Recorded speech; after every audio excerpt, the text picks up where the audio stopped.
How, good, good, no, hmm, hmm, ho, ho, ho, hi, hi, ho, ho, ho, ho, ho, ho, ho, ho, ho, ho, ho, ho, ho, ho, ho.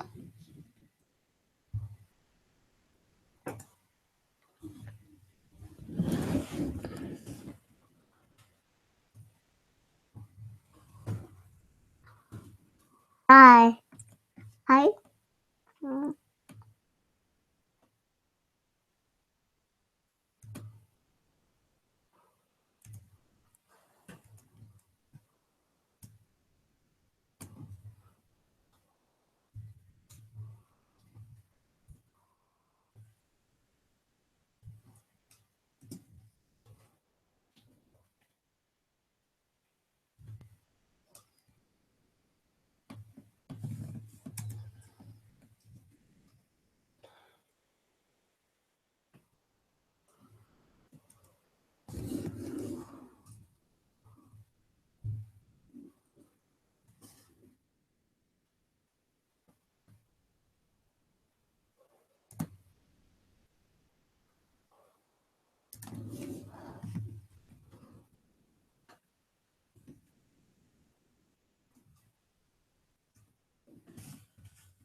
How, how.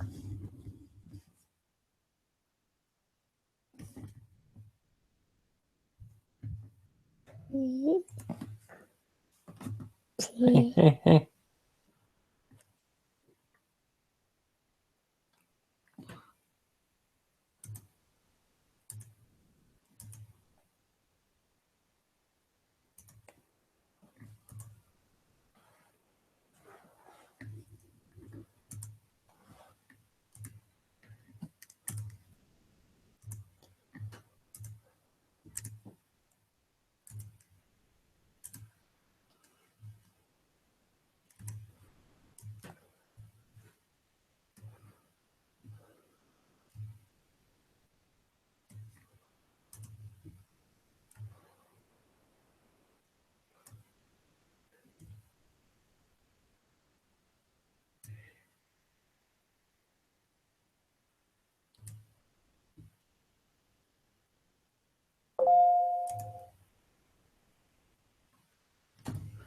Ho, ho.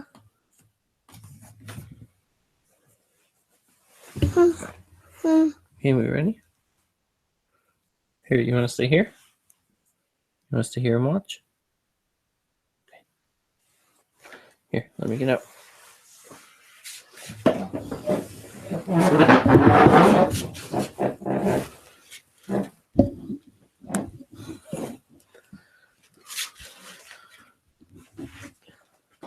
Here, sit up. Stand up. There you go.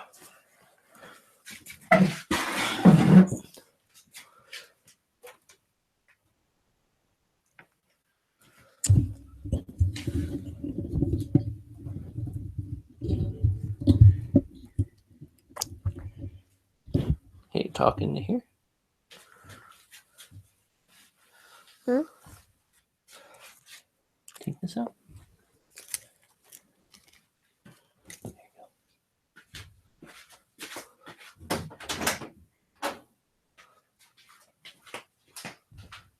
How, how, how, how,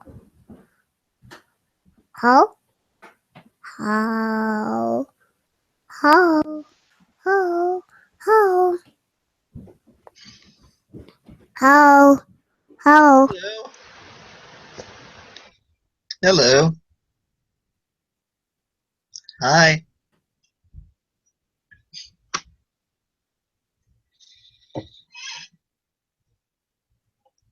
Hello.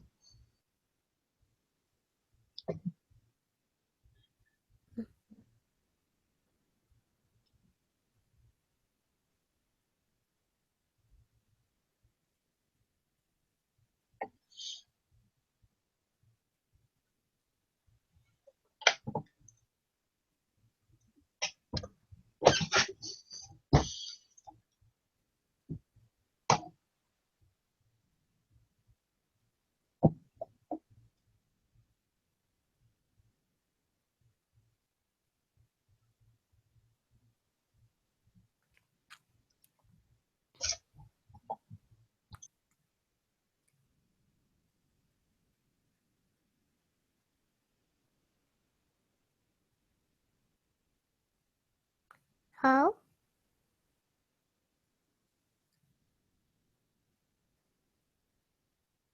How? How? How?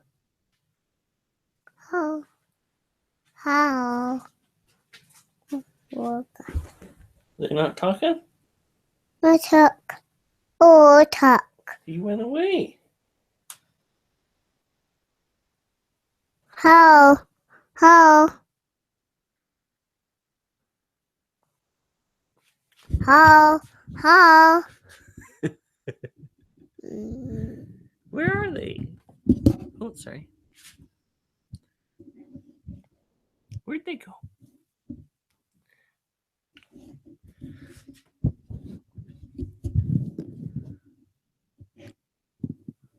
Say hello. How?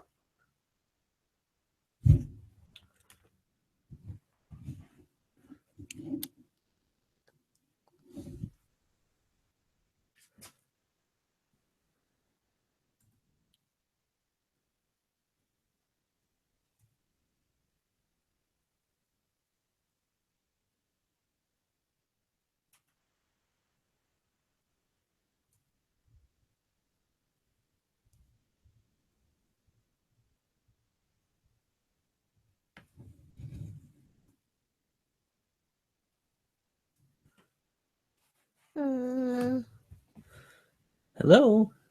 How? Why? Who's called? Uncle?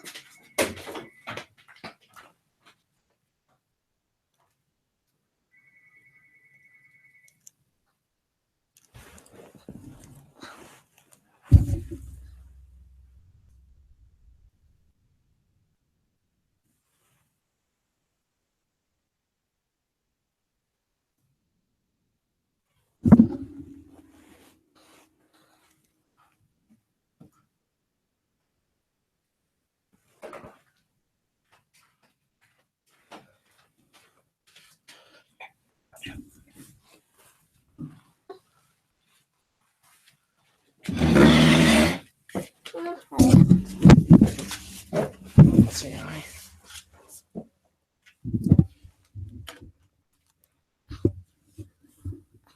Good job. You're ready. There's the earbud. All right, say hi. Hi? You hold it to your ear. Hold it with your hand. There you go. Like this, let's Hi.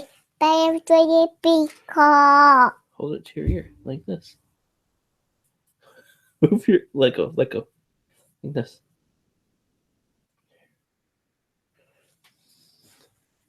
Say hello, Mr. Yoshi. How? Hello, Mr. Yoshi. Hello? How? How? How? Must not be there.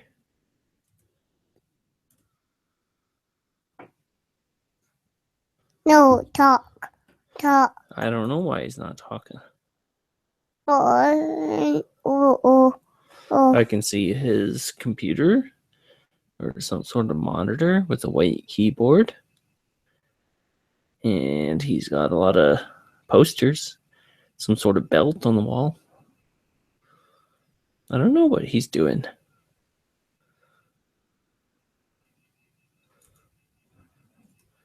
There. We'll comment on Yoshi's room. There's the posters and the ceiling.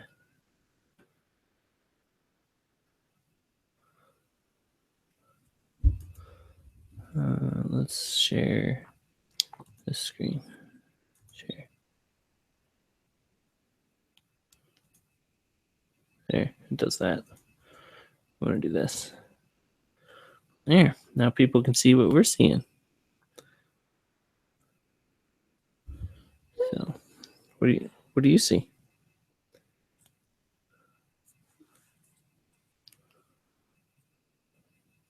How? How? How? How?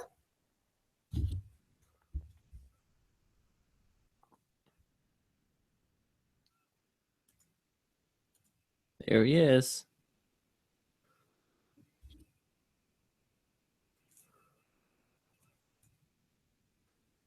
Oh. Hello? Hello. Oh. How? Dude. What the heck, Paul? How's it Sitting there going? turning stuff on and off on me. Yeah, of course. How? The electronic presenting to emotions everyone? program. I don't want to be presenting to everyone. Somebody from the electronic emotions program How? asks, does this actually go on every Tuesday night? The what? We'll say, yes, it does. It says the electronic emotions program. Huh. TEEP for short. TEEP. I don't know who this person is. Let's load them up, shall we? How do we feel about games? They have, looks like 2 kids, Batman and Superman as baby Jedi from 2 years ago. Why am I still presenting to everyone? It's a new person. Looks like a father of gaming. The EEP, episode 1. Let's screen share.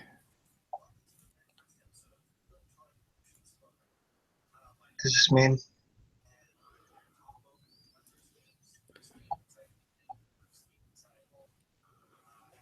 There he is.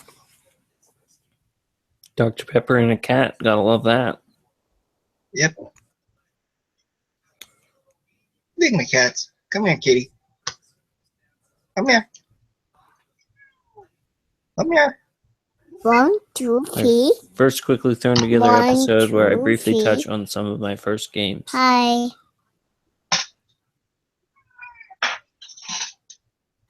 Kitty. I'm a kitty. Oh, you want to see our kitty? Hey, are you listening? Are you holding that on your ear? No. Are you getting tired? No, kitty. No kitty. No, kitty. So looks like somebody that's pretty new to the Cartridge Club, I'm guessing, and YouTube or YouTube. Where are you going? Kitty. Oh, you're trying to get our kitty. Okay. You do what you want now. Anyway, that's cool. It's probably in my lap.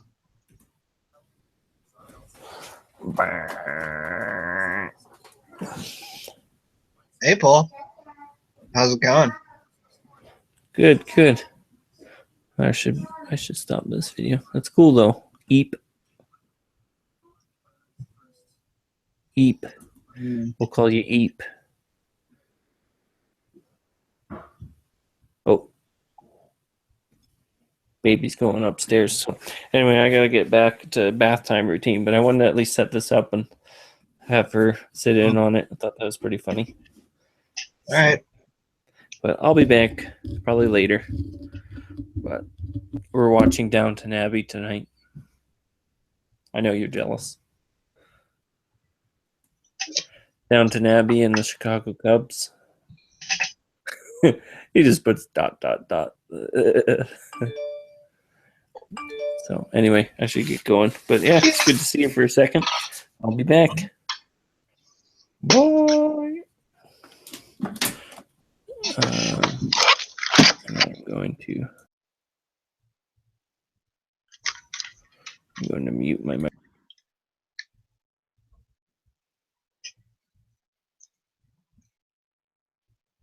Oh, You have admin controls. No porn. well, that's new. Never had that before.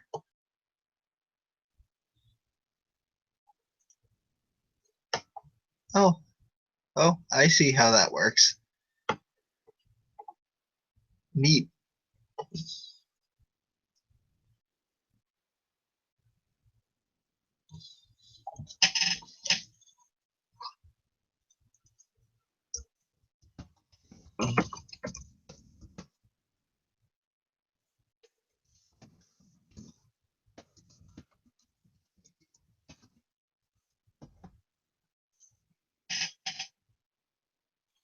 Well, it's just me.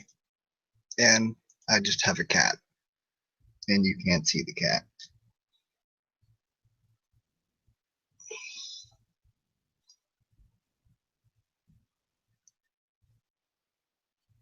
Hmm.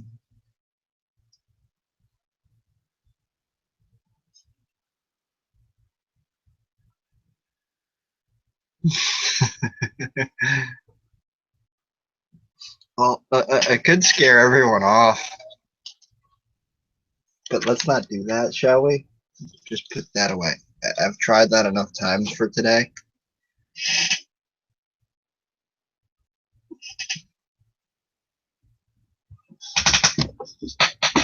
I have my cat, which is laying right here. And then there's two cats upstairs.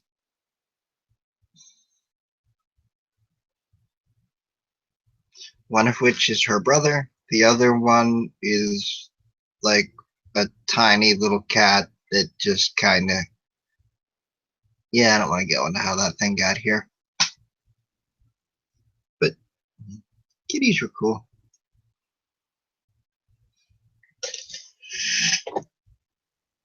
Do, do.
Hey, Oh, hi.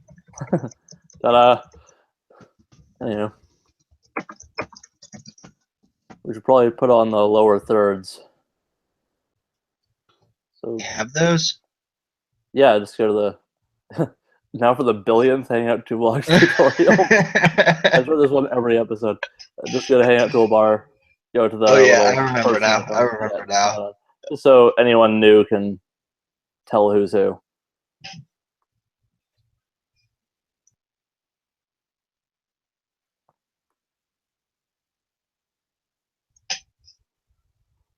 So there we go. Yes, cat. You don't like that there. You're gonna keep kicking it with your tail.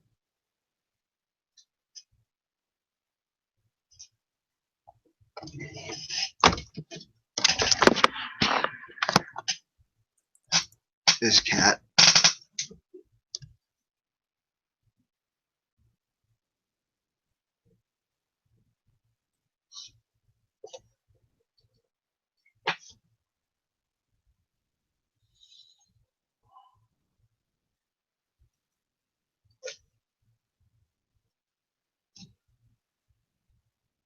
So, yeah.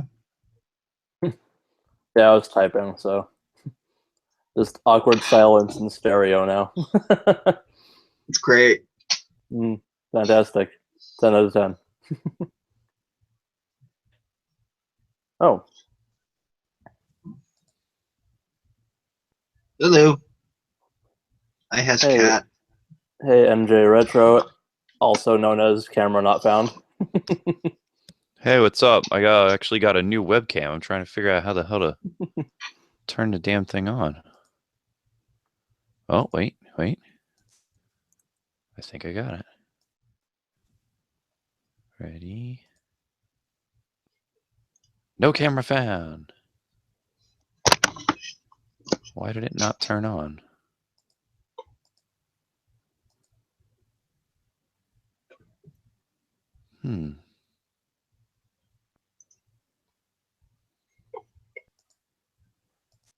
It's recognized. Here we go. There you go. How's that? I'm not green anymore. No. Night vision off. Yeah, exactly. Nice. Oh, game sack shirt. Yep. And I'm not reversed either, it looks like. Am I?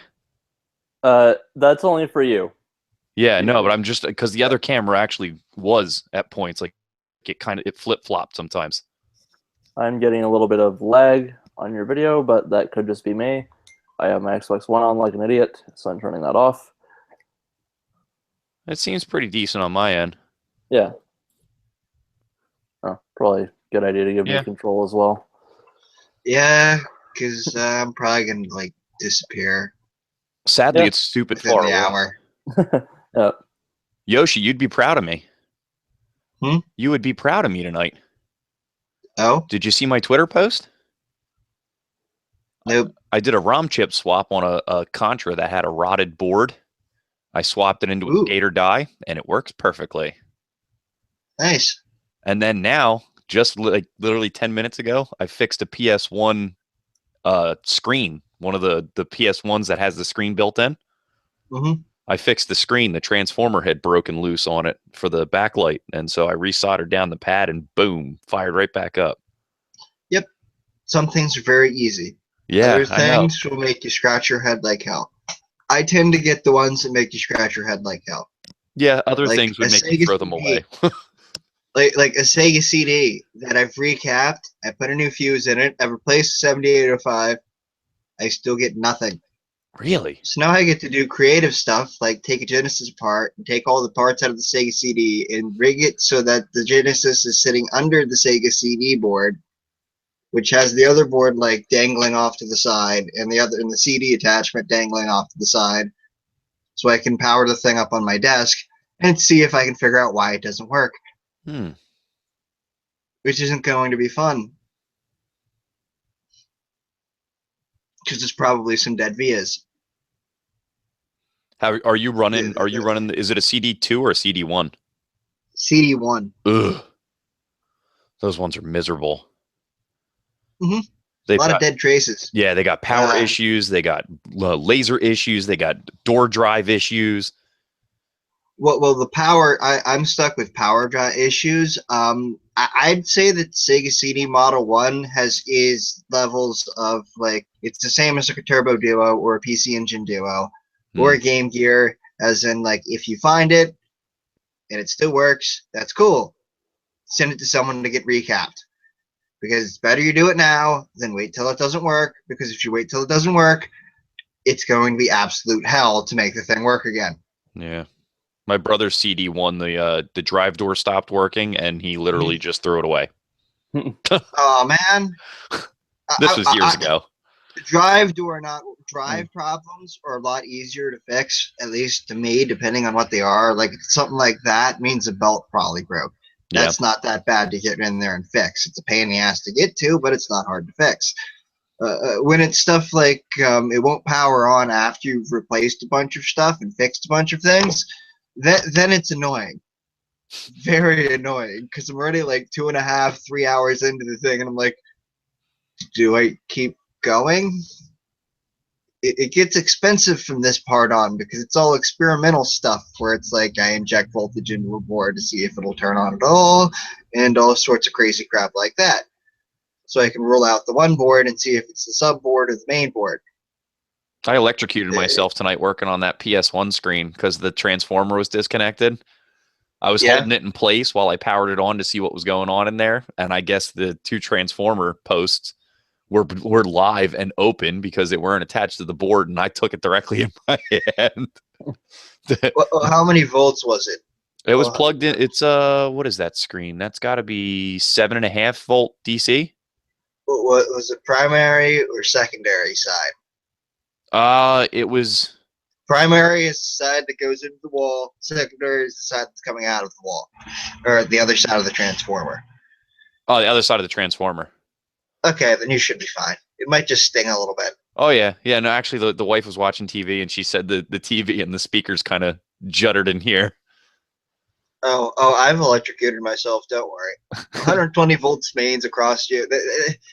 As long as you don't go like this, you're probably okay. If you just go like this and touch it, and it's like it's gonna hurt. Yeah, I was holding just the gonna board shock like the this. hell out of your hand. Don't ever work on stuff that's high voltage with two hands. You always have one hand behind your back. And the thought with that is, it's better for it to stay in one hand or go down the hands and straight down your side, out your fucking leg or something, than like, if it goes like this, you're dead. Yeah, I was holding on to the board like this, and I had the controller in the other hand like this, and I dropped the screen. Smelt smoke. I think it was my skin instead of the actual board. Oh, jeez. Yeah. It was fun. Well, I'm getting brave. At least you didn't hurt yourself. I'm getting brave. I'm starting to dig in. That happens from time to time, but at least you didn't hurt yourself. That's the good bit. Yeah, and I have two new working things. Unfortunately, the case for the PS1 screen was just one of the hinges was broken and there was shit rattling around inside. So I'm gonna have to find some other use for the screen and speakers, maybe a portable N64 or something.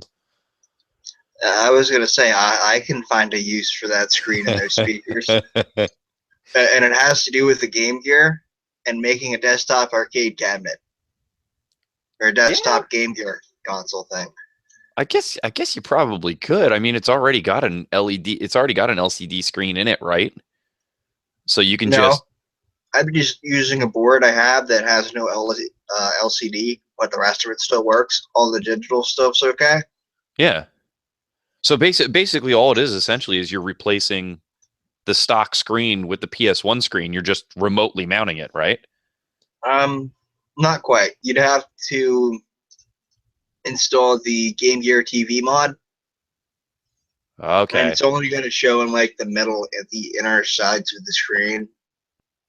For Game Gear games, there's going to be like a cropped border around it. Yeah, that's if you try to output it to a television. What if you try to just swap directly? Yeah. It's going to be the same. Because you can't really just swap them directly because it's not the same protocol. Oh, the actual screen board is like way different. It's not.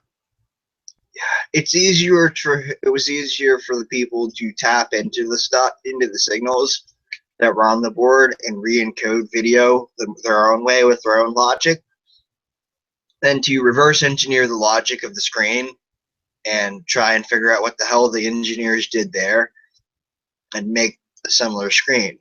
That's very, very, very difficult. So what most people have done is just find ways to hack into it and use that to, what do you call it? Find new screens. Like there's as far as I know, there's only 2 ways to replace a Game Gear screen, and that's you can Game Gear TV mod it, which only works with VA1 boards. I think it only works with certain revisions. Like I have a VA4 that's got a dead screen, so I can't do anything with it. Hmm.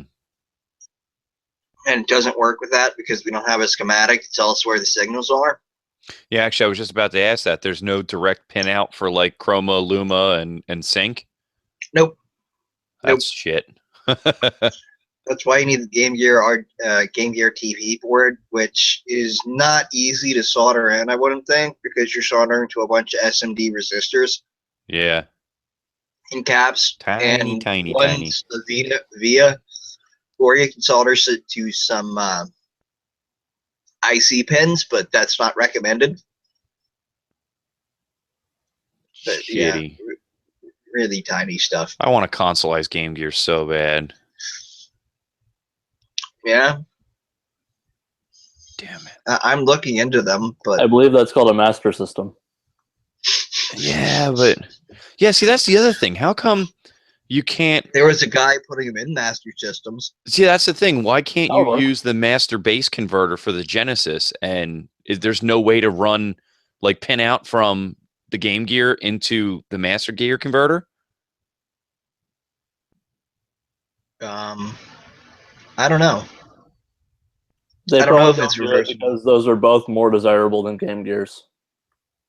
Yeah, but Game Gear's got an awesome library of games that the Master System didn't get. Yeah, I know. I'm just being a tool.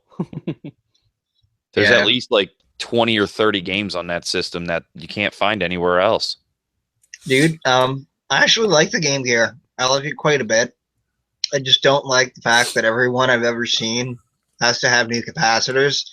Yeah. And then about a quarter of them have been like dead after recap. At which point they go into a bin, or rather they get the cap stripped off of them and they go into a bin because I have no further use for them. Yeah. Unless it's like a VA1 board and it's just a dead screen. Save the shitty. parts in case you need them. Like if Yeah. you need a new shelf or something. No, I save them for parts to use for other things. Like I'll rip resistors and stuff off of them, like service mount stuff. That works I'll too. pull donor parts off of them in order to make other stuff work again. Like Yeah. I pulled a donor cap off of a Game Gear in order to make a Turbo Duo that had one missing have it again. Man, It was just a bypass cap, so it probably didn't matter what I put in there. I think I put like a 0.1 microfarad in there or something like that. Mm. You know, What's up, Eric? standard bypass value. Hello. How are you Back guys home doing? already, huh? Yes, last night we got home. Nice. I did it wrong again.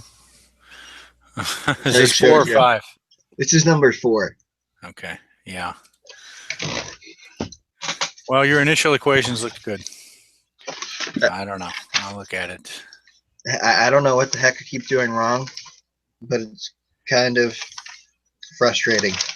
Yeah, I can imagine. Let's see. The first time I did it, I got 6.46 amps at negative 20.17 degrees, which is way off the book. Hmm. The second time I got 44.86 amps at negative 54.33 degrees, which is close to what the book has. Then the next time I got something way off again, and this time I got something way off again. So I don't know what the hell I'm doing here. It's just getting annoying. Well, there's a lot of ways to make errors in these equations with the signs and the freaking. Yep. I don't know. It's just a pain in the ass. I wish think- they would go us a way other than determinants, because I'm stuck doing it this way because that's the way they're going to end up testing me on. Okay. Because that's the way the book uses. What book are you using? Let's see. This one. Who's the author? Introductory Boylestad, Okay. No, I was wondering. 13th edition. Yeah. Okay. So It's been around a long time. It looks like a lot like the book I had, at least the diagrams do, but it's not. It's not the same author. All right.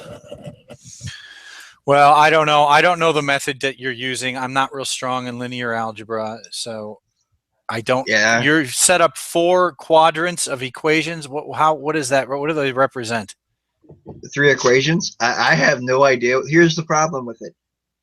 They're making us do this. I have not taken a linear algebra course. Okay. The professor I have that teaches electronics isn't very strong in this either.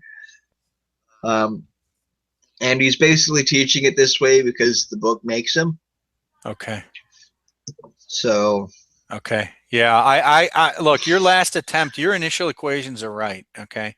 So there's a number of ways that you can solve. I mean, hell, I found a determinant calculator on that handled imaginary numbers online, and I plugged in my numbers into it, and it got the numbers. It got the right answer. So I think your initial equations are correct. I think at this attempt, your math there must be an error somewhere in your determinant calculation, but I don't understand the technique you're using, so I can't comment on it. I was going to try to look at it later and see if I could understand the technique you're doing, but I don't know it. You're supposed to multiply diagonally down and add the 3 sums together. And then go the other way diagonally up and subtract those sums. That's to calculate the determinant of the matrix, but how are you then using that information to solve for I3? You take the top part and the bottom. You do that for the bottom with the initial matrix. And then for the top, you substitute in, instead of the current, you're looking for the other side of the equation. And then go the other way diagonally up. Why do you have 4? Why do you? But how are you then using that information? Sean, mute the stream. Yeah, I gotta mute this guy. I don't know. No, don't mute him. I think that's the motions or electronic motion program guy. I just think he's still got the stream going. All right. Well, Yoshi, I don't want to talk about this for too much longer, but I don't understand the 4. Okay. Sean, I'm gonna mute you until you do that. I don't understand the 4 things that you've got there. I see you have 4 boxes of 3 systems of equations. Oh, no. The 2 on the right are just repeats of the first 2 columns on the fine. left. I suspect you're using Kramer's rule too then, right? Something like that. But you're basically at the bottom, you've got the original solution, and at the top, you've replaced the whatever's on the other side of the equal sign with the variable you're trying to solve for. Yeah. And then you find the determinant and divide, right? Determinant of each matrix and divide. I'll look at it later. I don't want to talk about it now because I don't understand it well enough. I'll try to understand what you've just told me, and maybe I'll tweet you. But I think your initial equations look correct. You could plug them into I guess the last thing I'll say is go online and plug them into a calculator, a matrix calculator, and see if you get what you got manually. Because I think your initial numbers are correct. At least in this last attempt. That's not even hard to find. Yeah. All right. Hell, maybe my calculator can do it. I don't even know anymore. All right. Anyway. That went. It's just nonsense. It's just. I wish. Look, I don't want to. Maybe Yoshi could go on mute. I don't know if I want him to hear this. Everything he's learning makes no difference. Yeah, I know. I mean, look, I'm an engineer by profession, but I'm not an electrical engineer, but I am an engineer by profession. I've never used this stuff. That said, I don't do AC circuit design either, so. All right. Yeah. Well, I'm not going to be able to figure out how my calculator works now either. It's a little beyond me. So. Actually, what kind of engineer are you, Eric? Computer. Nice. I do digital stuff.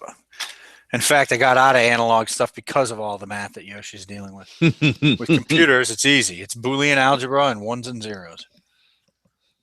This is true. I do programming. Digital was very, very easy. Yeah, digital is. I like it a lot better. But I work on. I work on digital logic. Pretty cool. Yeah, except at my age, the real engineering work is done by younger guys, and I'm just doing project management type stuff.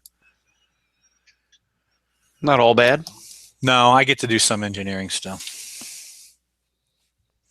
But I'm following Yoshi's coursework because I find it interesting, and I like to flex those muscles that I haven't practiced in many years. He tweets so much of it, you're basically taking the course. Yeah, I've found it very interesting to just try my hand at some of the stuff he's doing. I've kept all my old textbooks, so it's easy enough to pull those out and refresh my memory. Between Yoshi and John Riggs, they're both giving me courage to start modding stuff and fixing things. Oh, yeah. It's not that hard, and you don't have to go to college for it. That's true. If you want to learn a lot about basic stuff, I'd suggest go watching like Louis Rossmann. He fixes a lot of MacBooks, but he does tend to go over the same things over and over and over again because that just happens to be what he sees. Huh. And he also has like a series where he explains stuff, but it's so bones basic that like I'm sure me or Eric would probably like chuckle a bit. Because it's just so simple, and he's leaving a ton of stuff out. But you don't need all that stuff. Do you guys know Ben Heckendorn? Yeah, I watch Ben Heck every once in a while. Yeah, he's Seen a going few to of be his at the... Huh? I've seen a few of his videos. Yeah. I don't follow him though. He's going to be at PRGE, and I might try to go see him. He hasn't been there before. And John Riggs is going to do a panel about hacking. He did one last year, a live hack. He mostly does sprite hacks. Yeah. Yep.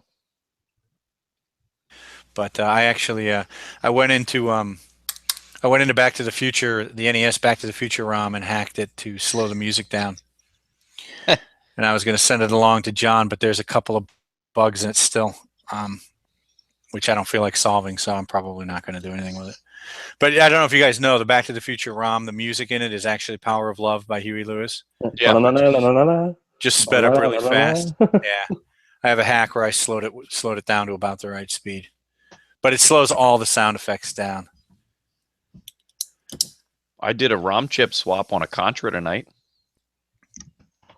because the board was completely corroded and shot, so I desoldered the ROM chip and swapped it into a Skater die that had a bad label. Nice. And a it worked Contra? perfectly. You saved a Contra? I saved a Contra. Good job. Yeah, that's cool. And I also have, oddly enough, I have 2 Gold Cart Zeldas. One is just scramble screen. Like, it loads up, but it's just got all kinds of issues. I think the ROM's actually damaged. But aside from that, the other one I have will work on clone consoles, but will not work on an NES, which means there's something to do with the lockout in the actual cartridge. Yeah, I don't actually know how that works, but you're probably right. Isn't there an actual chip on the cartridge? There is a chip on the cartridge. I've tried like doing my research, and I can't figure out which damn chip it is. There's 5 of them on there, and I know which one's the ROM. I don't know which one's the lockout. Don't NES cartridges store their program code and their graphics data in 2 different chips? No. Well, the entire game itself falls on one ROM chip. It does. Okay. Yeah. And then there's a lockout chip. There's a. Let me see. There's a couple other ones on there. One's a graphical processor, I think. For Zelda?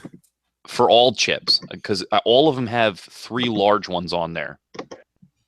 One of them's a ROM. I think one's a graphical processor, and I can't remember what the other one's for. That's not the lockout chip? No, I think the lockout chip's one of the little tiny guy, I think. Yeah. I'm not positive, though. Okay, so you're saying there's 3 large ones on it? I'm going to check. Okay, so Zelda. The Zelda one should have more. That's a bigger board because it's got a battery save on it as well. Oh yeah, this is a nasty one. Let's see here. Yeah. You've got 3 large chips and 2 little ones and a battery. That was yours. That's what you said, right? I think it's the little one. One of the 2 little ones. Yeah, that's the lockout. Yeah. So what's wrong with it? Your graphics data is corrupted? Well, one of them I have completely corrupted graphics. The other one will work perfectly in a clone console, but it won't work on an NES. All right. So here's my theory. I don't know for sure, but I'm leaning towards this. Yeah, I can see here. I can see from the Zelda board here. You've got NES ZL-1 PRG. Now, so here's the deal. If what you're telling me is true, and I've experienced this myself also, and that is that the game plays, you can actually like start the game and control it, but the graphics are all screwed up. Is that your experience? That's one of my two Zeldas. Yeah, the one I like have the musical play, and you can like so just scramble screen of all kinds of random graphical errors. So here's my claim, and hopefully Yoshi will back me up on this.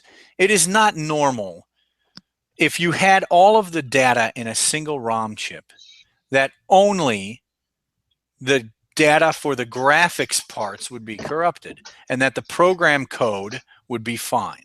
Because you would think that if the ROM was corrupted, it would be random. The corruption would be random. Sometimes it would affect code, which would almost certainly result in a game freeze. And sometimes it would affect data. But I believe, based on how I understand the bus structure of the NES, that it actually stores because there's something called character ROM and program ROM. Mm-hmm. And I think that explains why games can run with corrupted graphics. On the Master System, that won't be true. If it's corrupted, the game will freeze almost instantly because it's randomly dispersed, the corruption. Anyway, I'm speculating, and we don't really need to talk about this, but I'm curious about looking into this a little bit more. There's a good chance that you could probably swap out one of the. I will claim that based on what I'm seeing here, that there is probably a character ROM chip on the Zelda cartridge, and if you swapped that with another cartridge, you could get that one to work. That's what I did with Contra. I pulled the character ROM off, and I ran it through a Skater die, which is the same NES board, because there's like 4 or 5 revisions of the NES cartridge boards. You only changed out one chip? One chip. And that is the actual character ROM. Not the program? No. That's weird, because it's a different game. Unless it uses the exact same engine. I see 4 chips on the Contra. Oh, what is this? I don't know what this is. Well, anyway, I shouldn't talk about it because I don't know what I'm talking about yet. So if you have actually bring up the picture, there should be actually hold on 1 second, let me grab it. What picture? Someone. We're looking at I'm asking him about a Contra board for the NES. What it looks like, because he swapped out one of the ROMs. Well, let me see it. Yeah. This is actually kind of good to it's kind of cool to talk about stuff like this right now while there's not a lot of people in here. We can actually talk about it. So what have you got there? This is the original Contra board. As you can see, the one chip missing carried the entire game. Okay. Here. So here is the Skater die ROM. And this one, I don't know if you could tell on the webcam if it's good enough, but see the corrosion at the top of all the contacts? That's a little fuzzy, but I'll take your word for it. Yeah. I mean, it actually ate through the traces where they all meet. Mm-hmm. So you were able to, and you knew somehow that the Contra and the Skater die boards were compatible. So you just pulled the Contra out and you put it in a Skater die. Yeah, the way it works with the NES, there's only, as you can see on this board, there's only like 5 revisions of the NES board that carry a different array of chips. Yeah. But they're all essentially the same. So as long as you have a board that mates up with the same chipset, you can swap parts freely, and it should be able to work. That's what John Riggs does all the time with his carts. Yeah. And that's how you make basically repro carts for the most part. Is in a lot of cases, you can take this board, take the ROM chip out, put a flash ROM chip in, and it'll run. Yeah. Okay. All right. Yeah, this is interesting stuff to me. I'd like to learn a little bit more about it. I think the NES system architecture is interesting. And that was my first time doing it. Yeah. And it worked. It's just a pain in the ass because I don't have a good desoldering iron. Yeah. I just have a regular soldering iron and one of the shit solder suckers. So it took me forever, but it worked, and I saved a $40 Contra over a $2 Skater die. That's nice. That's a good save there. Yeah. Without a desoldering gun, that's probably a good hour. Yeah, probably. But the good thing is that they're both Konami boards too. If you look on the Skate or Die and the Contra one on the right hand side, they say Konami right on the board. So if you opened it up, you would never notice the difference. Yeah.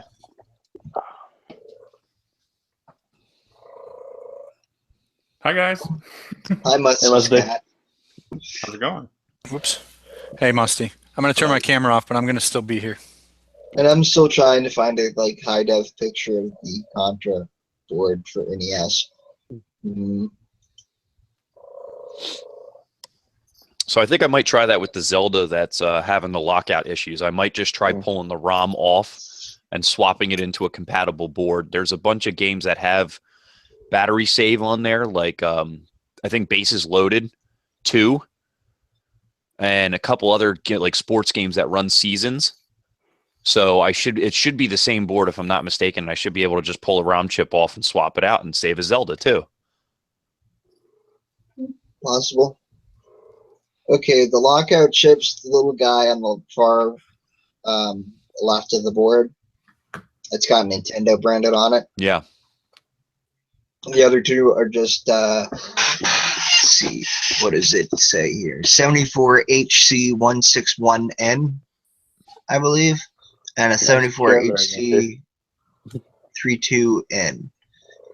So The problem with that one though, Yoshi, is I don't know if the chip is bad or if there's a bad trace that I can't tell that it's bad. So I'm just gonna swap I it. can tell. I can tell if they're bad. I was gonna say probably just send some pictures of it to Yoshi. It's easiest to look at it under a microscope, but that's the easy way to tell if traces and stuff have gone bad. Okay, maybe just send them to Yoshi. Yeah. It was cool though. Neat experiment tonight. I accomplished 2 things, and it's, it makes you proud to fix things, The extent of console repair I do is basically just open it up, clean it, put it back together.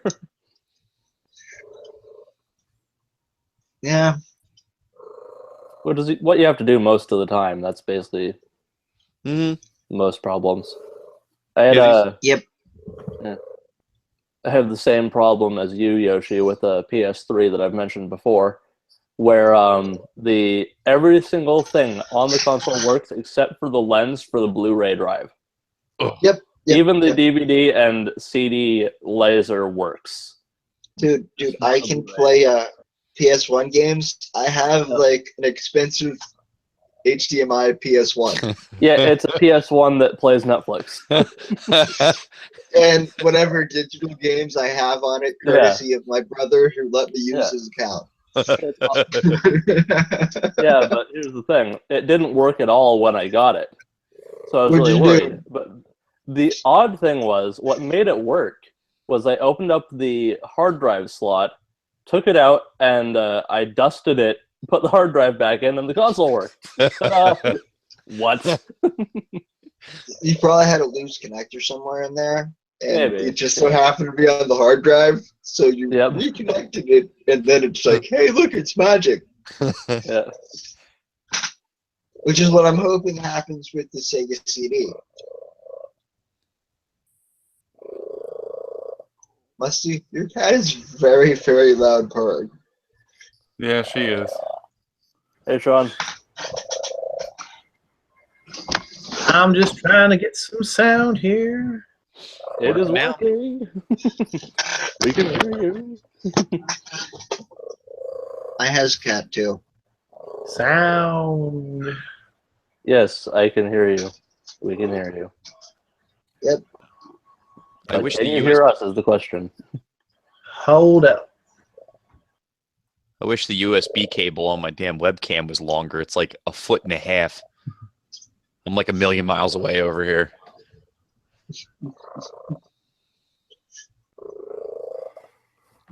This is actually a pretty good one. I recommend it though. It's the Logitech C something or other. It was like $40 at Walmart. Yeah, Logitech C615. What are you talking about?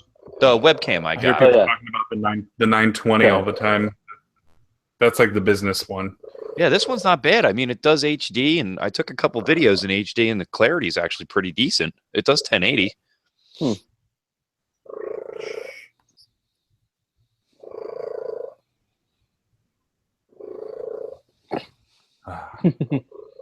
So I'm going to admit up front, I'm going to be really distracted tonight.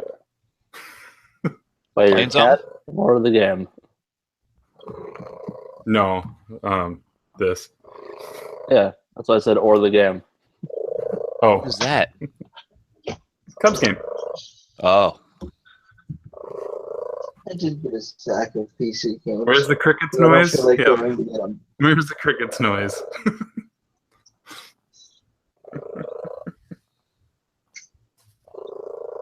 PRGE bound. Yeah. There it is. I'm still Week away. waiting for MagFest, and I need to start getting all these consoles fixed so I can like show up with a bunch of modded consoles and be like, "Hey, who wants S-Video modded Genesis?" How many Anybody? days left on the giveaway? You got Like Couple less days than a left? week. Yeah, I don't know. So on an an S-Video modded Genesis, if you're running a Sega CD, do you still have the ability to break out for audio? Or does it run Yeah. everything through S-Video? You can still break out for audio if it's Okay. the original Sega CD or Sega Genesis Model 1. Yeah, that's what I'm using, actually. Because you can still plug your mixing cable in and plug it into the back of the Sega CD and then pull audio from the Sega CD if you wanted. Okay, I think that's actually what I'm doing now. Well, I'm running composite video with breakout for audio from the Sega CD through the stereo port on the front of the Genesis. But I want S-Video. I don't want to go RGB because it's just too much of a hassle to deal with SCART cables and all that nonsense. So I think I might want to do S-Video. That sounds like a good idea. well, do you want to install it yourself? Do you want me to install it? I don't know. I got to think about it. I got a whole lot of crap going on recently, so I don't really got time for anything right now. But Because either way, I'm going to suggest you go order, like, well, if you're sending it to me, I'll use one of the ones I have, but like, you should go order a board. Hello So we again, can sell Sean. those. Can you hear us? Oh. I can hear you guys. Can you hear me now? Yep, Yep. we could hear you before. Just- Right. So looks like all the technical difficulties for the moment are worked out. Yeah.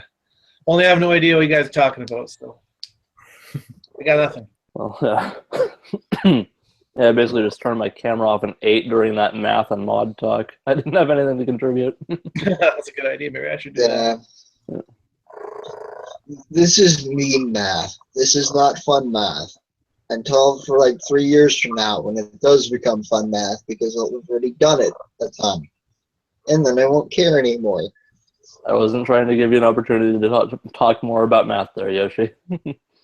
After I get through calculus, I won't care anymore. Calculator. Anyway, something else. Let's talk about something else. So what's everyone been playing? Thousand Year Door, Paper Mario. Oh, nice. I haven't played any of the Paper Marios yet. The main- Let's see. I'm playing it off and on for a couple years now. Just can't seem to quite finish one go. But the last few bosses now, so I think I should be good. Nice. Yeah, I'm not going to talk much about what I've been playing because I've basically just been playing a bunch of Destiny again. So someone else talk. I started Lands of Lore 3 for Windows 98. I don't know about this one, guys. Oh yeah, Lands of Lore. I saw those on GOG before. Yeah, it was like $3 at the pawn shop or at a thrift store. So I'm like, yeah, what the hell? Yeah. New Oh, nice. Batman. Batman VR. Yeah, I I'm got gonna a get bunch of I jumped back into Fallout 4 on PS4 for a little bit. I've been dumping some time into that, and I put a lot of time into Katamari Forever on PS3 last night, like 4 hours or so. Katamari. And then I was playing Omega Boost tonight on PS1 because I was testing out the LCD screens on the PS1s. Well, I did find this thing at the pawn shop thrift store this week. Handle your chair, Yoshi. The heck is that thing? It's Controller. what kind? Logitech. Logitech Wingman Action. Oh.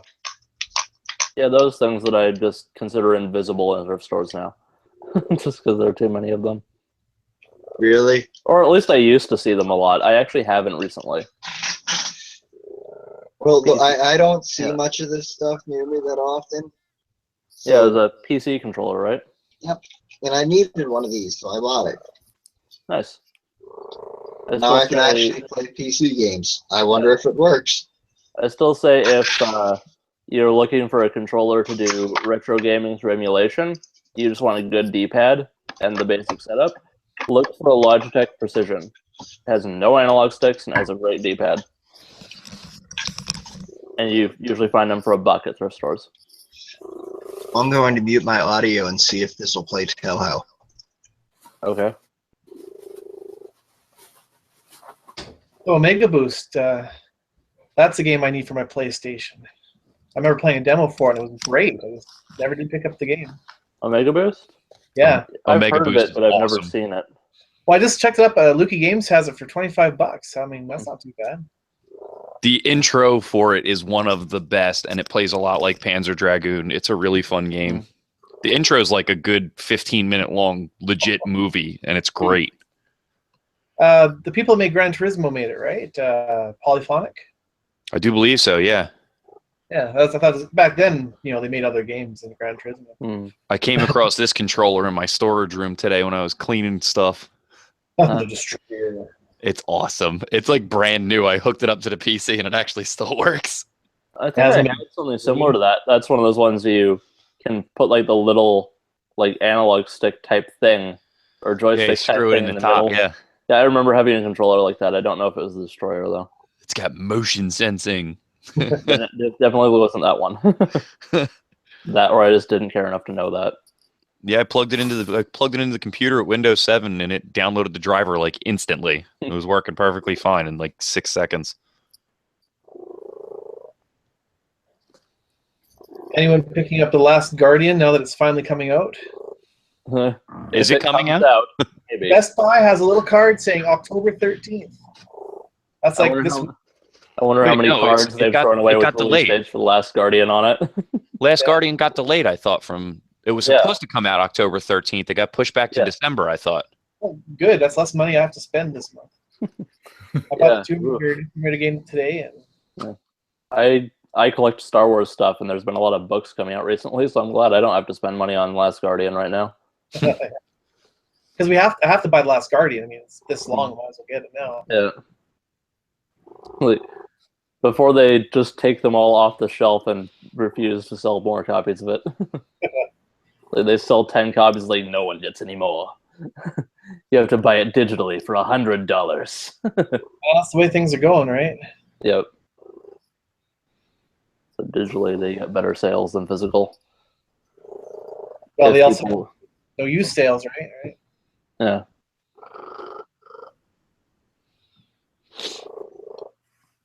I haven't actually been picking up a lot recently, mostly because of the Star Wars crap that's been coming out.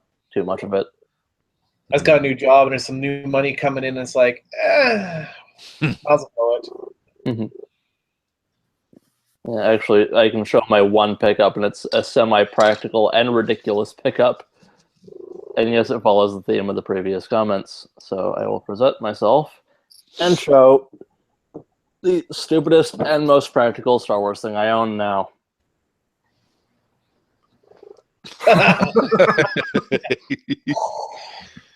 Oh, you spit on me, bro. Yeah. That's A cool. freaking Darth Vader humidifier. That tops the popcorn maker. Yeah. I thought You're about that when I saw that. You're a Star Wars collector? Mm-hmm. Yeah. Do you have the Perplexus Death Star? The what? The Perplexus Death Star? No, I don't know what that is. Oh, I'll show you. I'll bring mine out. Hang on. Yeah, I don't really do figures yet. Or toys. Yet I've been friggin' scared because there's so many of them. One thing I got the other day at my local game store a friend of mine works at for Oh, free from the owner. I'll present you here. Nice. It's in pretty terrible shape and it's missing doors. So I'm going to basically tear it down and make it a zombie apocalypse Ecto 1. Since it's got no doors, I'll put like mesh netting doors on it and stuff like that and paint it up. Nice. And I'll present Sean here. So you can see this, whatever this is. Oh. Death Star something or other. The Perplex, it's what it is. It's a ball maze, right? Oh. A ball is in here, and you go. It's like a giant maze inside from start to end. It's really hard. You just flip it around. Like you can't really see much on the camera there. But Yeah. I get the idea though. it's like $50. Oof. High quality. I've got all the Perplexuses. That's $8 less than that humidifier. And that's Which not was on practical. sale. Anyway. Yeah. I don't do toys and figures for Star Wars yet just because I've been scared to get into that money pit. I do the comics and the books mostly. Well, I have all the other Perplexuses, so that was just the last one. Just happened to be Star Wars and twice the price as the others. Yeah, that's how it usually goes. Yeah. Right. Yeah. Anybody else have pickups? I do. Yeah, But so if someone else wants to go, I have some also, but I don't care. Musty, you go first, and then I'll show you the stuff I got today. I'm already Okay. presenting you, Musty, so go ahead. okay, sounds good. So today, I don't know if you guys saw, Cheap Ass Gamer had a. They mentioned that GameStop was having a buy 4 for $20 on select titles. Man, I got to get out there. Yeah, and the list is actually pretty good. I retweeted it, so if you you want to take a look at it, there's some relatively like top tier 360 games on there, Yeah. and PS3 games too. Yeah. So I went and grabbed a couple. I ended up with 2 of them that didn't that are loose, which is it's fine. I can cope with that right now. Because one of them was Game of the Month, Dead Space. Nice. And the Musty, disc is in good. Yeah, I have good news for you. you do. I just so happen to have a insert and manual for Dead Space. That is. Sean, is that a gaming hutch? That's yours if you can provide the green case for it. I don't have a case. Yes. I only have the insert and manual. Yeah, I can provide the case. And honestly, if I threw it in a regular Xbox case, I really wouldn't care for now. But yeah, Okay, I have. yours. I think I have a spare. Paul has taken control and presented Sean. Or he did. I just had to comment. Is that a gaming hutch? It's in the kitchen. It's my kitchen games.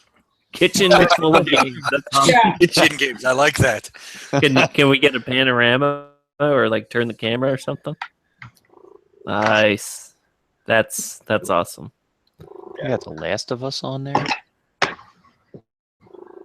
Wow, this actually is a really good list. Is that like Yeah. 6 NESs up there? Yeah. 4? Well- Yeah, only 2. I Four was going to say how many works. 4 NESs and 3 Super from Cool. 7th try is the charm. All right, Musty, Okay. sorry.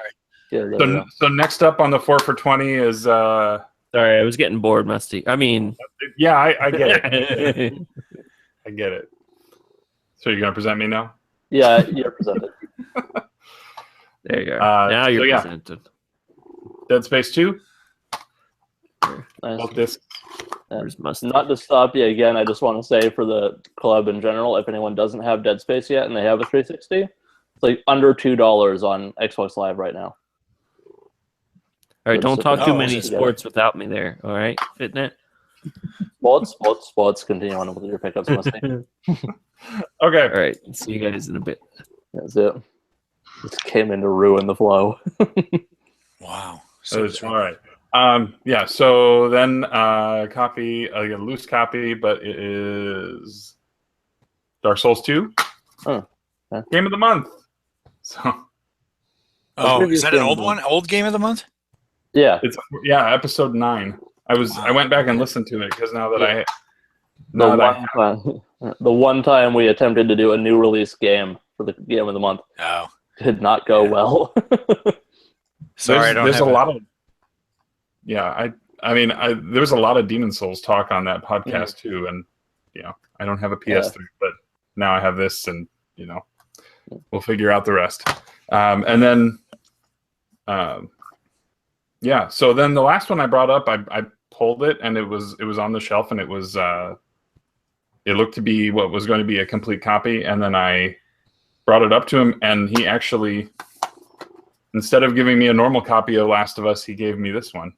Oh, nice. Wow. Sweet. It's the steel book. Now the kicker is there's no manual, but it has the Naughty Dog stickers. Nice.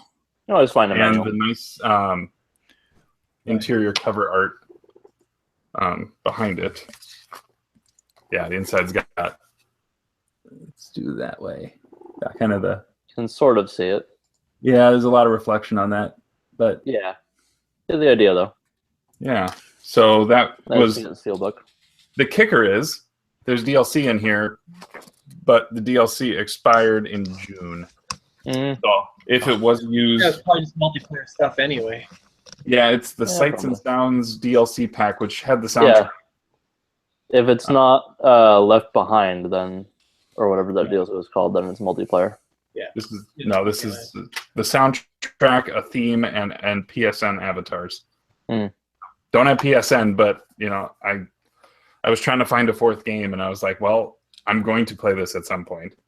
So so there was that. So those I got today. Yes. As some of you know, and I've mentioned it previously, I went to a wedding. My sister's wedding was this past weekend. And so I had, to start, I had, my now brother-in-law, had reached out to me to ask me like what a good price on the Super Nintendo controller was. And I was like, let me find one for you. I don't, he's like, I just don't want to spend like $50 for something. I'm like, yeah, stop. Yeah. So I found him one for $5. I was initially going to charge him for it, but he said he also needed a power supply because the power supply that he has been working with, I now have because I said, give me that one. Somebody may be able to use this. But this is his old power supply. Jesus. Right? Yeah. 25-year-old masking tape, and yeah. Wow. It's in rough shape. So I got him a effectively like new one, and then we'll see. I'm sure it works. I just don't know how long I would want to use something like this. But maybe Yoshi, I don't know if that would be something that you could make use of or what, but can always start a box for Yoshi. So I'll get to the big thing last, but since I was up in Milwaukee, Rocket Sauce, who is not present at the moment, but here,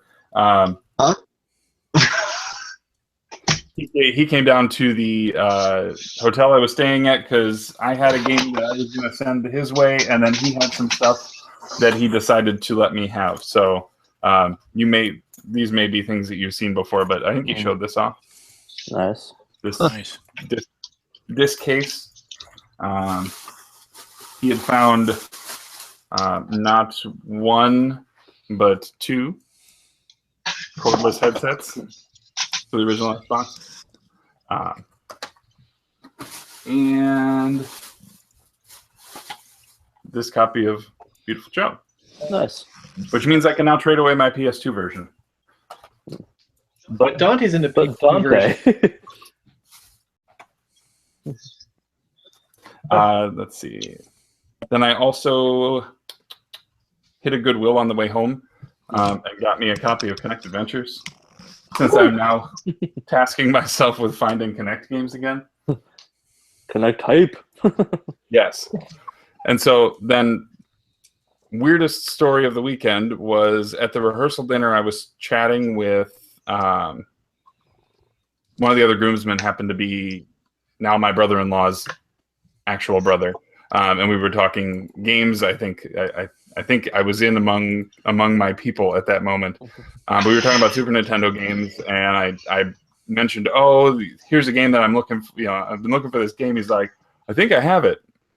And so then I show up the next day to prep for the wedding and get the reception area ready. He reaches into his coat pocket and pulls out. Nice. Oh, Very nice. nice. And hands it to me and says, it's yours. So Wow. this was this is the top one I had left on my list. Yeah, me too. Yeah. So yeah. That's $50 at PRGE you could spend on something else. But it's on my list. I'm hanging on to it. I don't have much on my list anymore, but that's one of them. Yeah. Well, I've got my list is. You guys know my list is pretty absurd. But yeah, to get this one knocked off. At least if the wedding had been after Portland and I had went and picked this up at Portland, I would be a little bummed. But the fact that I basically got this without having to worry about anything is fantastic. So Now you can spend that money on something else. Yeah. That is true. That is true. And I am starting to solidify my trade box. That's going to be the next probably day or two is probably going to be putting that together. Just so like when this Hangout rolls around next weekend, I'm not like frantically trying to like pack and do all this other stuff because I want this to be as stressless as possible. So. Oh, that's right. I'll That's start going on. presenting you now. I was going to take this to the next convention I'm selling at Musty, but do you have any interest in this thing? Is that an original memory card? Yeah, factory sealed. Maybe, but I'm not. I'm not jumping through the screen at it, but maybe. I was going to bring it to the convention. I was going to sell it, I don't know, for like $5 or something like that. I just thought it was kind of neat for somebody to throw in their collection. And it didn't even dawn on me until you just put up the headsets. Yeah. And I don't know what use this is going to be for me. Because all of the original Xbox. I missed the headsets. Yes. Yeah, you did miss the headsets. Do you want both Thanks of those, again. Musty? Or are you interested in getting rid of one of them? I'm impartial. Yeah, okay. I'm not sure I want one either. I can bring I'm one. not sure I want one, but Yeah, I'm trying to think of the use. Like, part of me is like, oh, I'll open one, I'll keep one sealed, but I don't know what game would do me any good with this because there really aren't. It wasn't until the 360 that you had like games that you actually, except for maybe like NFL Coach, that was like the one that you could actually use the headset for. you could talk in Halo 2, couldn't you? You could if you were online, yeah. Could use them for a LAN party. Yeah, but there's right. Yeah, but I was trying to think of games that, because there's like End War on the 360 and some other titles like that where you actually can do a little bit of Like game manipulation with your voice. NFL Coach is the only one that I can think of. Yeah. Kind of like 'Cause you Odama actually- on the GameCube. Yeah. But I don't know. It's a nice piece. Logitech always made really good stuff, and it's got. I mean, the branding on it's really nice. Right in there. It's pretty cool. Did you look at Eric? Did you look at the auction stuff? I did. There's some exciting stuff on there. I'm very interested in one of them. Melissa, we haven't gone to the auction since the first year because it's incredibly expensive and it takes a long time, but I am definitely thinking about going this year.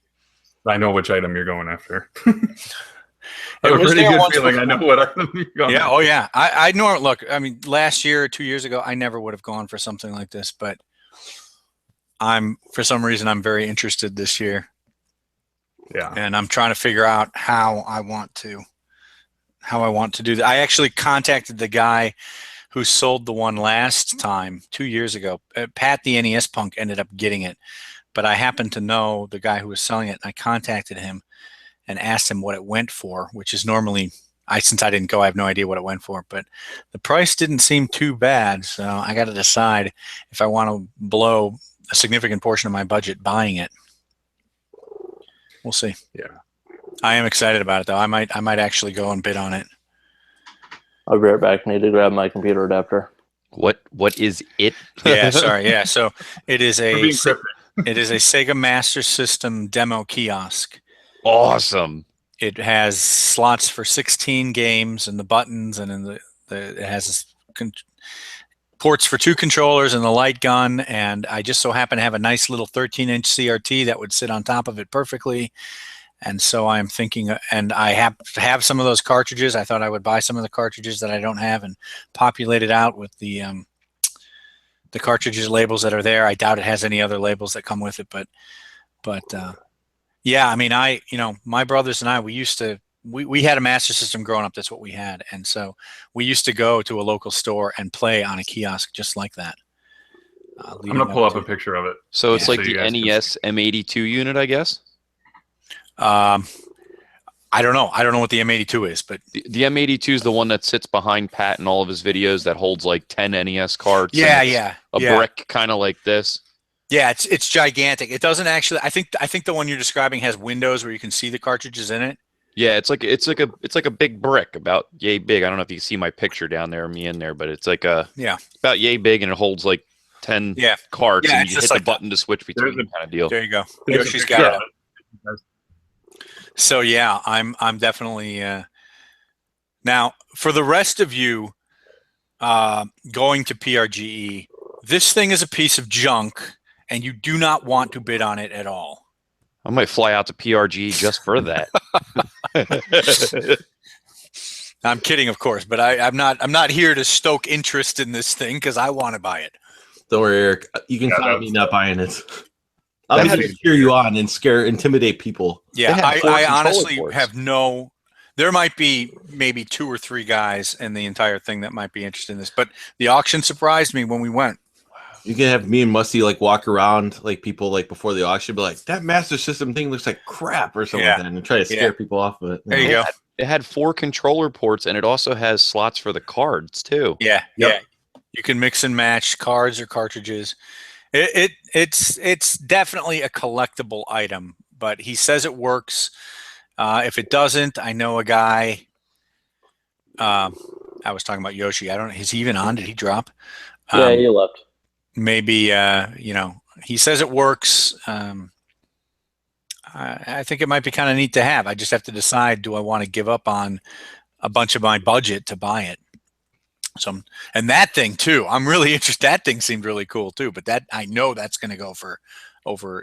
That could be $1,000. That thing. I paid $150 for my Rob the Robot box, manuals, everything. Hold on. No, This this is more than. Yeah, go ahead. Hold on. Let me find the right picture. There's one where they open it up and it's that's not it. Ooh, look at that.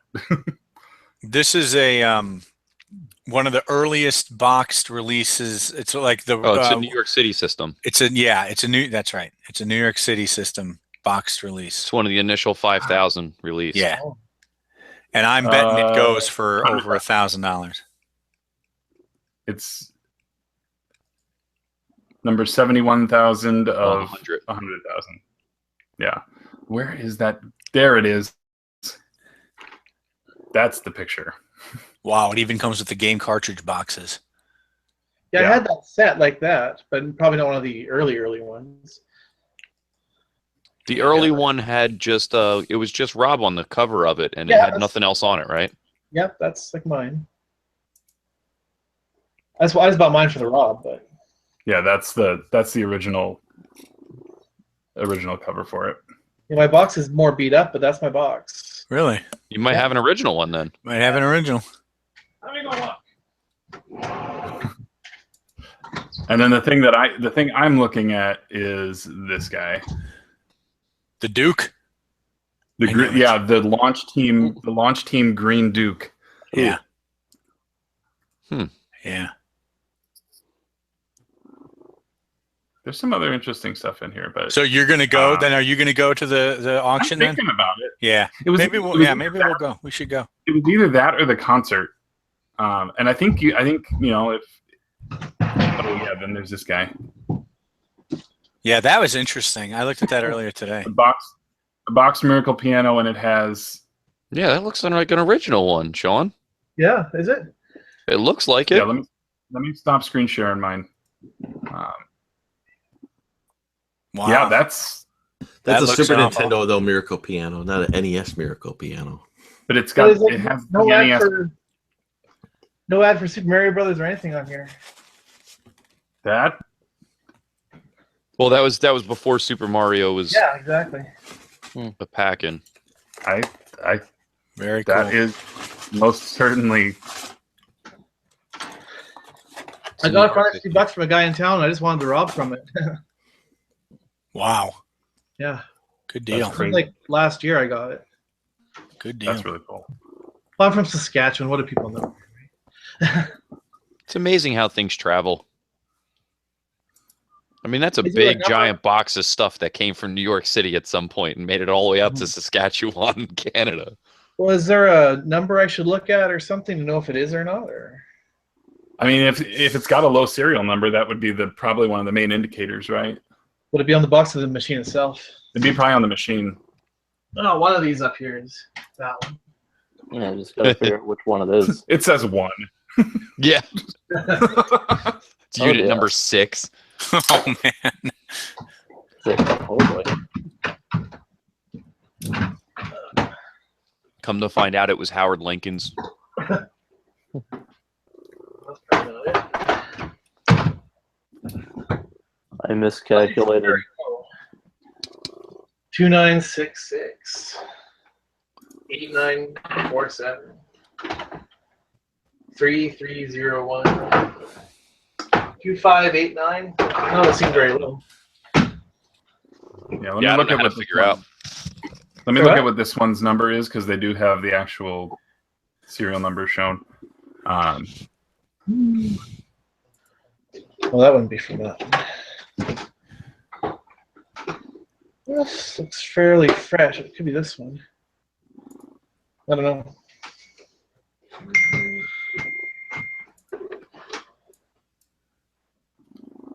Is that visible for anybody? I don't know. Yeah, this one is 00711680. So No zero zeros, no. yeah, No, these are. These but all sound- still, I mean, the fact that I mean, unless they just grabbed another NES and put it into that Which that is box maybe. is exactly. But it had the what- Rob and everything. Yeah, that box is exactly. My What we're Rob even looking at. has the little cardboard on the discs. No one pulled the cardboard off the discs on my Rob. Wow. See those? That's cardboard you pull off because underneath looks like spinning stuff. But that's still on there. Hmm. So I don't know if the Nintendo's original or not, but Still, that's awesome. Mm. Who else had pickups?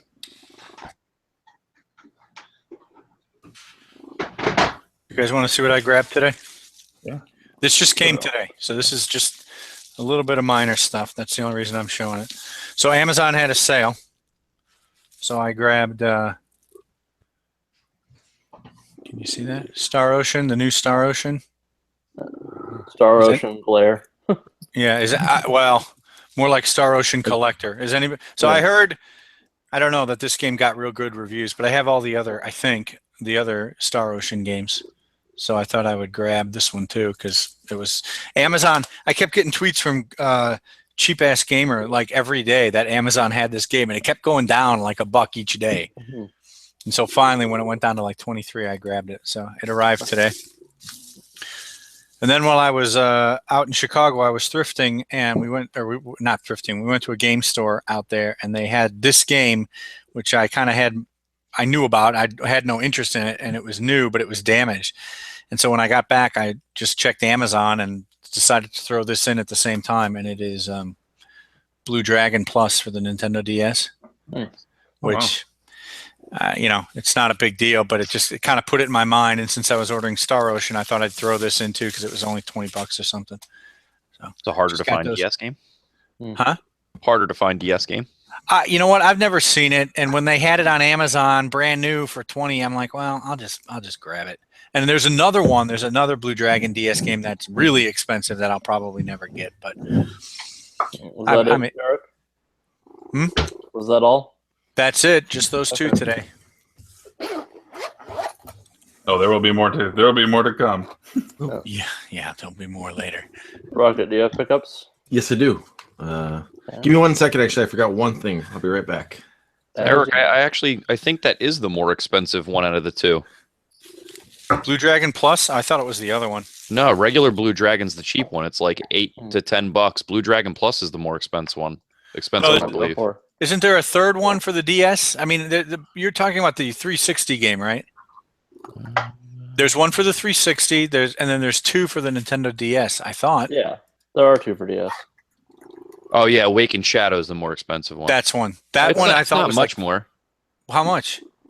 Yours complete usually goes for around 15, and the other one completes like 45, I guess. Oh, okay. I was thinking it was like 70. No. Okay. Well, it was all right. So 15. Well, I guess I overpaid, but I got it new. So. Yeah, that's not overpaying. That's it's definitely not proper for new. So yeah, one day I'll play them. Well, maybe not. One day. That's what we all say. I know. Yep. Blue Dragon has been on my list for a while, but yeah. I always look over at my shelf of 500 games and go, one day. The art style's cool in that one. I got this a couple weeks ago. Oh, really? Oh, Yeah. Jesus. Is that an original? Yeah, the original. It's not like a repro, or do that? I don't even know if they make repros of it. Wow. Yikes. I paid $100 for it. Never mind. The leather case for it. Cool. I don't know how much that goes for. That is awesome. It's actually really fun if you can get past the content. Or if you like the content, it's even more fun. Yeah.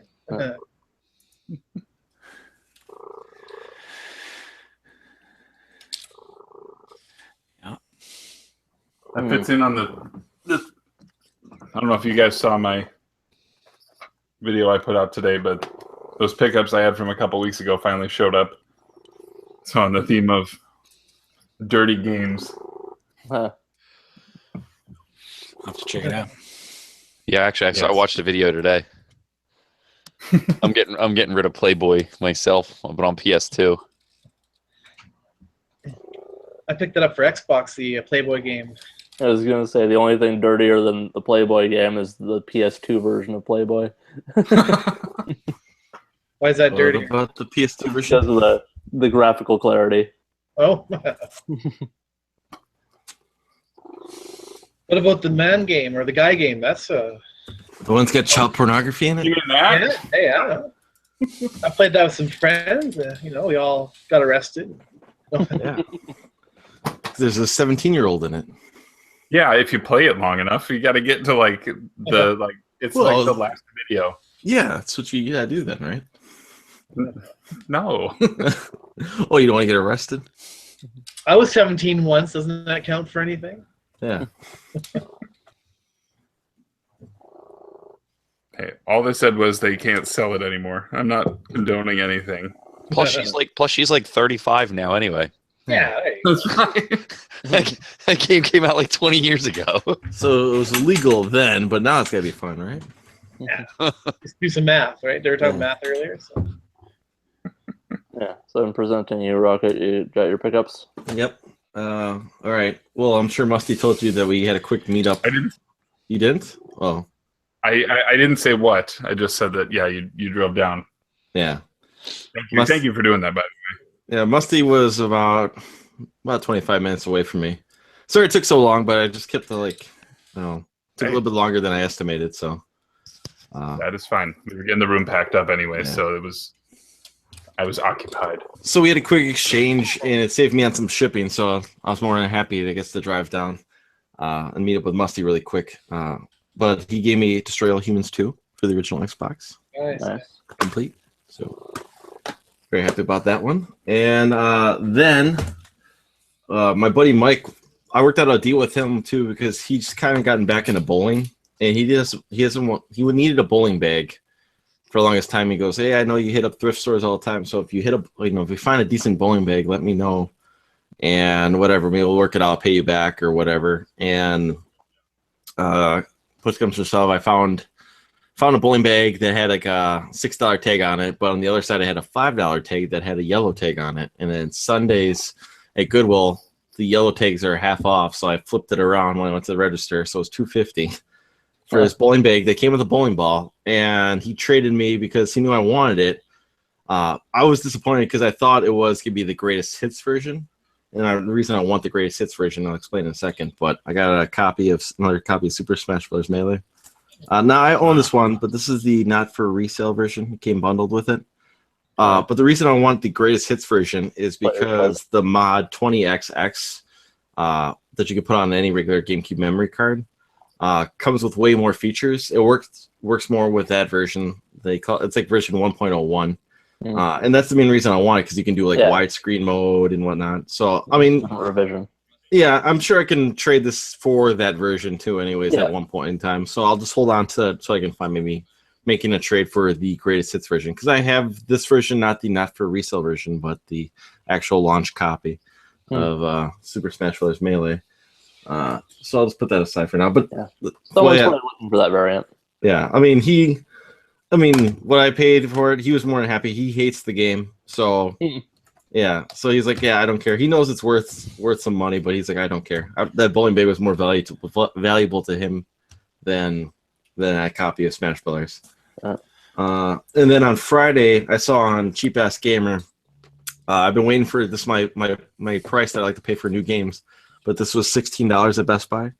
Oh, very nice. So for Cheap Ass Gamer, so finally got it at the price I wanted to pay for it. Oh yeah. So I got that copy, and then I also went to Half Price Books, and I traded in a whole bunch of books that I've had stacked up for years, just because I saw this game a week ago there, and I didn't want to pay the $40 asking price for it. But I figured if I could trade in some books, knock down the price, I'd be more than, I guess, happy to pay for it. But I got Parappa the Rapper. Nice. So the only problem with it is, I guess, even though it comes with, this little thing right here, I guess there's a pull-out poster that's supposed to come with it, which has more of the instructions on it. So, I mean, so that's a heads up to anyone. I know, Musty, I think you said you were looking for it, maybe at Portland. I think Melissa was saying she was looking for us too. Yeah. So if they say it's complete, make sure they comes with like the poster. The poster is in the manual, or it's like a pull-up poster that's a manual in there. The poster is the manual. Yeah. So otherwise it's just opening sheet. It's just one sheet. I found that out after I bought it, but I figured whatever the $20 I paid for it, I guess, is a decent price. So yeah, that's not bad. Great price. So that that's all like I got $40 for now. What's up? Game's like $40-$50 now. I know. It's not that good. I've been trying it. It's going to be a rough month in November. I'm telling you. You gotta believe. We were talking about that earlier. The timing's off. Am I right? Yeah, it's just like, yeah. And they throw you in right away, like second level, man. They really speed it up. Now it's beatable, but man, like I was like, this is the second level. I'm like, Jesus, You have to tap more preemptively than you do with other rhythm games. Yeah, because they didn't really get into the better. Are you playing it?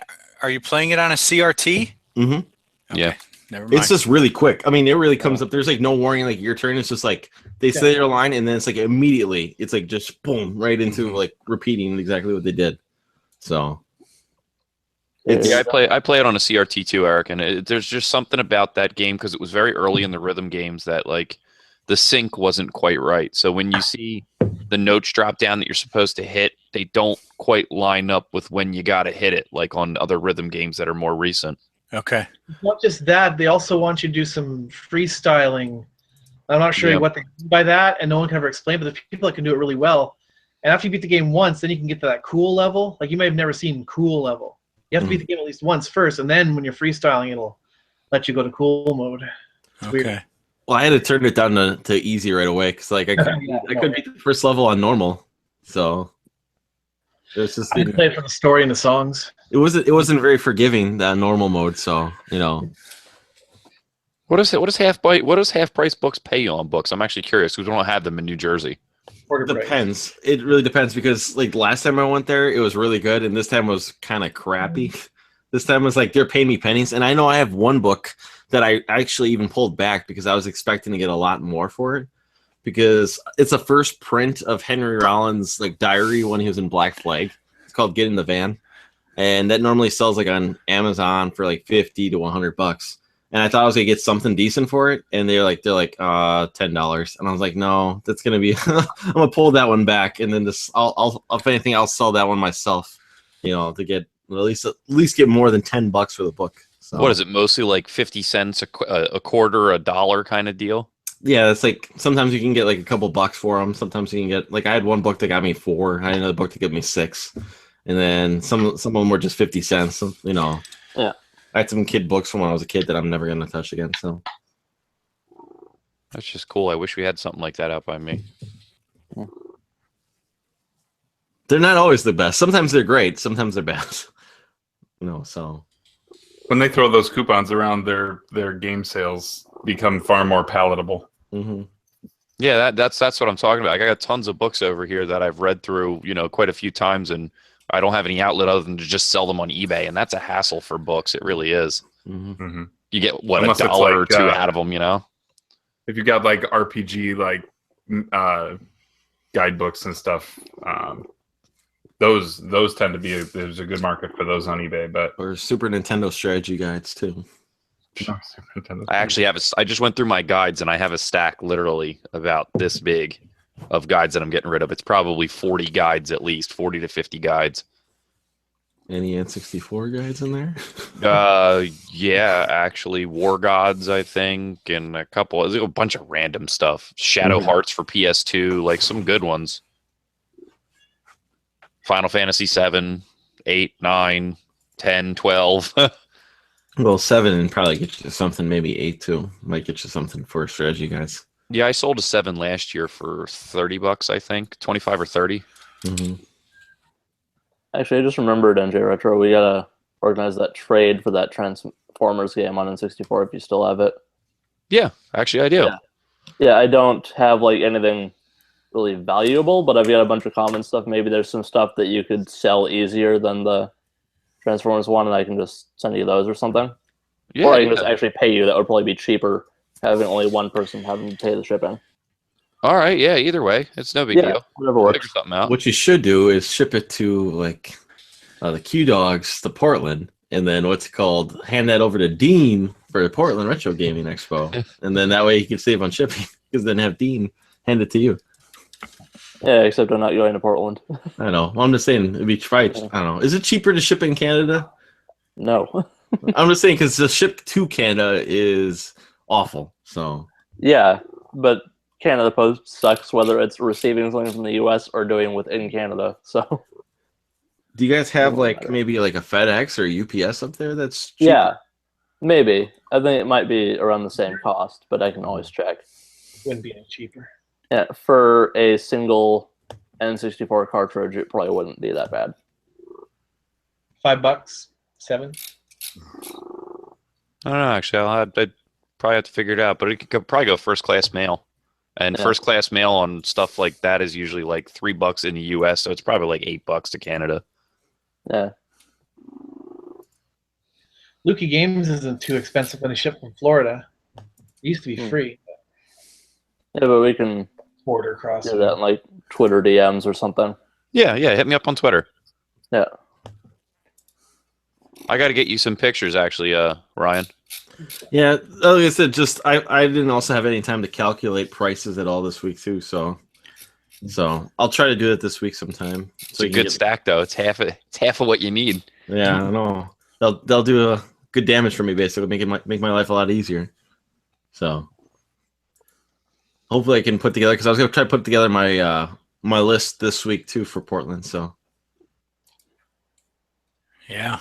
It's coming around the corner. Get it on paper so that you don't get. Mm-hmm. And like I said, we could work something out before Portland, or you could wait till you go to Portland and see if you catch stuff at like a crazy deal, catch people slipping. Mm-hmm. The stuff will be here for you if you want it. I'll just set it aside. I won't take it with me, Cool. Actually, yeah, you're going to Portland, right? I'm not. Oh, okay. Never mind. I was thinking if you went there, then you could just ship it from there and it might be cheaper. Because that's like 11 hours from me by train. Just put it on a train. Yeah. Just look for the one that says, Vancouver. Be like, I'm only using a 16th of the chair, so give me one ticket.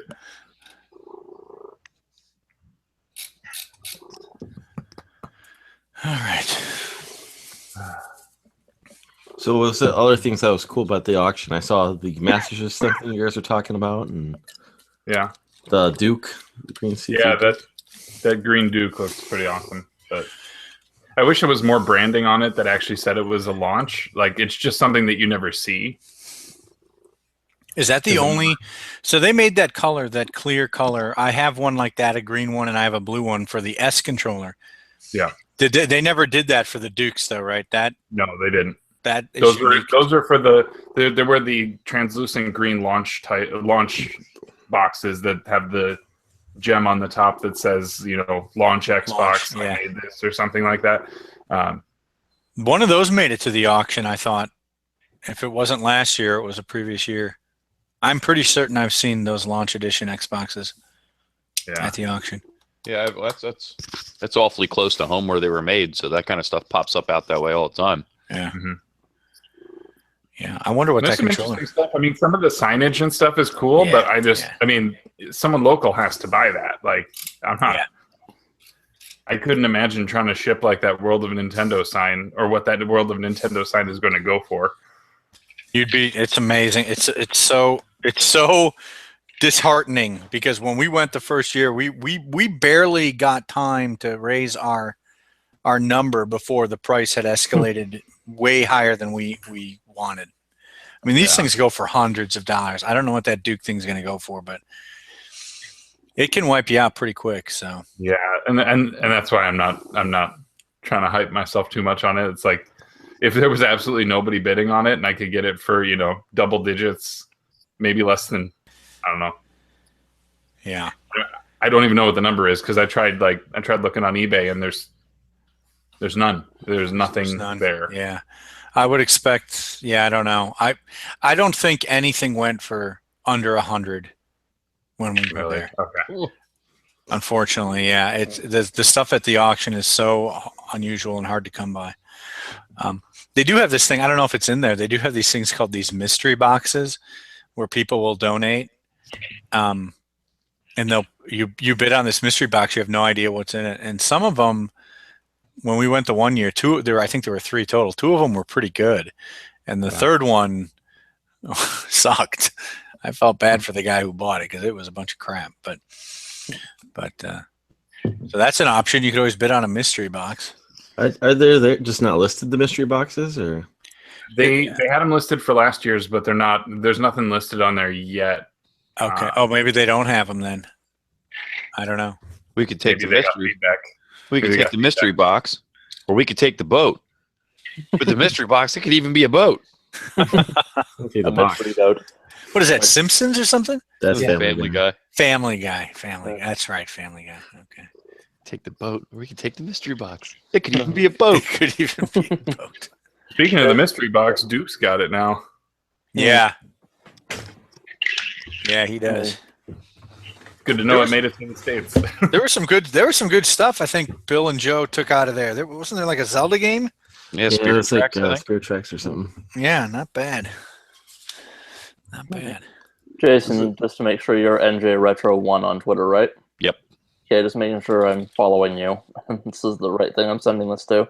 Just sending you a link with some of the stuff I have for trade on it. Okay. It's nothing amazing. I'm thinking the GameCube stuff is probably the most saleable. Okay. I have a bunch more, though, but it's all way more common than that.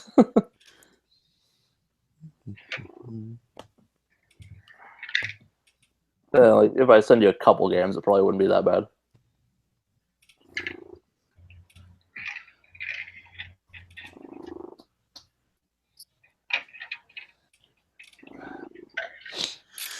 Who is playing Dead Space?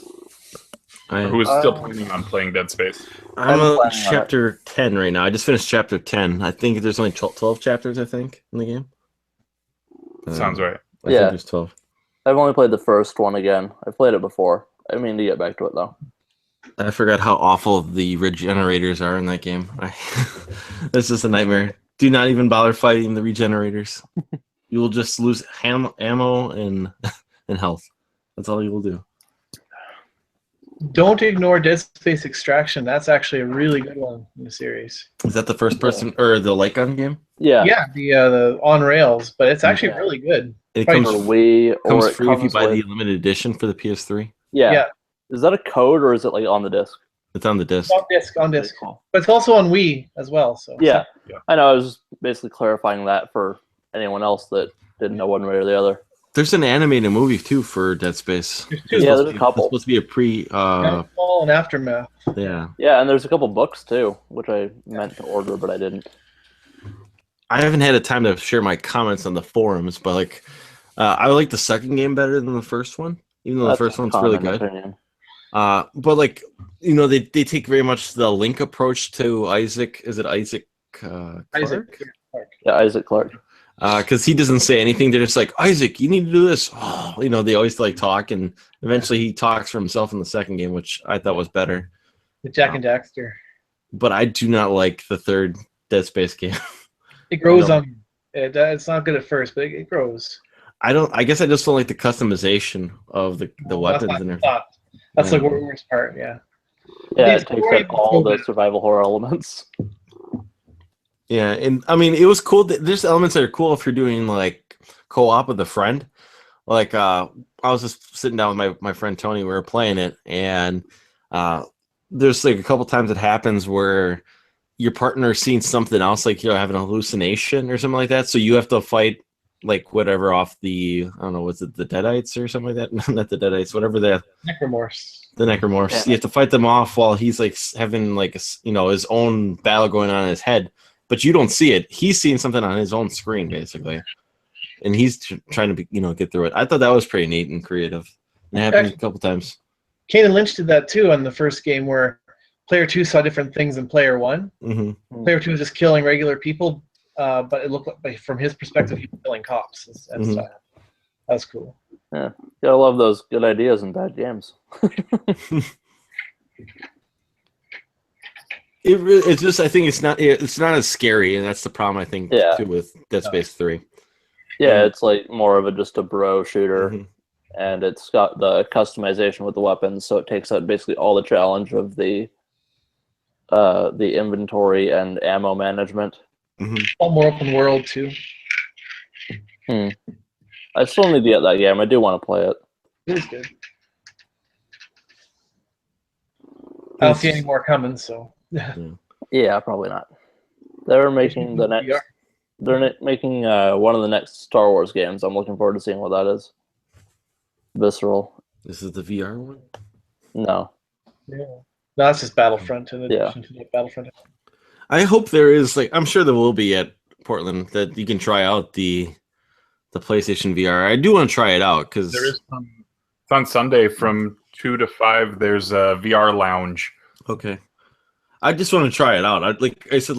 I'm not gonna pay $400 for a PlayStation VR, but I am interested. I am interested in that game right there. That game, I love the Arkham games, but I wonder how much, you know, like what can go on with that game. I like the idea that now you can play the games and it's like 100-inch screen like in front of you, where you can just play any regular PlayStation 4 game and it frees up your television. I think that's pretty good. Because I remember seeing it. My buddy had that HTC phone that has whatever, it comes with a headpiece like that, so he gets you VR, and you just put it on Netflix, just to give you an example. And I was impressed with it. You know, I was like, that's really cool. But I don't know. I guess I'm more accepting than most people, I think, with the VR. It's just I'm reluctant to spend that kind of money because I also want to buy the NX probably next year if it ever gets announced. So. Well, what if NX fails? I mean, there's no reason to think it's going to be any better than the Wii U. There's no. But if you're gonna say you're gonna have like the better version of, you know, the new Zelda game, you're gonna have, and they're talking about how there's gonna be a 3D Mario, and I think what they said, like a Pokemon within the first year of the game. You know, it's like, And that's all they're releasing for it. I don't know. I love console launches, so I think it's a lot of fun to go to those, and I don't know. I almost see as the NX is probably the last console that's going to come out anyway. So Could be. I think everything's just going to be integrated in televisions, and you're going to pay an Xbox Live or a PlayStation Plus service, and you can stream. PlayStation Now. Yeah, or PlayStation Now, where you get like where it's called to be built in, and then you pay $10 a month, and then the new games will just go automatically to that or something like that, like Netflix. Yeah, where it's going. It's a continuously money coming into them, and that's where I see it's going. So that's what I kind of almost think that the NX is going to be the last thing. So one of them. Yeah. You've heard from like whatever the last couple of years that the heads up of Microsoft, they went out of the gaming division. They think it's they make more money on their OS and their other products. That the gaming system, granted, it probably makes money, doesn't make enough money to what Microsoft wants. And same thing with like Sony's. Basically, the only thing that's actually making money for them is their video game department right now. So it sounds like they're just all eventually just going to shift into something else that's going to be continuously money coming in for them. So. But they're trying to use their video game division to sell TVs now. Like I feel like, that's the 4K push right now. Yeah. Is, and so that's a hard sell for, for me and for I think a lot of people. But I really thought this was going to be the last console generation. I think Musty. I think you're right. The only thing that made technically it's not over 4K. yet. Yeah. Well, that's what I'm saying. I thought the PS4 and the Xbox One were the last consoles we were going to see. But like you said, with the 4K TV coming out, I think that's actually what spurred them to make new consoles. I figured this was going to be the last. I still think they're just going to do the iPhone approach too. That could be the thing where every couple of years, every 2 to 3 years, they're going to get another revision. Yeah, the iterative releases. It's a dumb PC, basically. That's all you're buying is a dumb PC over and over again. But it's easier. You don't have to worry about configuring anything or playing with your settings. I would like the option. But they're not going to do that. I would like the option where you could just click out the memory card like you could a computer, or upgrade that, because you can do that with the PlayStation with the hard drive. You can swap it out. But if you can do that with the memory, you can do that with maybe the processor, but I don't know if you can mess with that. It's like it's starting to get a little too complicated. I would just like the option that you can boost stuff up yourself, but that ain't gonna happen. The consumer doesn't want complexity, though. They want a home theater system that also plays video games on it, and they want to put it in and have it just work, which is fine. The way it works with consoles, and it's always been that way with disc-based, you're always buying the last PC. Yeah. That's all it is. So PC takes a leap forward and the console follows in behind. It's the way it's always been since Xbox first came out. Basically when the Xbox 360 came out, you were buying an optimized Diablo 2 machine, basically in a console. Is how it works. Or a more affordable, you can say a more affordable. I guess, yeah. Well, because then it was already obsolete and cheap. Yeah. Cheaper. Well, that lasted 10 years, though. The 360 lasted about 10 years, so. Yeah. Well, it's PS3. It's anything like that. They're just literally last year's PC kind of deal. Yeah, but most people don't want to deal with building PCs and keeping their stuff up to date. They just want to plug and play. Yeah, you just want to put in the disc and it works, or download the game and it works. Which I prefer too, but I'm also interested in building a PC for like other stuff. I don't really see much point of it for myself currently, but I will eventually build one. Yeah, me too. I need a new one. See, I was kind of though. I'm like, guys, you leaving? Got bail out. See you later. See you later. Yep. See you, Sean. But I still see this probably is the last. Like NX is probably the last console I buy because I'm perfectly happy with all the games that I have. Basically, it's like, it's like I don't even. The Wii U soured me. I don't think I'm going to buy an NX. I don't know. It didn't sour me. I think I got a good run out of the console. I got about 20-some games from it. So. I bought it for Zelda last summer. Expecting it to come out for Christmas last year like it was supposed to originally. And when it didn't, I was like, that's it. I'm done with Nintendo. I'll buy handheld stuff, but I'm never buying a console again. Well, the NX is a handheld. It doesn't matter. that you can plug into a television. Yeah, I don't like hokey products. I don't like stuff that is. I'm just not one for So that. you kind don't of like stuff. Nintendo. No, I mean like It's just hard to be an early Kidding, I'm kidding. hard to be an early adopter anymore. Yeah. You're just soured constantly because they keep just stabbing you in the back. Yeah. Yeah, But I think it would be fine for them to go the iterative route, like iPhones and stuff like that.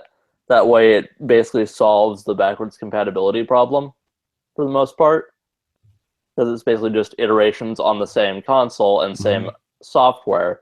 You just upgrade it so you don't have to be like that way I wouldn't have to own 20 different video game consoles to play what I want to play in order to do that if they did it before that way.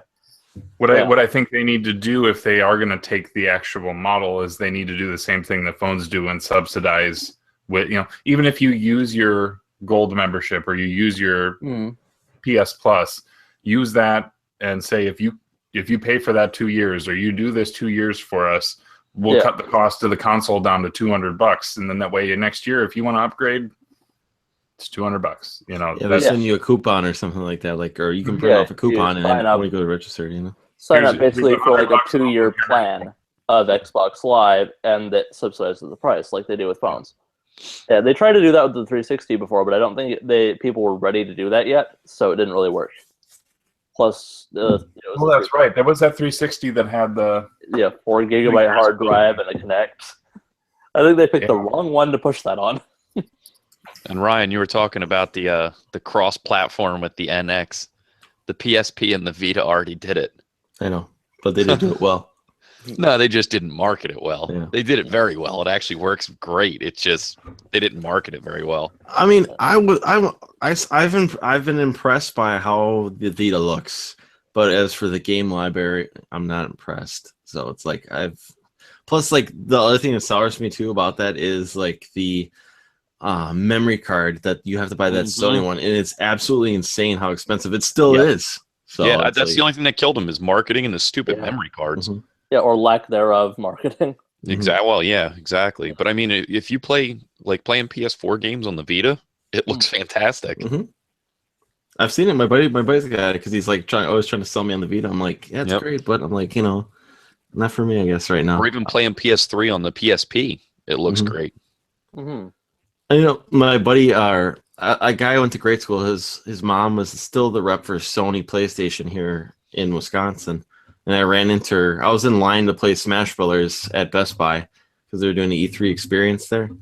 And she was just like milking off of Nintendo. She was trying to capitalize by doing like the show and whatnot and handing out like T-shirts and whatnot for Sony. And I was talking with her and she was saying like how like a couple of years previously they brought in, she had to deliver via plane. She had to pick it up a Vita. There's some factory here that they're making a special cord that went inside, and she had to fly to San Francisco to their headquarters, and then they were going to fly that to Japan immediately after. It was just like a handoff, but like, because it was supposed to be so like revolutionary, and it just never took off, Yeah. I actually wish they had a cord like they do for the PSP to run component or HDMI out of the Vita. I know they have the PlayStation TV. I have one, but it's not. It's whitelisted. A lot of games are whitelisted, and you actually have to hack it in order to play all of your Vita games. Plus, it doesn't really have touch. It doesn't have the touchpad compatibility. So yeah, that's why a lot of them don't work. I wish they did something like the PSP and just had a cable for it to hook to your TV. Yeah, that would have been much better. I mean, I could still see myself buying one, but I'm not buying one until I can at least see it at a cheap price, basically. Yeah. I still think it sells for $200. Yeah, if you find one for $100, you can usually find used ones for around the $100 mark. I definitely recommend it. It's definitely worth $100. Yeah, it just doesn't go for that is the problem. Yeah, usually, and the memory cards are bullshit, as said before. Back to the Nintendo thing for a second. A lot of this like crystallized in my mind for like. I need to watch Re-Res. Yeah, a little bit. They did the, like Death of Consoles discussion, and they were talking about Nintendo with that, I think. And after that, and just kind of thinking about it a bit, I really do think at this point, especially if the NX doesn't take off, but even if it does, at this point they should pretty much go third party for console stuff, and for handhelds do mobile. Well, I think that's what they're going to do eventually. I think their games will be on PC and their mobile games will be on phone. Yeah, and I think that's awful, but then it's like you wouldn't have to buy another freaking console just to play Nintendo games on them. Mm-hmm. And if they were third party, they'd be like the best third party developer. They could put all their money into games. They wouldn't have to do hardware development anymore. That's why I said the P2, or I said the P1. I said the NX is the Nintendo Xbox. Yeah, I never have and never will play mobile games on the phone. My phone's a phone. Yeah, which is fine. But as far as handheld games go, that's kind of where it's going. No one wants to carry a second mobile gaming device around in their pocket. They just have their phone and they'll play games on that. That's I've always been like that as a kid though, even too. Like I never wanted to play because I'm afraid of like losing or dropping it, you know. Yeah. No. I had a Game Gear growing up and I loved it, but like I didn't want to ever leave the house with it because I was afraid of dropping it. And then when I'm at home, I'm like, why do I want to play on such a tiny screen, you know? Yeah. Now you can be afraid of losing or dropping your phone. Yeah. If they actually, you know what? I can't say never, because if they actually do get better battery technology, I probably would. It's just playing games on your phone just eats so much battery life, and I need the damn thing as a phone most of the time. I can't afford to waste battery when I'm out and about. Yeah, but another thing I think Nintendo should do, actually, I think it would be a good idea, especially if they went mobile, is because a lot of the things are tablet-centric anyway, or touch-centric, with the the 3DS, I mean, and the Wii U to an extent. So it's basically going tablet anyway. So it wouldn't be that weird for them to go mobile. But a lot of the mobile gaming is for like tablets, is what that's popular on. So I think what Nintendo should do is they should make a like child-targeted cheap tablet that plays Nintendo games on it. Like the Nintendo games for mobile are also on like iOS and Android, but here's this cheap like $150 tablet that parents can get for their kids. They don't have to take my $800 iPad anymore. I don't want to replace that again after they drop it off the deck. So they can just give a cheap tablet to their kids. If they could come up with something, I mean, like I think my like three-year-old nephew's got something like that where they can drop it all they want basically, and it just plays games on it. Like if they can come up with something like that, like he's just getting into it because I gave him his brother for his birthday a 2DS because it was on sale and I had a coupon, and he's just starting to get into games. He's 5 years old and he's starting to get into games. Like he's, he plays Mario Kart. I bought him a couple of DS games that I found at Goodwill's and he loves them. And he's just touching. He kind of gets it, but like I think they're, like they want to get a case to make sure because he's kind of a klutz. He's a 3-year-old. They're gonna drop in, stuff. So if Nintendo could somehow come up with something to be great, to be durable, or they came with like a case that you could slide on it to prevent it, like from if you dropped it, like an OtterBox for the new NX or something like that, it'd be great, Or at least have it be less expensive to replace. But I think it should be like a Nintendo OS type thing on that tablet where it just is a Nintendo kid-centric one where it has really good parental controls, and then the parents don't have to deal with their kids stealing their iPad or iPhone all the time or breaking it. So I think that would be a good entry market to have kind of a medium hardware ground for kids. And then I'll work with Japan too, because Japan is all about like mobile and everything too. So it's like you cover the world basically doing that. Yeah, but I think parents would probably be like, "Hallelujah! I don't have to worry about replacing another $800 iPad." I'm going to step away for a few minutes, but I'll be back. Okay. Gotcha. Yeah. But I think they'd probably do. We'll see with the Mario Runner game. Still don't remember what the actual name of that is. But it actually looks fairly decent. Mario iPhone, I think is what it's called. Yeah, whatever. Yeah. Either way, we'll see how good that is. But I think they could incorporate a lot of their stuff that they've been doing on their handheld systems probably to. Do you guys think it's going to be free, or do you think it's going to cost some money? Oh, it's going to cost money, but I think that's not going to matter. If it's like a $5-10 game maximum, people are still going to buy it because it's Mario. See, I can't see paying $10 for it. $5 is an absolute max I would pay for that game. Obviously, and they'd be stupid to put it any higher than $5. But I think even the absolute craziest amount they could charge, probably $10, and they could still get people buying it. If it's $5, I'm probably not even downloading it at launch. If it's free, yeah, I'm downloading it just to try it out. Yeah. And that's the only way you're going to probably really get me to try it, actually, is if it's free. Yeah. I mean, you can put ads on it, and then great, I'll be playing it for free. But if it's $2, I consider buying it at launch. But, Yeah. And I wonder if Nintendo knows because of how successful Pokemon Go was, that it was for free. Yeah. Yeah, that's kind of it's less of a game. It's just kind of an experience thing on there. And it's also not them making it. I think between 99 cents and $5 is a good area for them to charge for that. Because then the people that just want to play once and pay once and play it are going to be happy with that. And then they can put little cosmetic microtransactions in that don't affect the game whatsoever. Or at least do the option where if you want no ads, the no ads one is $2. Yeah. And if you want if you want ads, I mean, otherwise it's if you want it for free, it's got ads on it. And I'm fine with that too. But you can put all the Nintendo game ads you want in there. Yeah, but think about it this way. A lot of the people, especially in the community we're a part of, are going to look at a game that's free to play and immediately dismiss it. Regardless if it has a option to. That's because they're old fogies. Yeah. Old fogies and they whine a lot. Yeah, but still, it's going to be a turnoff for a lot of people. So they'd be smart just to charge a cheap entry rate for it. Or maybe do separate apps, like the free-to-play version and the pay-to-play version. You can't do the Square route where they charge $25 for Final Fantasy VII for your phone. That would be death immediately. Because I think the Sonic games, I'm going to check how much the Sonic games are for your phone. I think they're not that expensive. Yeah. Sonic 2 and Sonic 1.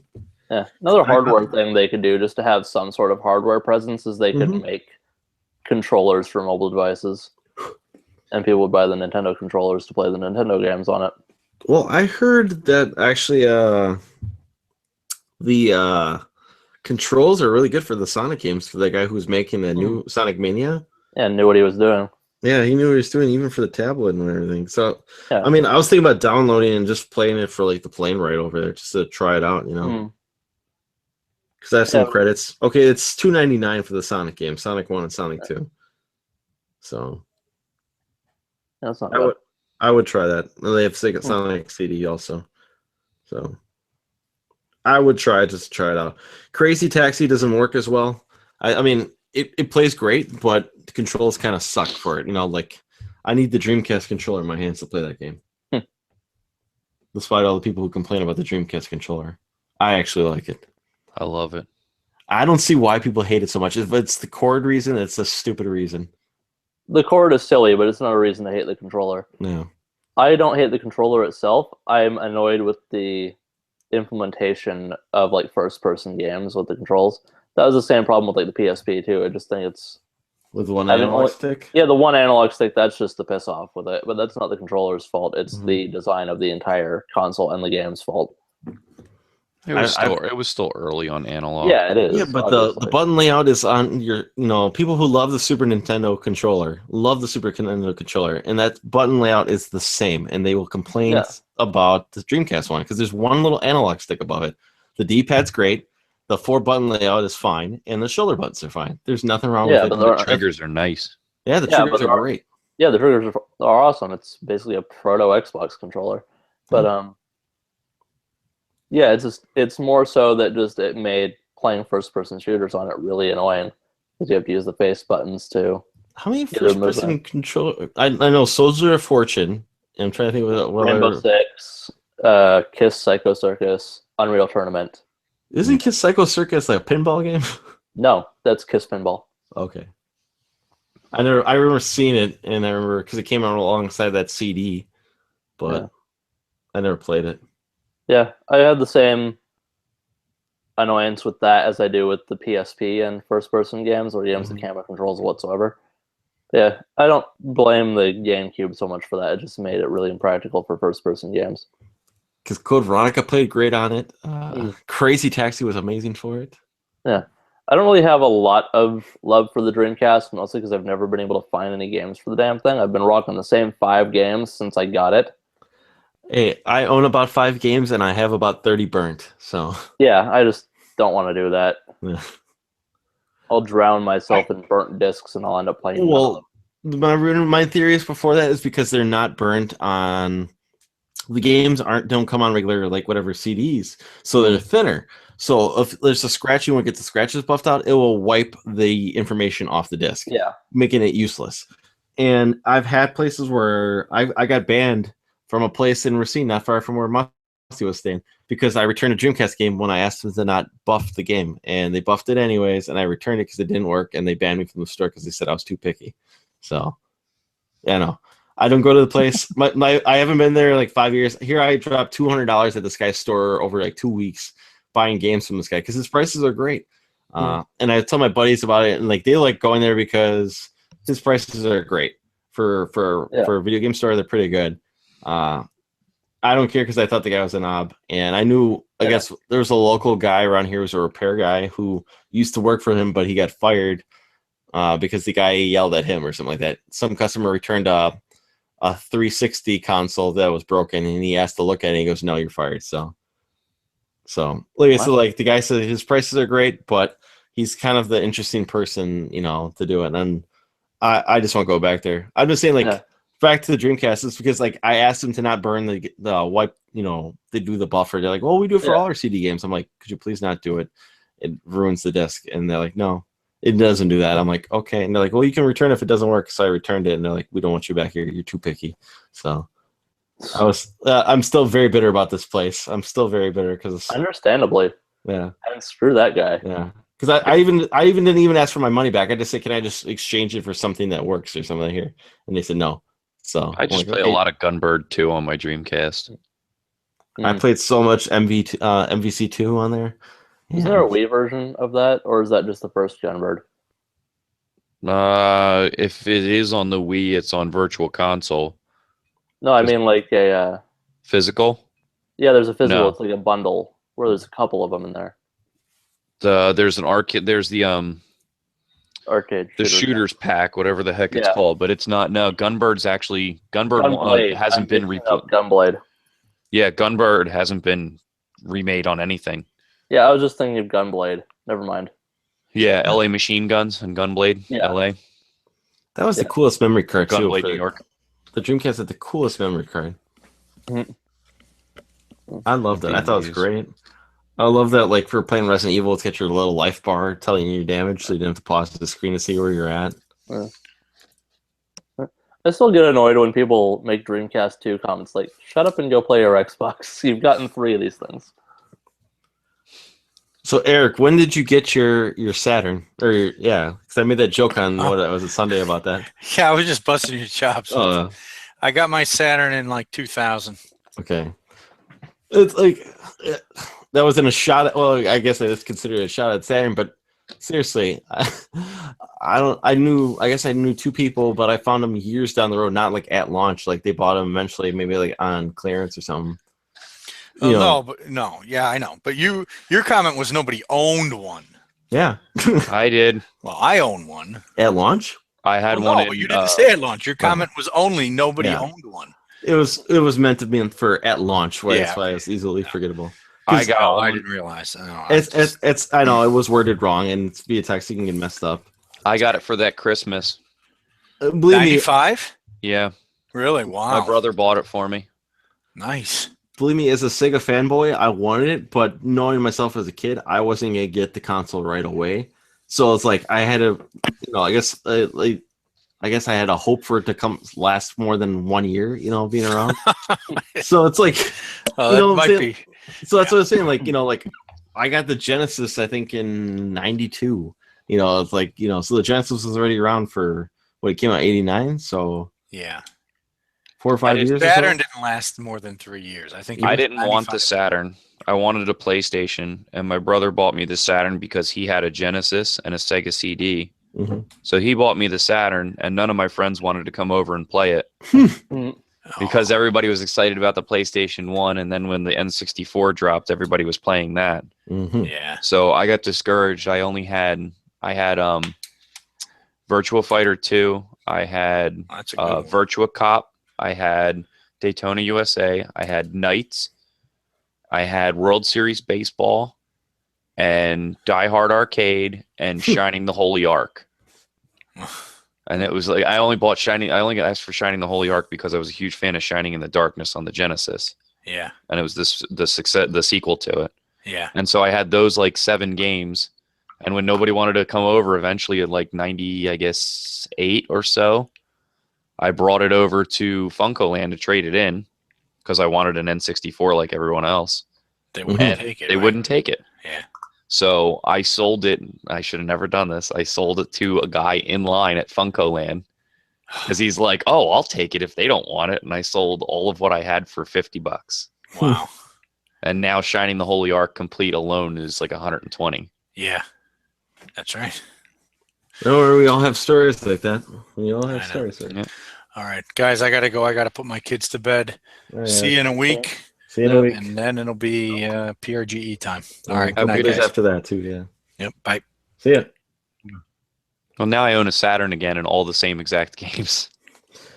I would love to get one. I know the guy developed a hack to mod, so you can play all the games or something like that. It's not even remotely close to being done yet. Yeah, I know. But like I would love to just do that where I could get and then just be hacked basically.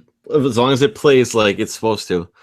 And you know those like first 4 games you listed are like games actually that I've actually played on the Saturn. I remember this guy named Brad down the road who I was in school with.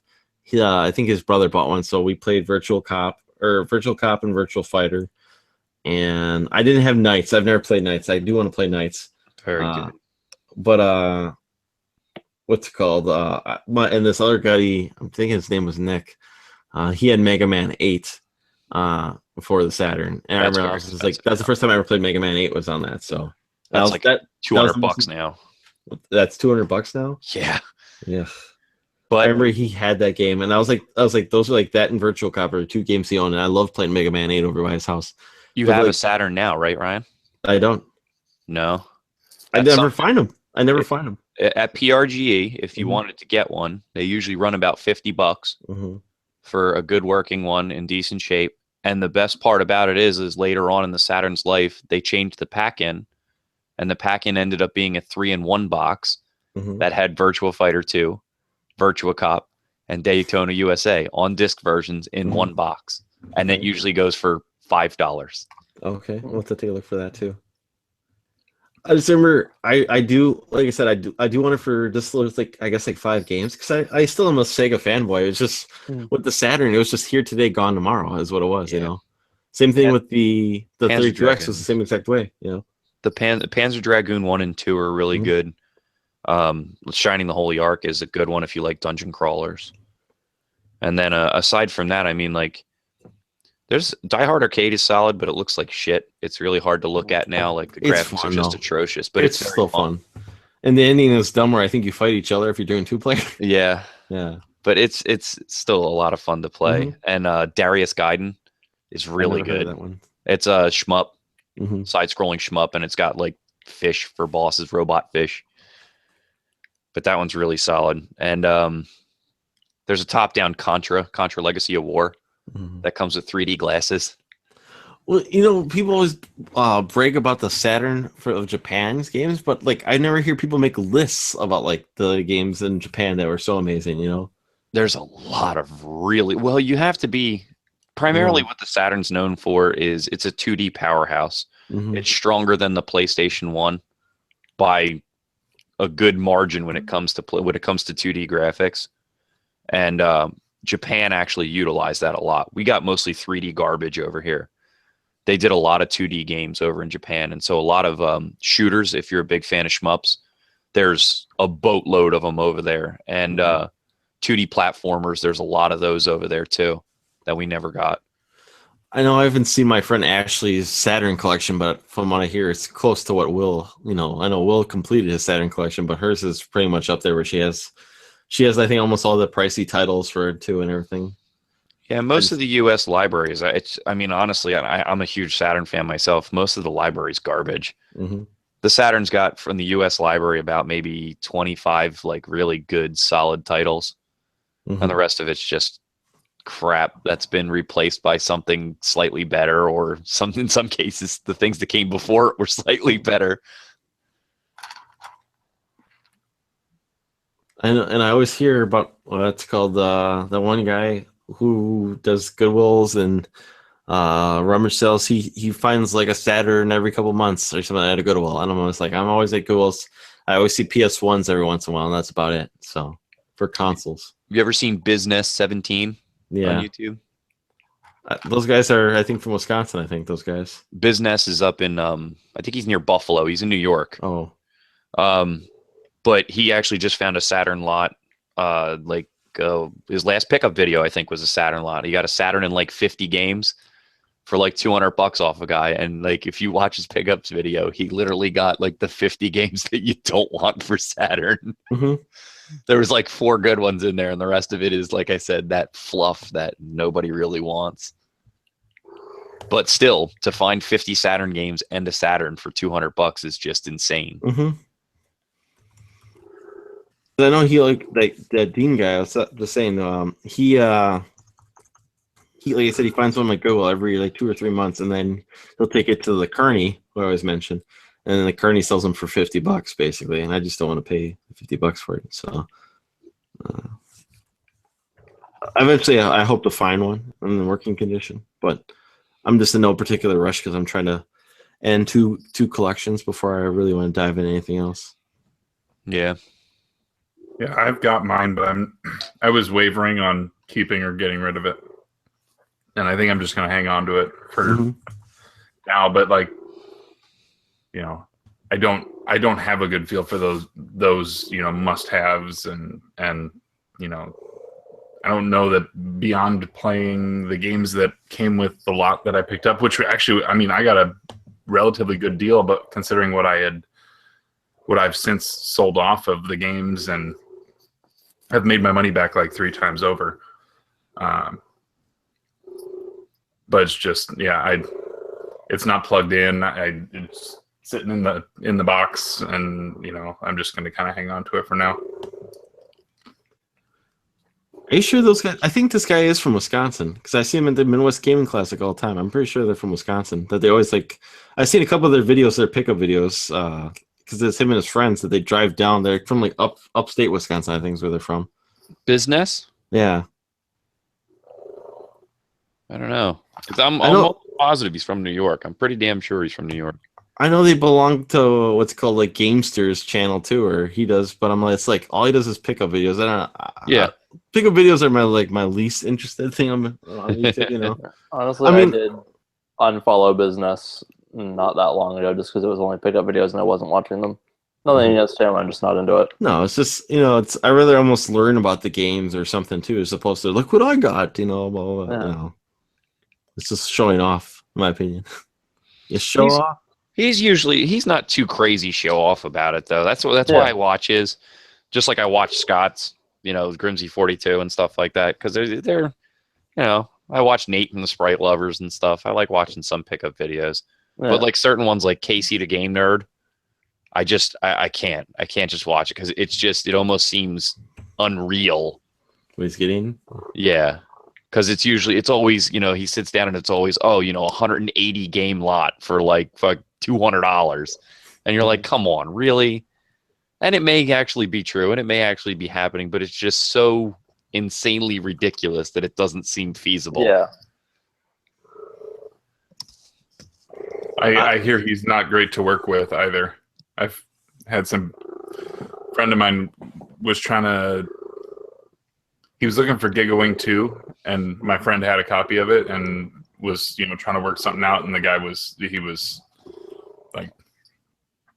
like nowhere close to even a permissible range for what that game is going for. That's probably why he gets everything the way he does, because he probably just badgers people with the lowest price possible and goes up just enough for them to take the deal most of the time, Mhm. And I'm not that kind of guy. I can't go on Craigslist and badger people for stuff when it shows up. You know, if they ask $100, I'm not going to be like $40. And when they say no, say $50 or else I'm done. You know, I can't do that. Yeah, I think, you know, having the desire to sell ultimately is, you know, is your worst weakness as a seller. Mm-hmm.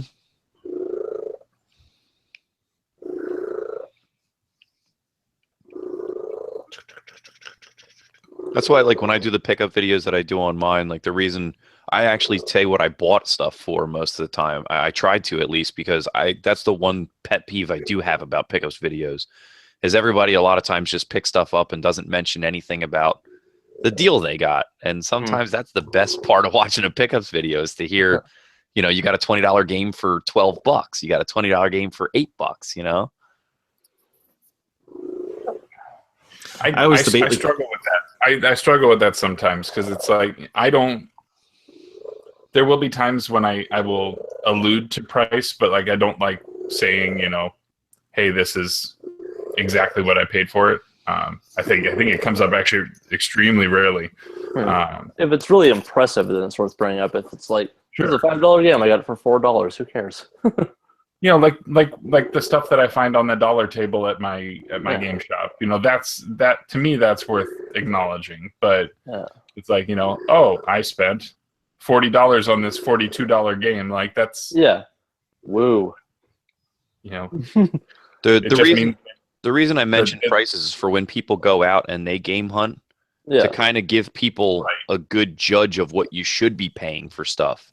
Yeah. Like if you're going out and you're seeing Contra for $50, most people are blind and they're going to pay $50. If you got people on there going, hey, listen, this was $30, it's $35, you know, like it kind of helps you. I mean, that's where I learned most of my prices, was watching stuff and reading. Mm-hmm. I never overpay for anything. I don't think I've paid flat out retail price charting price on anything in probably 3 years at least. Just got to be savvy to what stuff really goes for, and watching people's pickup videos and stuff and catching deals like that is a good judge and a good gauge, I feel, at least. Yeah. Speaking of game stuff, did you look at that list I sent you? I did. I actually, there's a couple things that you had on there for GameCube, like Coliseum, and I also saw like Time Splitters on PS2 and stuff. Yeah, that one has no manual, the Time Splitters. Unfortunately, I literally do have all of them, but it might be a couple of them that I could put towards the table when I go. Yeah, that's what I said. The GameCube stuff's probably the most saleable. Like Coliseum is not a very good game that it goes for a lot of money. Yeah, and like you were saying, even with the shipping though, it might actually just be cheaper just for me to just ship it to you and take a hit on the price just to hook it up for the collection. You know what I mean? Yeah. And that way you still have trade stuff. Yeah. Because I'm not gonna charge you what it goes for. Yeah. That's ridiculous. Yeah, but I wouldn't charge you what Coliseum goes for either. Yeah. Those go for like the kind of similar amount, don't they? Yeah, I think so. Because the Transformers game jumped. It got like outrageous. And it's not, I know what I paid for it, and it's nowhere near that. Yeah. We could just, because I didn't pay full price on Coliseum either, especially now. We could just trade those. Let's see where we go. If that's what you want to do. Oh, holy crap, that game got ridiculous. Why is it so high? Which one, Coliseum? No, Transmetals. Yeah, Nintendo tax. Holy hell. It's all over the place. There's some as low as $25 and there's some as high as $85. It's all over the place. I paid 22 or 23 from Play and Trade like 2 years ago. Yeah, I paid a little more than that for Coliseum, but Transformers is a much I got to get you a picture too, because you might not even want it. It's got the straight up Blockbuster label. Actually, let me see. Hold on, I'll be right back. Yeah. Actually, I'll be right back too, because I got to go to the bathroom. Just let him know that's what I'm doing. Is that your music or my music? Am I hearing music or you hear music? I'm not hearing music. Oh, it must. Oh, that's what it is. Sorry, it's an ad because I was just looking to see. Apparently, Marvel announced that Daredevil season 1's getting a Blu-ray, so apparently there was an ad for that or something like that. I just wanted to see what the date was for that because I really do enjoy the Daredevil series. No, that's cool. Did you watch Luke Cage? Haven't yet. Let's see. We got back on Sunday. I watched the debate, or whatever the hell that was. If you can call it that. And then yesterday was the Cubs game. So I don't know how we're trying to watch Mr. Robot right now too. From the beginning or second season? Beginning. We just wisened up to that. Yeah, I've heard good things about it. The thing is, like, I'm gonna have to resort to the internet for my my copies of that show to download and rip it from. Because I bet I don't have Amazon Prime. Season 1's on Amazon, but yeah. And I don't have that, so I'm gonna have to resort to different means to watch that show because I heard good things about it. Which show? Mr. Robot. Was it Mr. Robot or iRobot? No, Mr. it's Robot. iRobot's the stupid movie with Will Smith. Yeah. So iZombie also is. But you could. I mean, you're still a student, right? Yeah, I know the half off and whatnot. So we got that half price. Yeah, but still, it's it's the cost of another subscription membership for a year that adds up.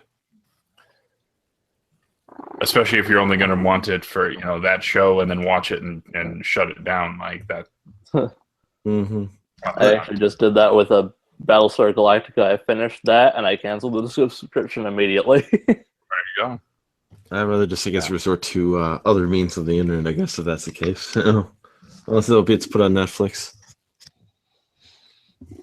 Yeah, we'll see. I mean, well, that's the thing is because, it might get put on like Hulu because NBC does USA is part of NBC. NBC Universal, and so their stuff tends to end up there eventually. Okay. It's the full length Blockbuster sticker that they used at that time period. It goes all the way. It's literally the whole label. Yeah, but that's for the Blockbuster exclusive games, though. Yeah. Actually, a bigger detractor is that some of the words are worn off a bit.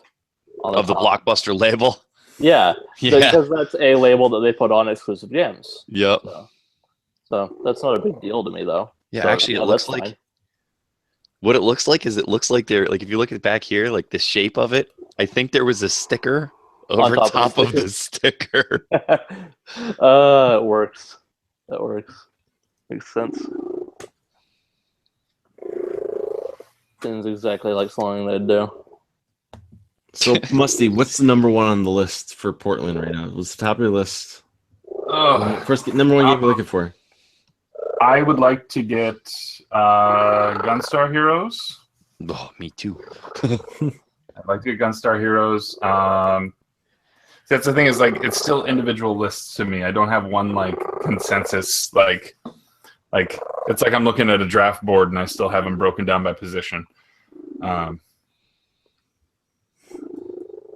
games that I would want to drop retail on, that's tough because I really don't want to pay retail on any of them. Mega Man 5, I think maybe Metal Storm might be kind of the high end of what I would want. But I would sure want to bundle that and bring that price down as much as I could. But yeah, Gunstar Heroes. In fact, some of the things I got today, Dark Souls and Dead Space, both knock things off this list, which is good. Stubbs is Zombie. So do you just have like, all right, this is a Super Nintendo list. This is and you don't have like a number. This is number one out of all, like a general. Nope. which is tough. And maybe part of me thinks I should either reshuffle it or something like that. But I still have it broken down into different categories. Well, because I plan to do different categories and then this is like the top 10, and it's gonna be sporadic over various consoles. I think. Yeah, like there's a secondary NES list that I'm fairly confident that I could pick up all of them and be under $100, Mm-hmm. And it's something like 15 to 20 games. But they're all games that I either owned or recall playing as a kid, and that's the reason that they're here. But like the most expensive one on that list is McKids. That game shot up for some stupid reason too. Don't tell. Yeah, it's pushing 20 right now. Yeah, it was like $8 up until a couple months ago. Did somebody feature it or something? Is that why it went up? It wouldn't surprise me. I don't know. If James and Mike did a Monday on it or something. Yeah, that's what I mean. Like, it must have been something like that, because literally that game was like $8, $8 to $10 for the past 3-4 years. Which game? McKids. I think someone did feature that. I'm not sure who. Yeah, there's like on that list that not those more highly sought after ones. It's like that Tiny Toons Cartoon Workshop, which I had as a kid. Tubin, that's a good times game right there. That's good times. Zex's, which I had and sold. I traded it off to somebody for something, and I'm kind of kicking myself because the week after that, it got mentioned on somebody's Hidden Gems video, and I'm like, great. But like some of the other stuff is like Adventures of Dino Ricky and Al Unser Jr.'s Turbo Racing and American Gladiators and Arch Rivals, Back to the Future, Capcom Gold Medal Challenge 92, Jaws, Mylon's Secret Castle, Qbert, POW, Tecmo NBA Basketball, Three Stooges. These are all easy ones. I'm sure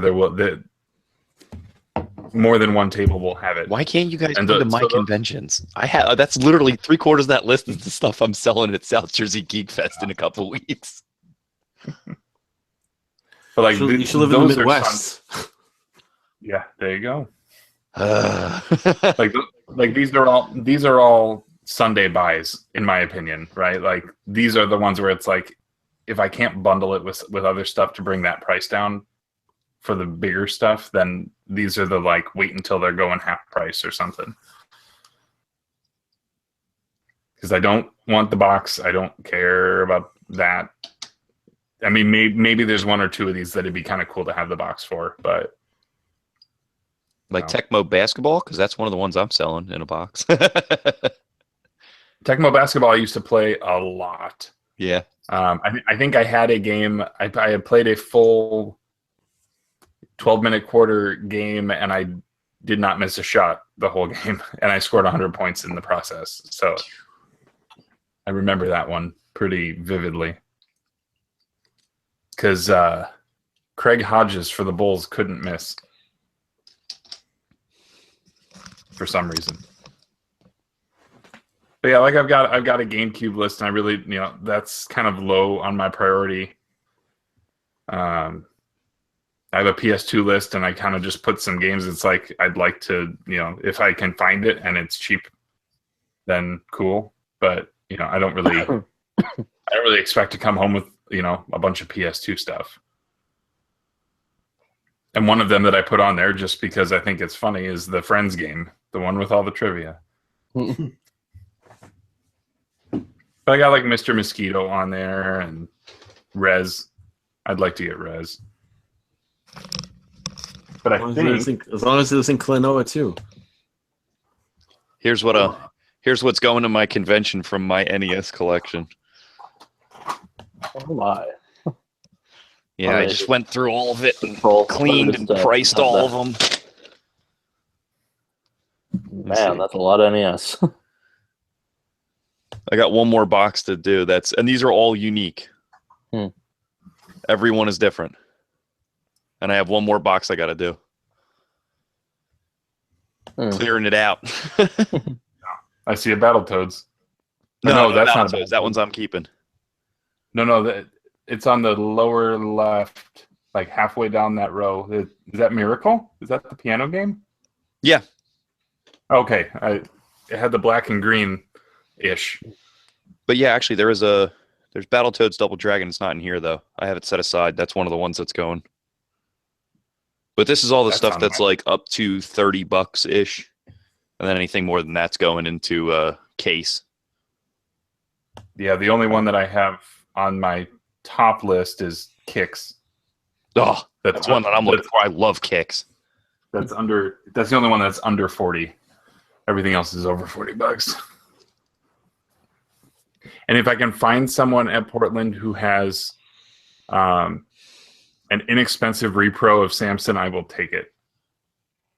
From what I've been told, the believe it or not, the AliExpress ones, and they're pretty cheap, are actually pretty decent copies for what they are. Yeah, if I do get one of those, I would definitely get. I was looking at that, and I would force myself to buy one that's the off color, because they've got them like yellow and red and purple and stuff like that. Are they? I actually didn't check. Did Ali? Are they selling the ones that say reproduction at the bottom left corner? No. No. But the stickers. I mean, if you look at the screws on the back, they're plastic. Everything's plastic on the back. That's the key. That's the key giveaway. Is you can't open them up because it's all like locked in. Yeah. Plastic. Yeah, the shells just clip together instead of screw together. Mm-hmm. But I know they have them labels that are almost exact. They're probably like 90%, exact on color and stuff, but they say reproduction at the bottom left corner. Yeah. Yeah. Well, I know. I think J-Rock got one of those, and then he had John Riggs make him a better label for it. That's kind of cool. That's a good idea too. Yeah. Just gotta get Yoshi in the burning games. That's all. Yeah, actually, if you can do like the burning process isn't the hard part. The soldering part is the part I couldn't do. Like, because all you just need is an EEPROM machine, and then you just download the ROMs from like Cool ROMs, and then you burn them to the EEPROM machine, and then you just solder it into the board. Yeah, because they make those. Some of the board, there's wiring and stuff. Yeah, but no, John Riggs was showing that one thing where actually just there's no wiring at all. It's just you just solder it to the board. That they make these boards now that are just like prompt for you to put the EEPROM boards in there, solder them in, and they're good to go. That's what I was talking about earlier tonight. Mm-hmm. The Contra that I fixed that I posted up on Twitter, all it was just a ROM chip swap. I used a compatible board, a Skater die. It's a Konami board, and it was the same chipset. And all I did was take the ROM off the Contra board, desoldered it, desoldered the Skater die ROM, and swapped it. And it works perfectly. And that's what they do with most of the repros. There's like 5 different variants of NES cart boards, and they just burn a ROM and throw the chip on the board.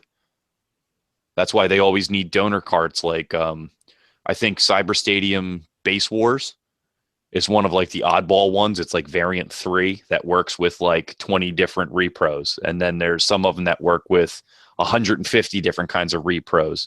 There's different boards for each one. It's going to be hilarious when the most generic, cheap-ass NES games are the ones that are expensive, because everyone's used most of the copies for repros. That's why Batman Return of Joker is $40. Because it's the only cart you can use for Mr. Gimmick. Jesus. I'd rather have friggin' Batman. Yeah, but you can also then just like I said, if you just don't want to buy the donors, you can buy those shells that one set that John Riggs was talking about. Yeah, that's a new thing. The only reason the problem with the Mr. Gimmick though, and the reason you have to use Batman Return of Joker is the sound chip. It has an auxiliary sound chip on the cart that it's not built into the Nintendo. So Mr. Gimmick and Batman Return of Joker have like an extra channel of sound that chip adds. Because Batman Return of Joker is a decent game, but it's not a $40 game. It's like a $10 game. No, but it's good times though too. Yeah.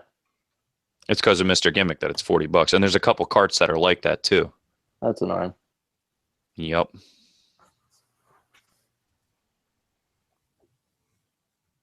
Either way, I know this is just a random thing with my single pickup that I showed earlier.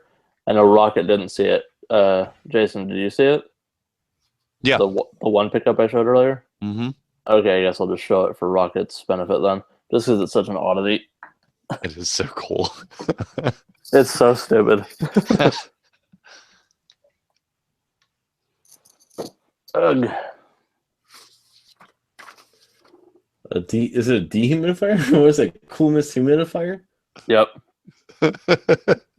So for like if you have a cold or something like that, or what? Yeah, it's like winter when things get kind of dry. I don't know.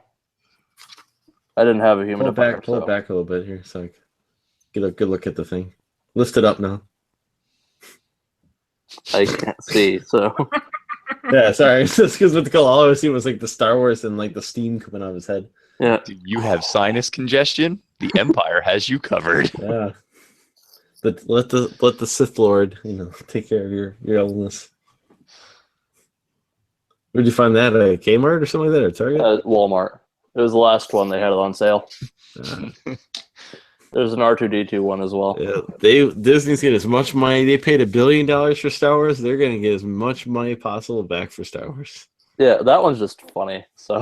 Mm-hmm. I love that kind of stuff. I love the really oddball things. Who was it? Musty, was it you that had the popcorn popper? Yep. The R2-D2. Yeah, I just got that. Awesome. We've used it a couple times. And it's working. It's working great. Of course, Paul picks now to come back. So I love that kind of stuff.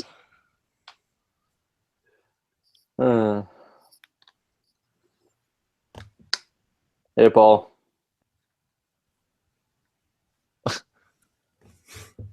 So how's the baseball game going?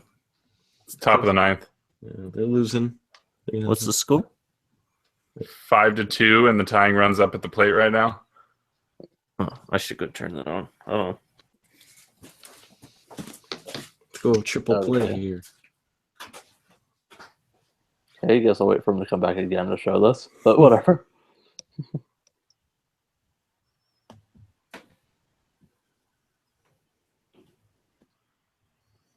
Yeah, there's some weird shit released with Star Wars branding on it. Hold on, I got my I have my selfie stick.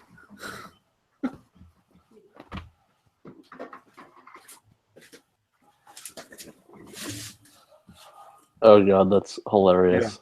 Yeah. I think I remember you showing that before. Yeah, it came in the box, but yeah, it's the lightsaber handle and the button for the trigger is right there, and I can mount my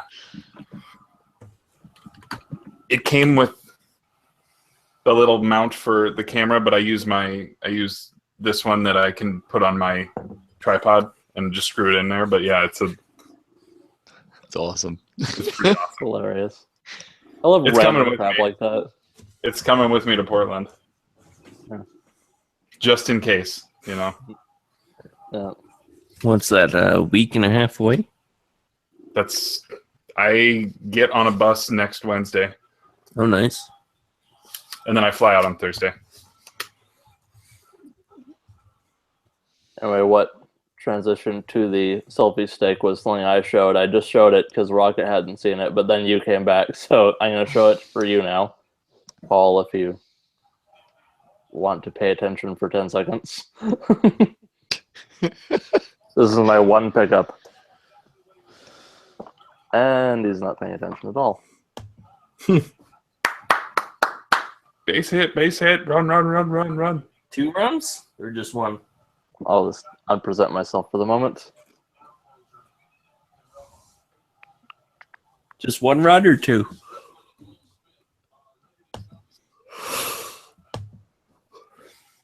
Okay, Paul, I'm just going to show you my one pickup this week really quick. Okay. A vapor machine? No.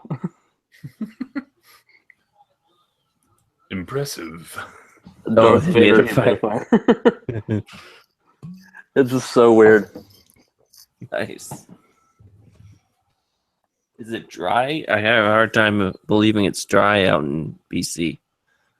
No, but sometimes it gets like when it gets cold, I don't know.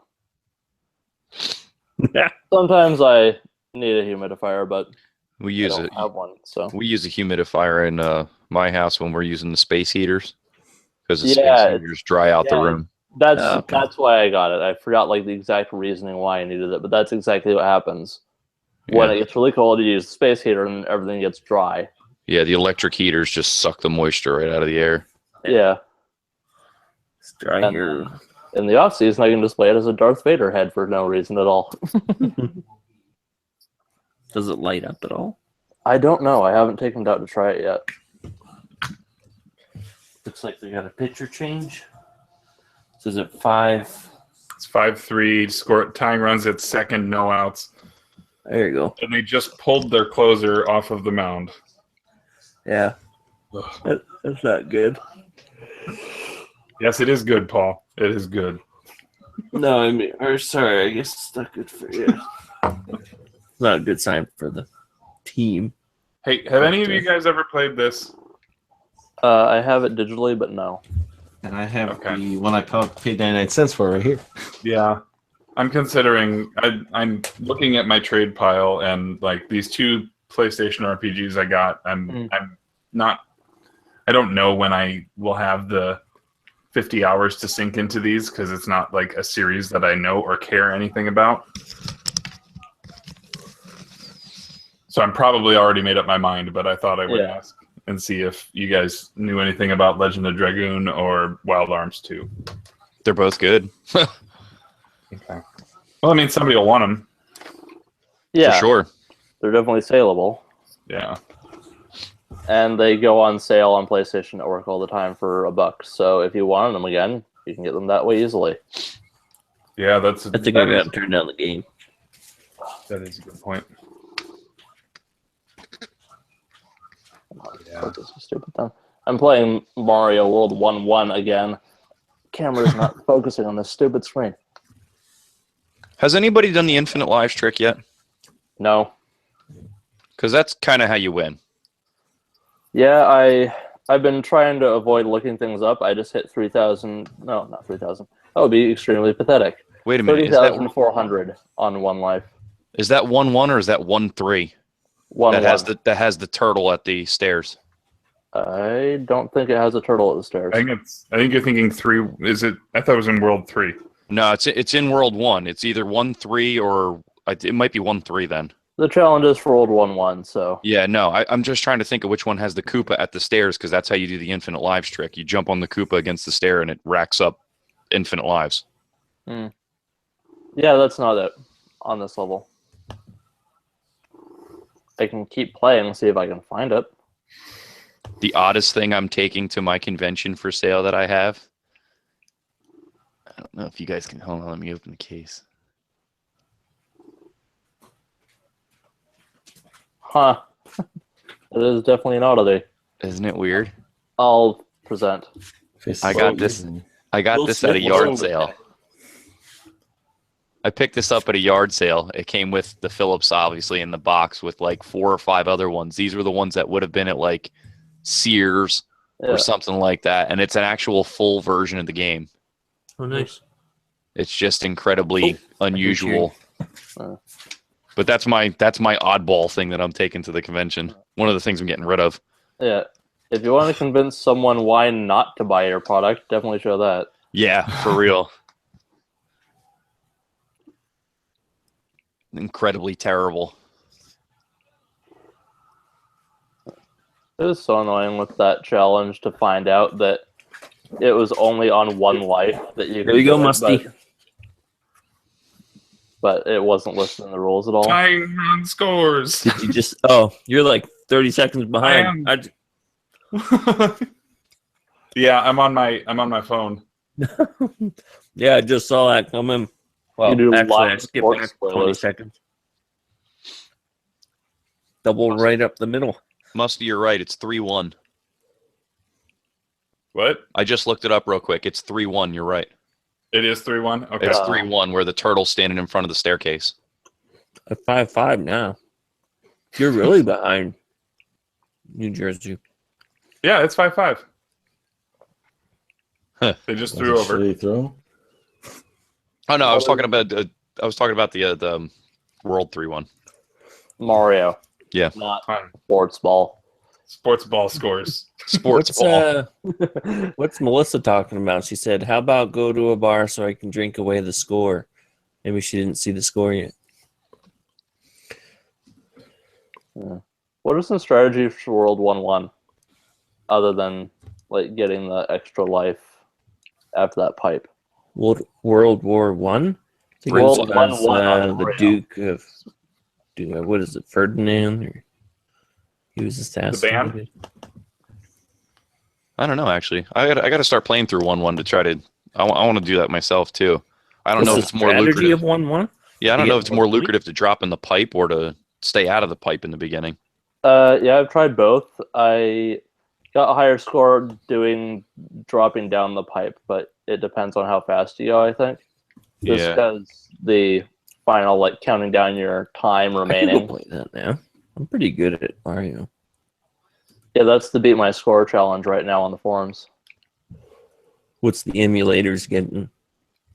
Huh? What are the emulators getting compared to legit cart people? I don't know if anyone is doing emulators. No? I might try the Mario DX version on Game Boy Color. Well, you just have to points list your version. starting up the game. You just have to list your version and it's fine. Yeah. I just want to be able to play it on a handheld. Yeah. Let's see what the highest score is right now. After the reveal that you have to use 1 life and you can't just do the challenge. Like, if someone got like a 90,000 something score, and then Rambox is like, "Oh, by the way, it's 1 life only," and everyone's like, "You son of a." Yeah, I think what's the high score right now? Like 56 or 55 or something? 50 something. What's it mean 1 life only? You only get to try it once? No, Yeah, you have to do it on 1 life. Do it on 1 life. You can't use the using multiple lives to get your score higher. Which is of course what I was doing. I'm like, you only get 1 chance. That would be kind of lame. No, you don't get 1 chance. You just have to play level, and it's the highest score you can get on a single life. Like, so you just reset the game every time. From the beginning of the stage to the flagpole, your score. What's the high score? There's a score of 50,200 right now. I'm not sure if that's the highest one. Who's that? A newer member, Matt Bandy. There's some other like 40,000 something scores. I just hit 30,000 something, and it's only like my 3rd or 4th try. All right, be right back. How are those Brewers doing? Rocket. They're taking the spring the postseason off. They've had enough fun this year. Just like the Red Sox. Yep. I had somebody talking about the Red Sox, and I'm like, yeah, good luck. Like, this is before the playoffs had really started. I said, oh, good luck. I don't think they'll be able to beat the Jays though this weekend. They're like, oh, have you seen the Red Sox? They won 11 in a row. They're unstoppable. I'm like, well, you never know.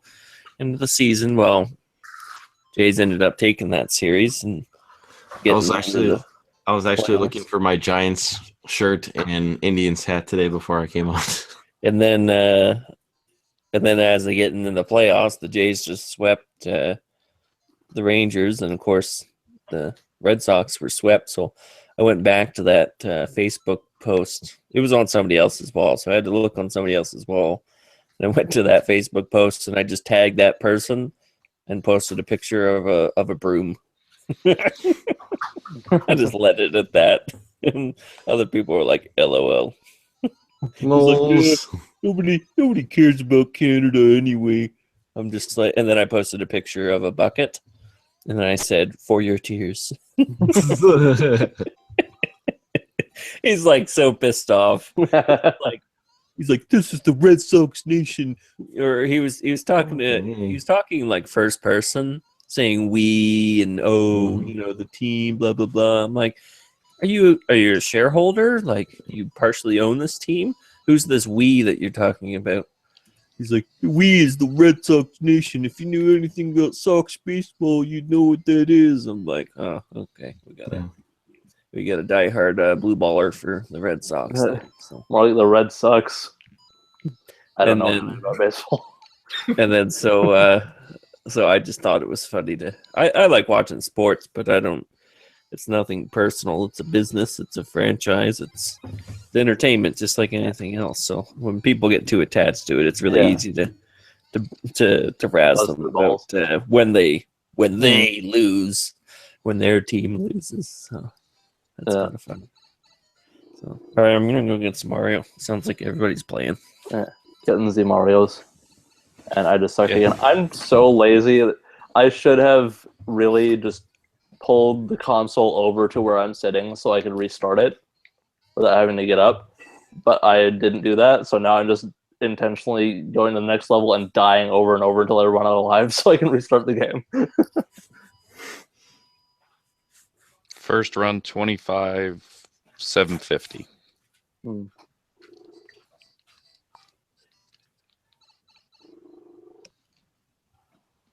Which method did you use? Did you go down the pipe or? Mm-hmm. Okay, you can get if you skip the pipe, you can get that extra life after the last pipe before the first jump over, like the first pit. When he runs at the plate, you can get that, and then you can go and get a couple fire flowers, and then the invincible star, or whatever that's called. And just rank up points that way. And if you have the fireball still with the first Koopa, you can jump on him twice to get the 200 for the initial hit, 500 for kicking the shell, and throw a fireball for another 200. But you lose a lot of time going that route. Unless you're just really fast. Yeah, I'm not fast at all because I haven't played this game in like ages. Yeah, I've only done maybe 10, 15 attempts total for this challenge so far, and only 5 of those are knowing that you can't use the extra lives. Yeah.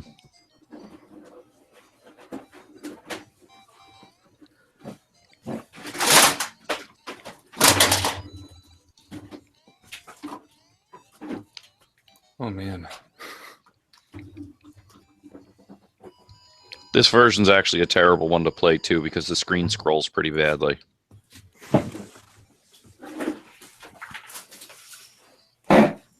$23.2. Yeah, this is like the worst Let's Play stream ever because no one's showing the game. they must have played into a double play. Yeah, they did. You see, Here you go. what the hell is that? All right. You want to watch Paul plays? Sure. I hit the 5,000 on the flagpole, but I didn't hit it on a 1 or a 6, so I don't get the fireworks. Still hit 27,700. I need a better camera angle than that, Paul. Hmm. The ogre battle was almost better than this. Yeah. You give me like a quarter of your Turn screen. it down a little too. Or a lot. I was going for speed, but I wasn't fully committed. Not like we The could tell. camera angle a little bit better. Like, do you Camera get and more volume. points out of the time left, or the? You get a lot Yeah, of points time for left. remaining. Oh, Ooh, ooh! I'm just teasing you guys. Yeah. Turn down the volume, please.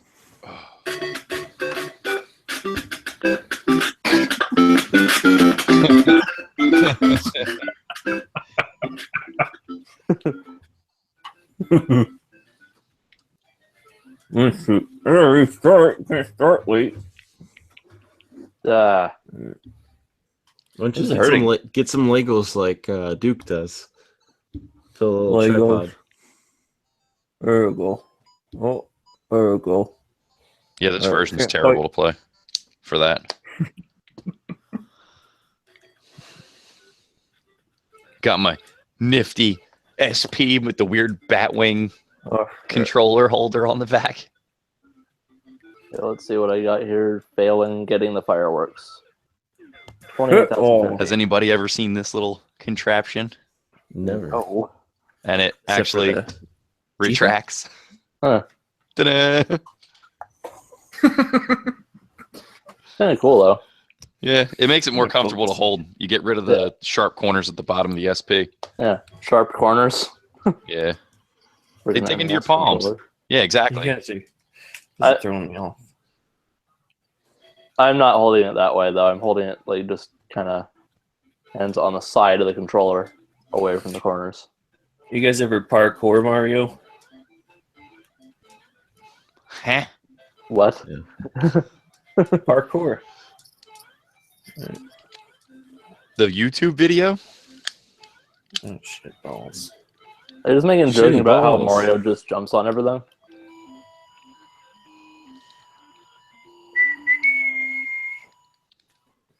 So obviously it's not speed because that's only like 22,000. So what do you gotta?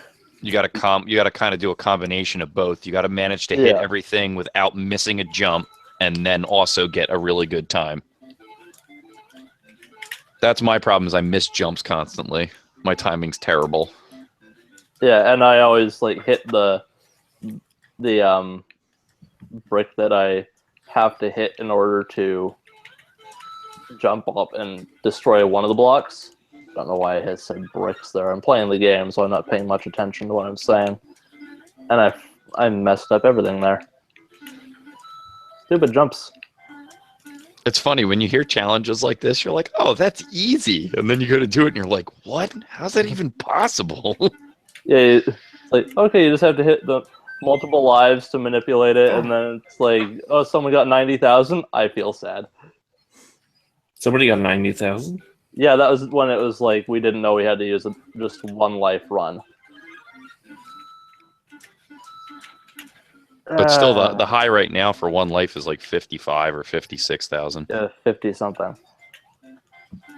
I always hit it just like 1 second too soon, so I don't get the fireworks, which rank up your score substantially. Oh yeah, that's right. You got to land on An an even number. 3 or a 6. That's right. I forgot about that. Something like that. Or 7. I don't remember. You know, it's very irritating.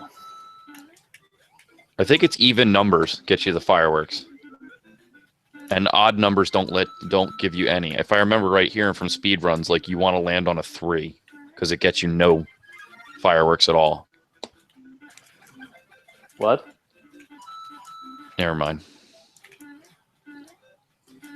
You do want to land on a 3 because it doesn't get you fireworks? Yeah, you want to land on a 3 because you net no fireworks that way. So for speed running, you want, because it takes longer for the fireworks to go off. Yeah, okay. Now I get it.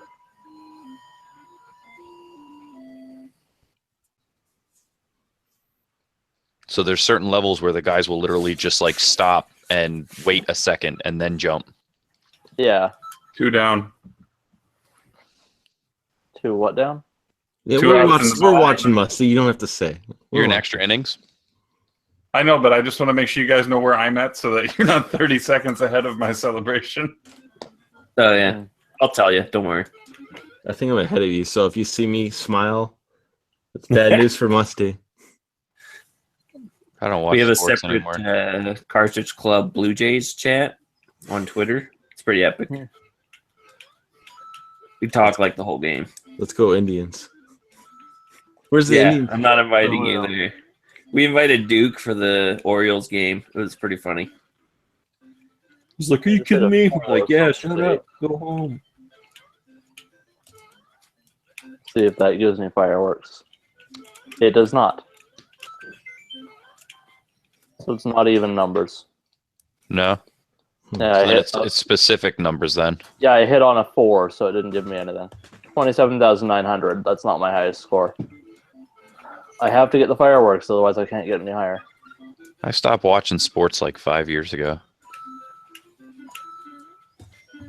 Used to spend a lot of time in the bar watching football and baseball.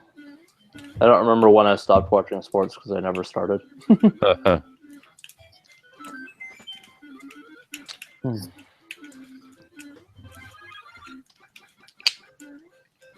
No, it was something I picked up from my dad. I mean, to this day, it's, that's what he does, is he watches sports, and it's, golf's on, or, Oh, I was big into everything for a long time. Baseball, football, hockey. But I don't know. I was spending too much time with it, and now I spend too much time with video games. There's a balancing act. Like, I won't jump into the hockey season until probably after the new year. Like, once... See what these numbers are. Sorry, go ahead. Oh, no, I'm pausing for... Oh. There you go. I did think There it was you funny. go. I hit a home run today on my last at bat. Baseball today, and they're like, the umpire was like, "You don't have to run the bases." I was like, "No, I run the bases." That's great. He's like, you can go back to you can just go back to your bench. I was like, nope, and I just it's great. I love hitting home runs. It's fun.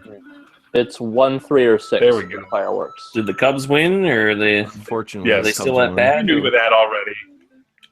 Did the game start yet? Unfortunately, we were doing that to Haji all day too, because he was watching it on the stream when everybody else is either watching it live or listening to the radio. It was seriously like a 50-second delay.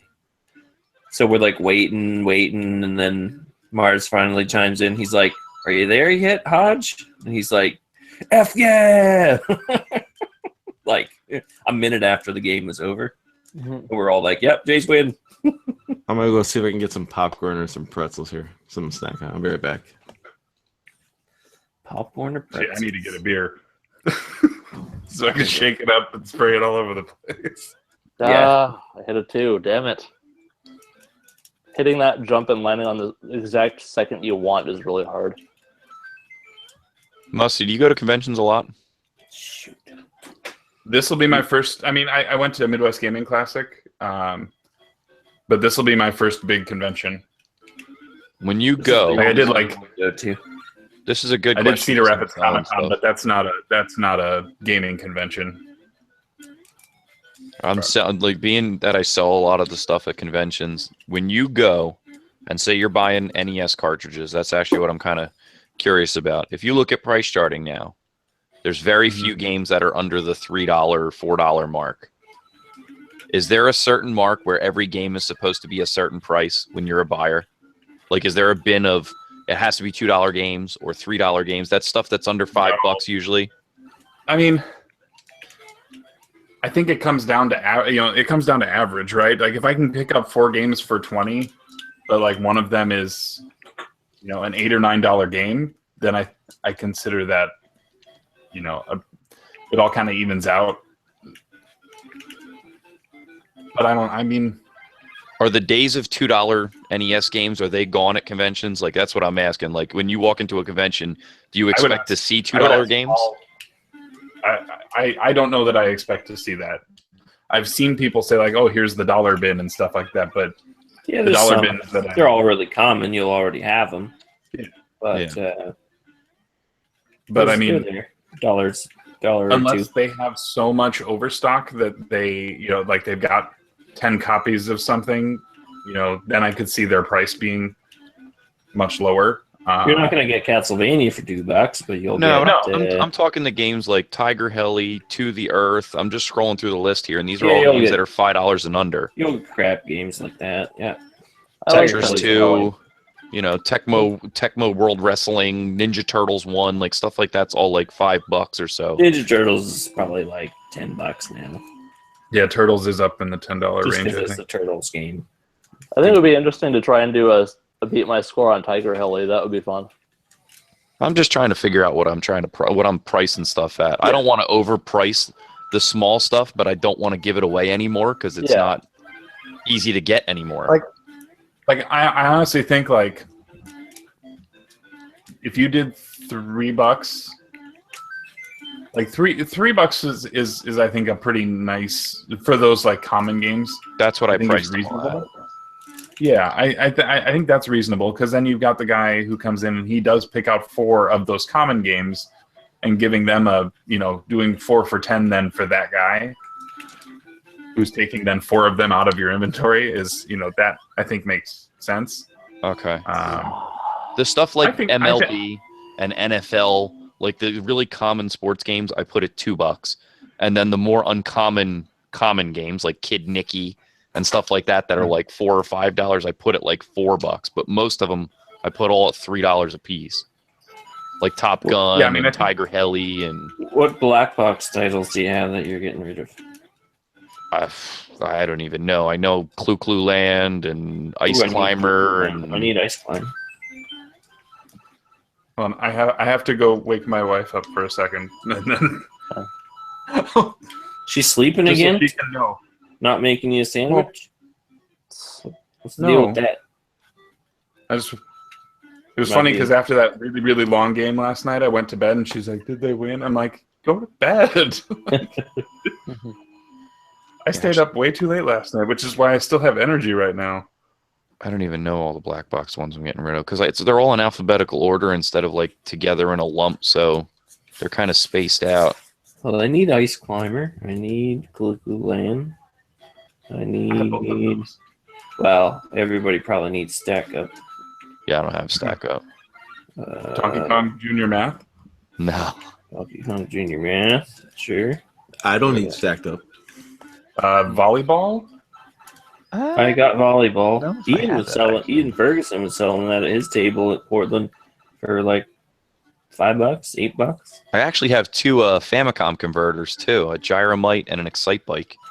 Oh, nice. Those might actually go to the show. I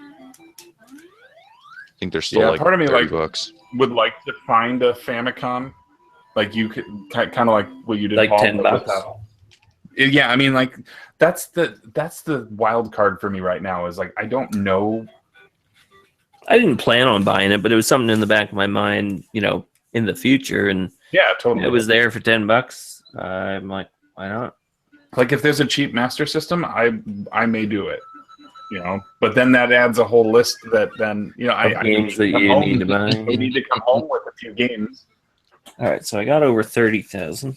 All right, Okay, I will be right back. that's without really doing any of the world, but warping through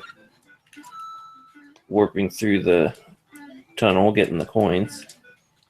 What's the multiplication factor of What's the multiplication factor for time? I think it's 1,000 per 10 seconds, maybe. Okay, I can do that. Because, well, I'll look at it this way. My last run was 247 seconds left, and my score ended up like right at 25,000 ish. So All right. so that's 20,000 points out of that. So yeah, it's close to 1,000 per 10 seconds. Not exact, but close. Shoot. So 100 points a second, maybe, or close to that. What now? The score multiplier for time left, I think it's 100 points a second, or close to it. 80 points a second. Yeah, like you can go through and go down the pipe and get all those coins. Get back and you only get like 8,000 something points. But then you hit the time left and you just rank up like insanity. Yeah, it gets you. Looks like I've got around 20,000, but hasn't got me. Or it's gotten me to 30,000, but that's about it. Yeah, that's where I tapped out here. I've given up. I just went to get my trade box. I'm going to add all the stuff I have in my box onto that site I sent Jason. Musty, are you still interested at all in that Final Fantasy 11? You hear me? He doesn't have his headphones in yet. Okay. Who? What? Oh, you're on Sorry, speakers. Yeah. Are you interested at all in that Final Fantasy 11 that I showed you before? Still? Got a little bit of a messed up. It is on my list. It's a little bit of a messed up outer cover. Like you can see It's got some tears in it, but like the inner box and all that is like minty, almost near mint, I guess maybe. I haven't really looked at it a whole bunch. I never actually got around to playing it because I could never figure out how to install the damn thing. The only thing I'm actually using is the hard drive, so I'd have to rip that out of the PS2 if it was wanting to be complete. Yeah, I mean, I don't have a fat PS2, so the hard drive wouldn't do me a whole lot of good as it is. Collecting wise, it has the apps on it, like the mini games and everything. So you can't get those outside of them being installed on the hard drive. Gotcha. So that is it is a Final Fantasy item. Yeah, I'm debating whether I get 11 on because the 360 had 11 as well. Yeah. PS2 is just kind of an obsolete version of an already obsolete game. Well, yeah, because even the 360 one, I think, is done too. Yeah. It's for collecting, and it's in a big box, and it's got stuff in it. Yeah, I'm trying to think of what I'm missing. I'm also not going to Portland anymore, so I wouldn't be able to bring that. Yeah, the other thing I was going to... Why aren't you going to Portland anymore? I just don't have the drive for it right now. I don't have the collecting drive to come out there and spend all the money to get out there and buy more crap I don't need. Isn't it funny how, like, 4 months ago, like, none of us were talking like this? What do you mean? We all sort of... No, about, like, the shift in the collecting... yeah. Everyone's like, more stuff. And everyone's like, why do we have all this stuff? Everybody's on the Purge bandwagon. Yeah. Not me. The Purge. I'm with Chris Roberts. You guys are all quitters. Yep. Mine came about a year ago when the thrift stores and the yard sales started drying up. Yeah, pretty much. No, dude, I'm buying less, but I've always I've watched too many videos of people buying and purging and getting into it and getting out of it just as quickly as they got in, and to know how to start collecting. I don't know. I'm not claiming perfection here. It's not like I haven't got rid of games, but I don't know. I'm just have the one. But that's the thing. Like, I'm not getting out. I just decided that I needed focus again. You're a traitor, and I hate you. And I don't know. That's what I'm doing. I've been doing this a lot longer than most people, and I'm gonna be here longer than most people. So. Yeah, that's the thing that's the other thing that collectors say. You know, I've been collecting since the 90s, and you guys are all. Well, who cares? I'm just streamlining. I'm getting rid of all the fluff. Same here. It's not like we're going the full Rambox getting out of collecting, but Rambox is getting out of collecting. No. It's streamlining also. Yeah, he just made claims like, I don't think I want to be collecting anymore. And then they talked about it for something. It's like, yeah, I guess I'm just purging like everyone else. He just went way too far You with can hear it. the people's voices too, depending on how, like, why they're getting into it. Or sometimes people just get into it just because it's something to do, right? It's passing the time. That's all right. Oh, another thing that I have in my trade, I'm not going to show everything I have for trade. I'm adding it to a website, and I'll send the links to whoever wants to know. But, I traded an SP a while ago. I forgot to include the charger. So if anyone needs an SP charger, I have one. Yeah, my thrift stores dried up. That was my biggest pet peeve for collecting at this point, is the thrift stores are completely worthless to go to anymore. So Oh, yeah. For you, at least, I have a good run of thrift stores, and you come up dry a lot of the time, but I've found some great stuff at the ones. I can't get out during the day is the problem, and we have guys in my local area that live off of it. Yeah, like the vast majority of RPGs I own have come from the one thrift store in my area, and it's the closest one to my house. That's how mine used to be. Like 2-3 years ago, I was finding stuff like crazy in thrift stores. Yeah, and like literally a And then the game chasers taught everyone how to find shit, and now we have to burn their house down. Nah, it's just the prices went up so high that there's people living off of it that never had anything to do with games. 35, 50. Yeah, exactly. And those guys, I got guys that go to the local Goodwills here 3 and 4 times a day. They sit and wait for stuff to come out. They don't even. Some of them don't even leave. Why don't they pay people to just give them all the stuff? That's what people do around here. Well, I mean, that's our Craigslist. You can't even see any actual for sale posts. They're all want to buy posts. Yeah. For video games. Yeah. And that's why right now is a smart time if you're gonna get rid of the crap you don't want. Yeah, now's the time to do it. Good time to price. Plus, I was actually now I'm selling most of it at a couple conventions, but I was going to invest my entire collection into a local game store to buy a portion of the business. And after much talks with the wife, we decided against it. Yeah, that sounds like her pretty decision. short. Well, it was an investment into the business, basically, to buy a piece without having to put out any cash. And I'd have another income coming in, basically. What would be your exit strategy when people stop buying used games to collect? Well, it's the store's not just video games. They do Magic and board games and comic books. Well, that works. You know, it's your normal gaming store kind of deal. And so I would have a percentage of whatever they make overall for my cannot get past collection 35. investment. How the hell did that guy get 50,000? Starting to think that's more than one life. Did he show it? No. You should have a picture, because that's what you do. I see on that's what I mean. Did he Twitter, get a picture? Doc picture Ness of the is points, inviting yeah. John Riggs to our dinner on Friday, Musty. That's awesome. Yeah. The Q Dogs are reaching out to COE 33 and Leaf also.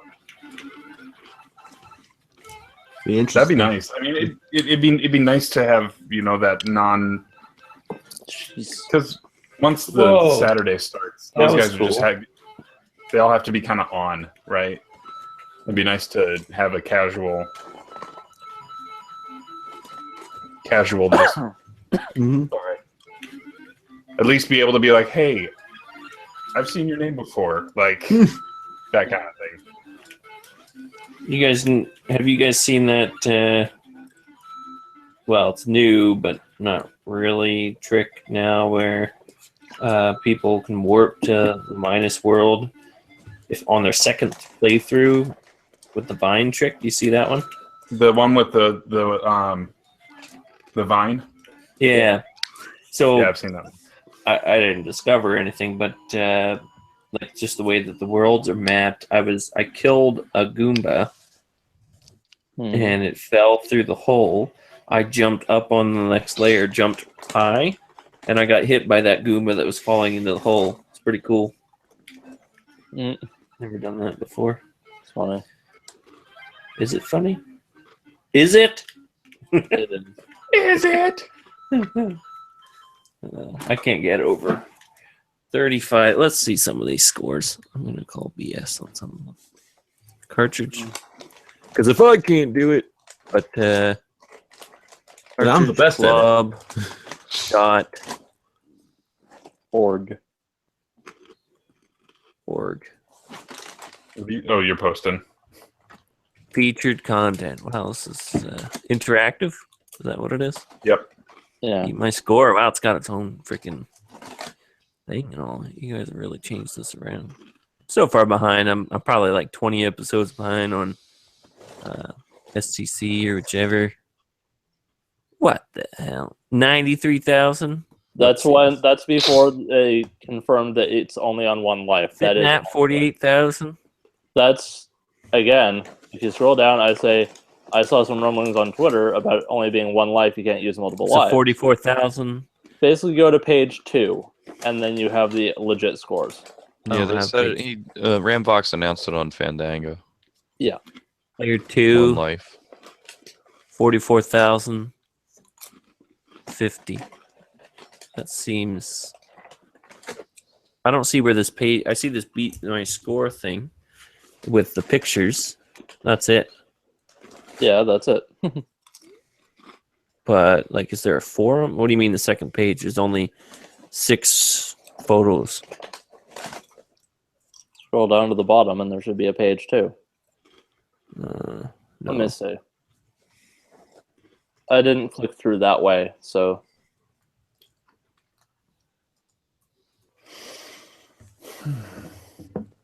All right, so Interactive I'm beat here. My score. And then Super Mario. Oh, I see what the problem is. It's only showing the Pac-Man. pictures. Go to the forums. And then go to Just for Fun, and then beat my score on Mario.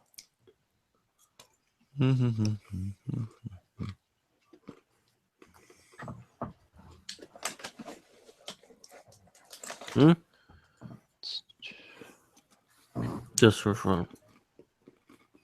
And you can check out the MLB playoffs thread that I started. It's in my super satchel. Go to page 2.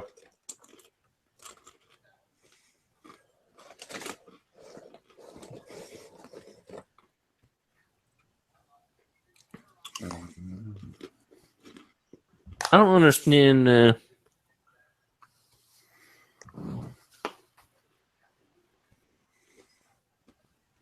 What do you not understand? How do you do it with, like, oh, people are dying at the end of before the halfway? That's what I say. Go to page 2. That's after everyone realized it's only with one single life.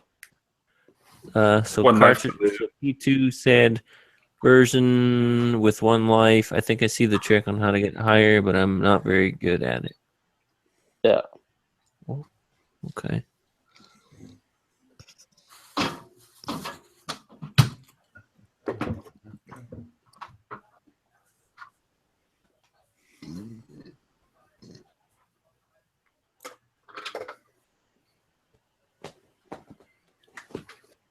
So how did you get 48,000?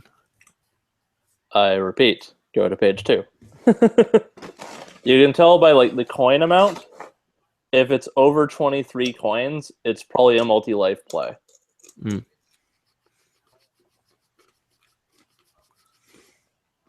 Because you can see I got like 50 something there. Okay. Yeah. Mars is saying he got it with 38,000 with one life. I could see that. But anything more than 40,000 is pretty. Yeah, the top is like 50,000 something. Okay, with one life, this is the best I could do. 44,000.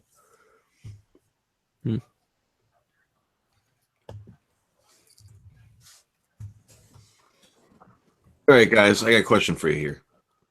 No, do you guys remember all those kid shows back in the day? The kid show game shows that they don't have anymore, like Legends of the Hidden Temple and you could say Guts, Double Dare, Nick Arcade. Where in the world is Carmen Sandiego? You know, I used to love that show. Video Power. You know, I'm trying to remember the one that was kind of 50,000. That's there was one called Starcade way back too. Yeah, it's was that a Nickelodeon one or no? Because Nick Arcade was the one where they had like the green screen and you had to like jump up and down and stuff. Starcade was it was trivia, and then if you won the round of trivia, you got to go play an arcade game. And then depending on how well you did, you accumulated points based off of challenges that you had to do on those arcade games. And there was also Wild and Crazy Kids and What Would You Do? Yeah, I brought one of these up not long ago in the Hangouts, a couple weeks ago maybe. It was the one where when the kids won, they brought them into the KB toy store, and they were given the Velcro suits. They were given like 3 or 5 minutes to run and collect whatever they could in the shopping cart. Video Power. Is that what it was? Yeah, they're on YouTube if you want to watch Video Powers. I just remember the kids like scooping up all the NES games that were in boxes and stuff. Oh yeah, I watched that show, man. Like I was like a dream to go on that show. Grabbing a bicycle and. There's 45 episodes apparently of it up on YouTube, so if you want to watch it. The one I was trying to think of, it's like less of like a game show where it was kind of a just play video games and try and get the high score on a challenge or something. One, it was Video and Arcade Top 10. That might have been a Canada thing. I don't think I've heard of that one. Yeah, because like sound familiar. A kid from my town was on the show for an episode. Cool. So I was gonna say, if you guys could be on any show, I guess which one would you choose? Because we were talking about this at work because we were talking about Littlest Hobo. Supermarket Sweep. Yeah, supermarket sweep was awesome. Well, we were talking about That's how I this. shop every day. We were talking about this because Go that, grab the hams, get them all. Grab We're- four Arm in the down the world. shelf. 6 hams or 8 hams. And the Just arm giant down ping the pong. shelf into the cart.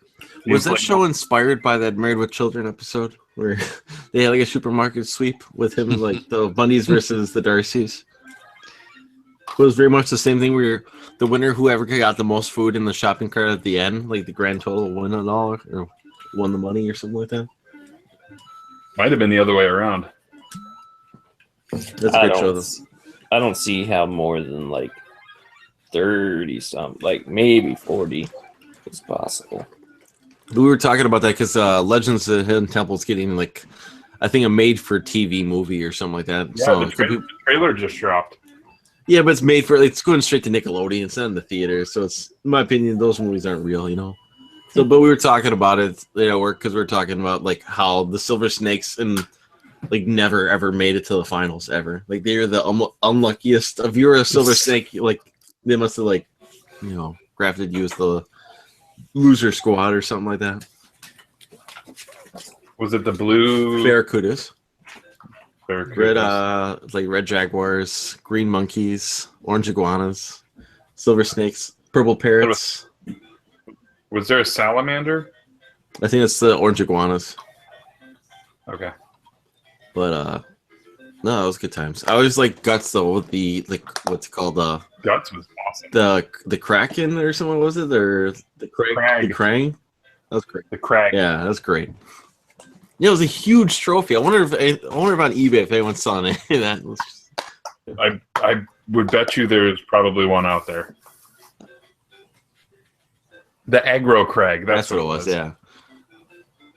This is gonna Good take theme. so long to add these. No, I loved where in the world's Carmen San Diego, but like if Carmen was hiding somewhere outside the United States, I was not getting it. You know, like if I was a contestant on there, they're like, Gumshoes, Carmen's hiding somewhere in Eastern Russia. You know, like I'd be like, oh boy, I That don't got show this was one at all. so good. Burkina Faso. That was always a tricky one. Was that All her of name? No. There's all those Western Africa. Yeah, the Western Africa, those really thin countries. Mm-hmm. Yep. Those I are remember watching some like Asian kid completely destroy it, and I was just like, yeah, I have no idea where any of these countries are. You know, I mix up Eastern Europe too a lot. I have a hard time to figure. I know all of the countries over there. I think I just don't know where they all belong. All right, I think someone's got one here. Hold on. Oh, this one could be fake. This one looks fake. there are replicas too. I mean, Yeah, there's there's a replica smaller right here. replicas, but that thing was like this. Oh yeah, that was huge. Do you have it? Was it Mo? Mo was the host? Yes. Or she was the ref. I know, yeah, she was the ref. Where they're like, Mo, and she was British, and she had that accent, you know. I remember in grade school, I guess there was 2 hosts for Nick Arcade, and the first host, I went to grade school with her. That was her cousin, was the host of the first season or the first year or so of Nick Arcade. At least that's what she claimed. I was like, oh, you know. I always thought that was interesting because you got to go in the arcade at the end, which was just a green screen, you know. I also liked what Double Dare though. Like they'd be like Dare and then Double Dare or then Physical Challenge if you didn't know the question. You had to be pretty brave to do Dare and then Double Dare again. You know, to get the like I've seen people do that and then they get the question on the double after because they're like, let's do that or Physical Challenge. Kind of off topic, just based on what I'm looking at. But does anybody look for or collect fossils by chance? I have some. Like, does anybody you go out fossil hunting at all? I did when I was a kid because we used to take the like South Dakota Badlands trip out to like Utah, and I was way into dinosaurs, and so that was like it was a paleontologist. That's what I wanted to be when I was a kid as well. Yeah. The only reason I ask is I'm looking at Facebook at there's a fossil park that just opened up in my state. They bought out an old quarry, and that's one of my other hobbies is I fossil hunt. Well, that's cool. Yeah, it's just Jersey sucks for it because we were underwater for most of history. So we get marine fossils, and that's about it. Sharks and crocodilians and stuff like that. We don't get really dinosaurs here. Very few. Yeah.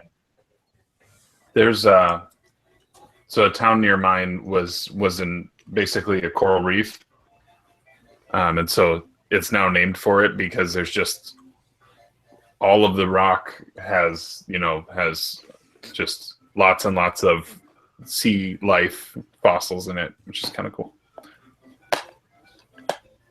That is actually cool. I love fossils. I love finding stuff like that. Sorry about the case. I'm checking if stuff has manuals. I'll have to.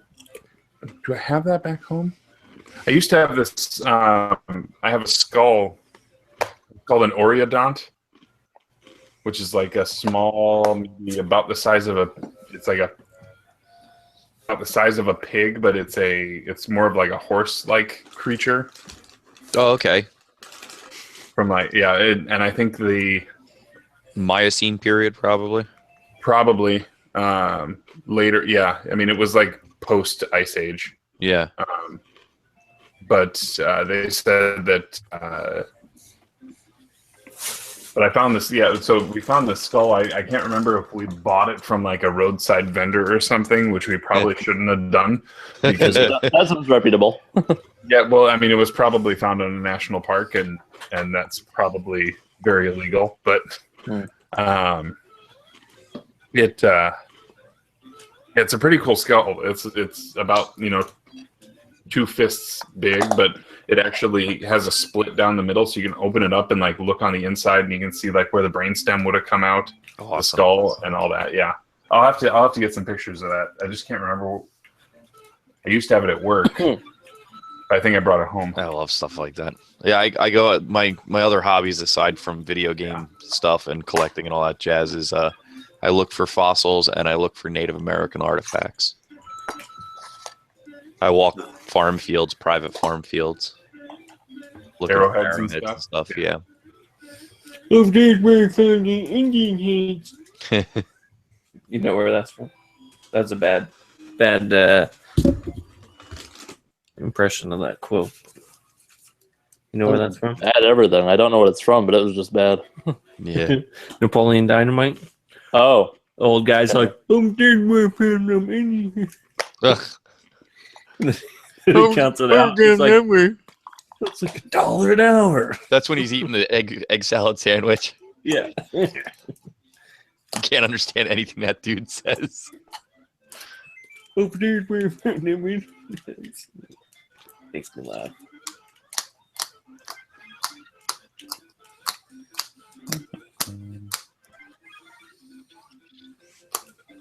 Anybody else collect anything cool like that?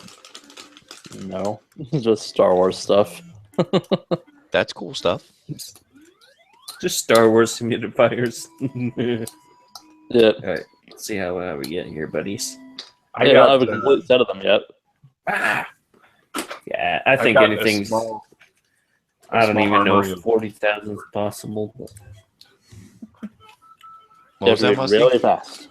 I've got some swords. I know me. At one point, I was like, "Yeah, this is totally gonna be my thing." I was gonna have a wall like full of them. I've got most of them are replicas from Lord of the Rings. Shadowfax. Shadowfax. What? And then I've got like I have the Narsil, which is the sword that gets broken at the beginning. Mm-hmm. I have Gandalf's sword and Gimli's axe and My axe. And my bow. Does the what the hell is this? Sorry, I know that's great. Yeah. The Witch King, is his blade have a name? the one he stabs got Frodo two. with. So that one is a Morgul blade. The one that kind of but he has his own blade as well. Nerd. Yeah. Here we go. I'm bringing Musty for Lord of the Rings trivia up to the Geek Bar up here. Actually, I was always curious if that blade that he stabs him with had a name, and I don't think it does. It's just a dagger, a Morgul dagger, right? Yeah, it's a Morgul dagger, and then it like dissipates after it got used, right? Because it like turns to dust. Yeah. Oh, Rocket! I don't know if you are familiar with this one, but you should try it if you haven't. Let's see, it's Nucleus. What is it? Let me put you in prison. Yeah. Paul's got Paul's presenting YouTube. Oh shoot! Sorry. I got to click on you. I got you clicked. Which one is it? Because I'm drinking Moon Man right now. This is Staghorn. Okay. It's Oktoberfest. All right. Must have just came out. This is leftovers from Sunday, so I was drinking this during the Packer game. Leftover bits. I picked these out on the way. We stopped at the Mars Cheese Castle, which is overpriced for beer. Glarus. New Glarus. It's only available in Wisconsin. Really? Yeah. Just outside of Madison. Just outside of it. Yeah. No, it's great. Like, it's funny because since we're in Iowa, like every time somebody says they're going to Wisconsin, that's the first question. They're like, "Can you pick me up a case of Spotted Cow?" Mm-hmm. It's good. Yeah, it is good stuff.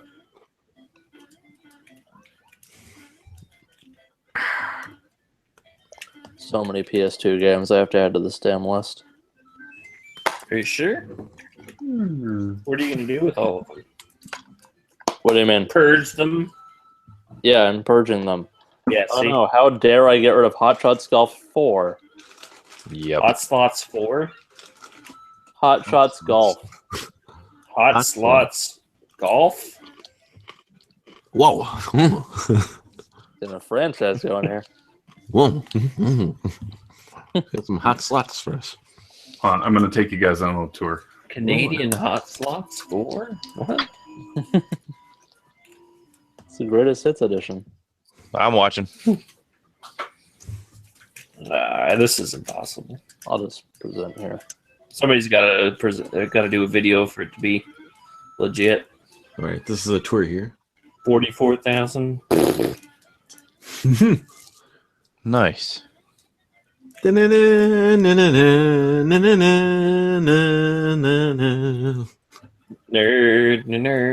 Those chess pieces?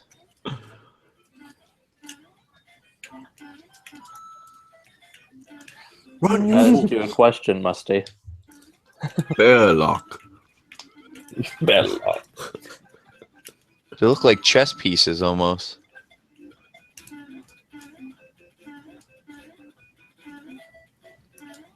Musty. We didn't see all of them, No Musty. audio. Yeah, go more this way, Musty. No audio. No audio. Hello? Can't hear you. I'm peeking Better? at like 30. There you go. Okay, yes, they are chess pieces. There you go. That's pretty cool. Yeah. Computer?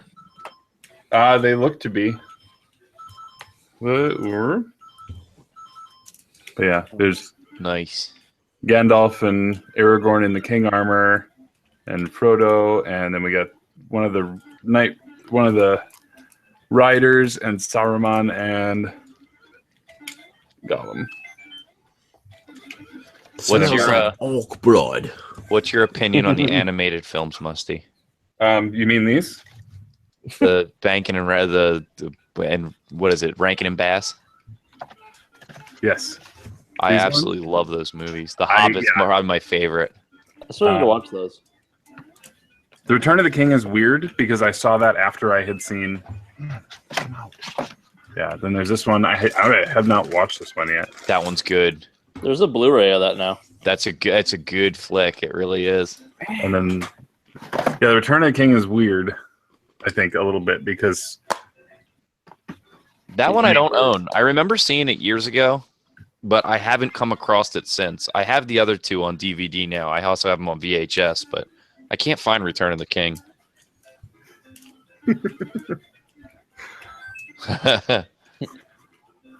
yeah, that's one of my bookends. So I've got the 3 soundtracks.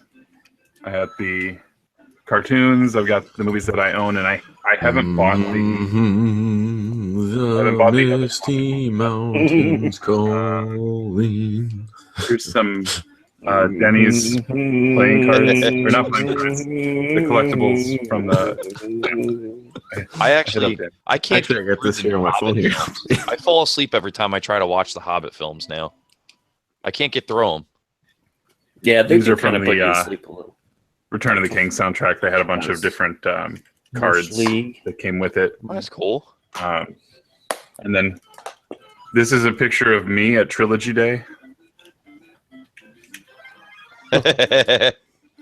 Yeah. Show him and the I don't know who picture. she was. I mean, I know who she was, but I have. There were a ton of people dressed up, and none of them knew each other, and we were all best friends for a day. You just stood together for pictures. So, yeah, You're like, well, this is that's what we're me in here that for. full costume. I made that whole thing. Yeah, that's how it is when you cosplay stuff. Even when you go to cons, everybody's like super friendly. Nice. I've got some Lord of the Rings trading cards. I've got all the games. I don't know why I'm carrying 2 copies, but You must be in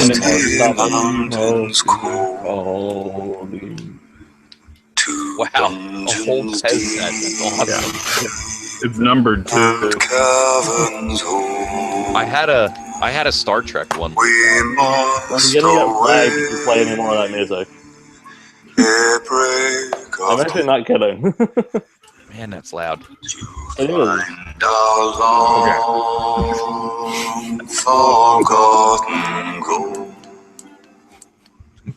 Okay, must be. The coolest thing is Can't even hear you, Musty. Isn't it funny that you can like? Can you hear me now? It makes the tour better with Musty in the music.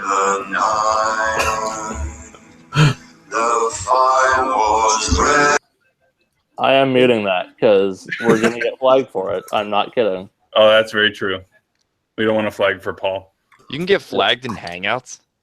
No, it's like from the just posting afterwards. Oh, that's right. It goes on YouTube. I forgot about that. It's okay.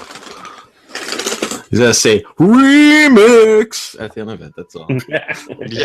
No, now we got to play Konami, Let's see. Nintendo, and What other Capcom things? music. I've got some Back to back. autographs. You gotta do the Jim Sterling trickery you haven't, so like they're all fighting for your claim. Physical Yeah. Purdue. Speaking of which, you've had the Mario Brothers theme playing in the background for the last like hour now. That's true. They can't. No, this isn't a good enough sample. That was Jim Harbaugh. That's I turn it down. But I have some Lord of the Rings trading cards. I don't know why.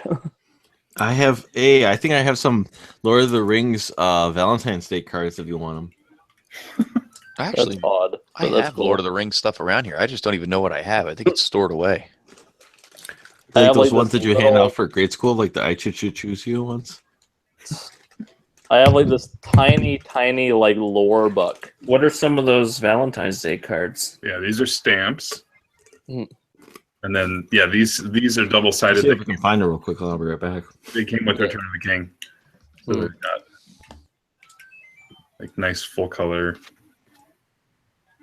Yeah, see that trilogy is great. For some reason, The Hobbit I think they should have made The Hobbit one movie instead of a trilogy again. It was supposed to be 2, but they stretched it out and it made it stupid.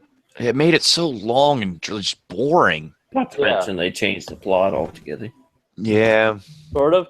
They added a lot from the appendix to Return of the King. Yeah, I mean, like the first Hobbit flick in the new trilogy is pretty solid and it's pretty to the book. Yeah, the worst thing about the trilogy, I find, is that like movie 2 ends like just kind of it just stops. Yeah. And then the third movie, the first scene is the rest of the scene from the last movie. It's like, what the hell? Every time I sit down to watch them, I get through like 30 minutes and fall asleep. Then I catch like the last 30 minutes. I just keep catching pieces. I haven't seen the second or third one from straight beginning to end. Yeah, but it's like it's like Smaug flying off to go towards the town, and then it's like it just stops.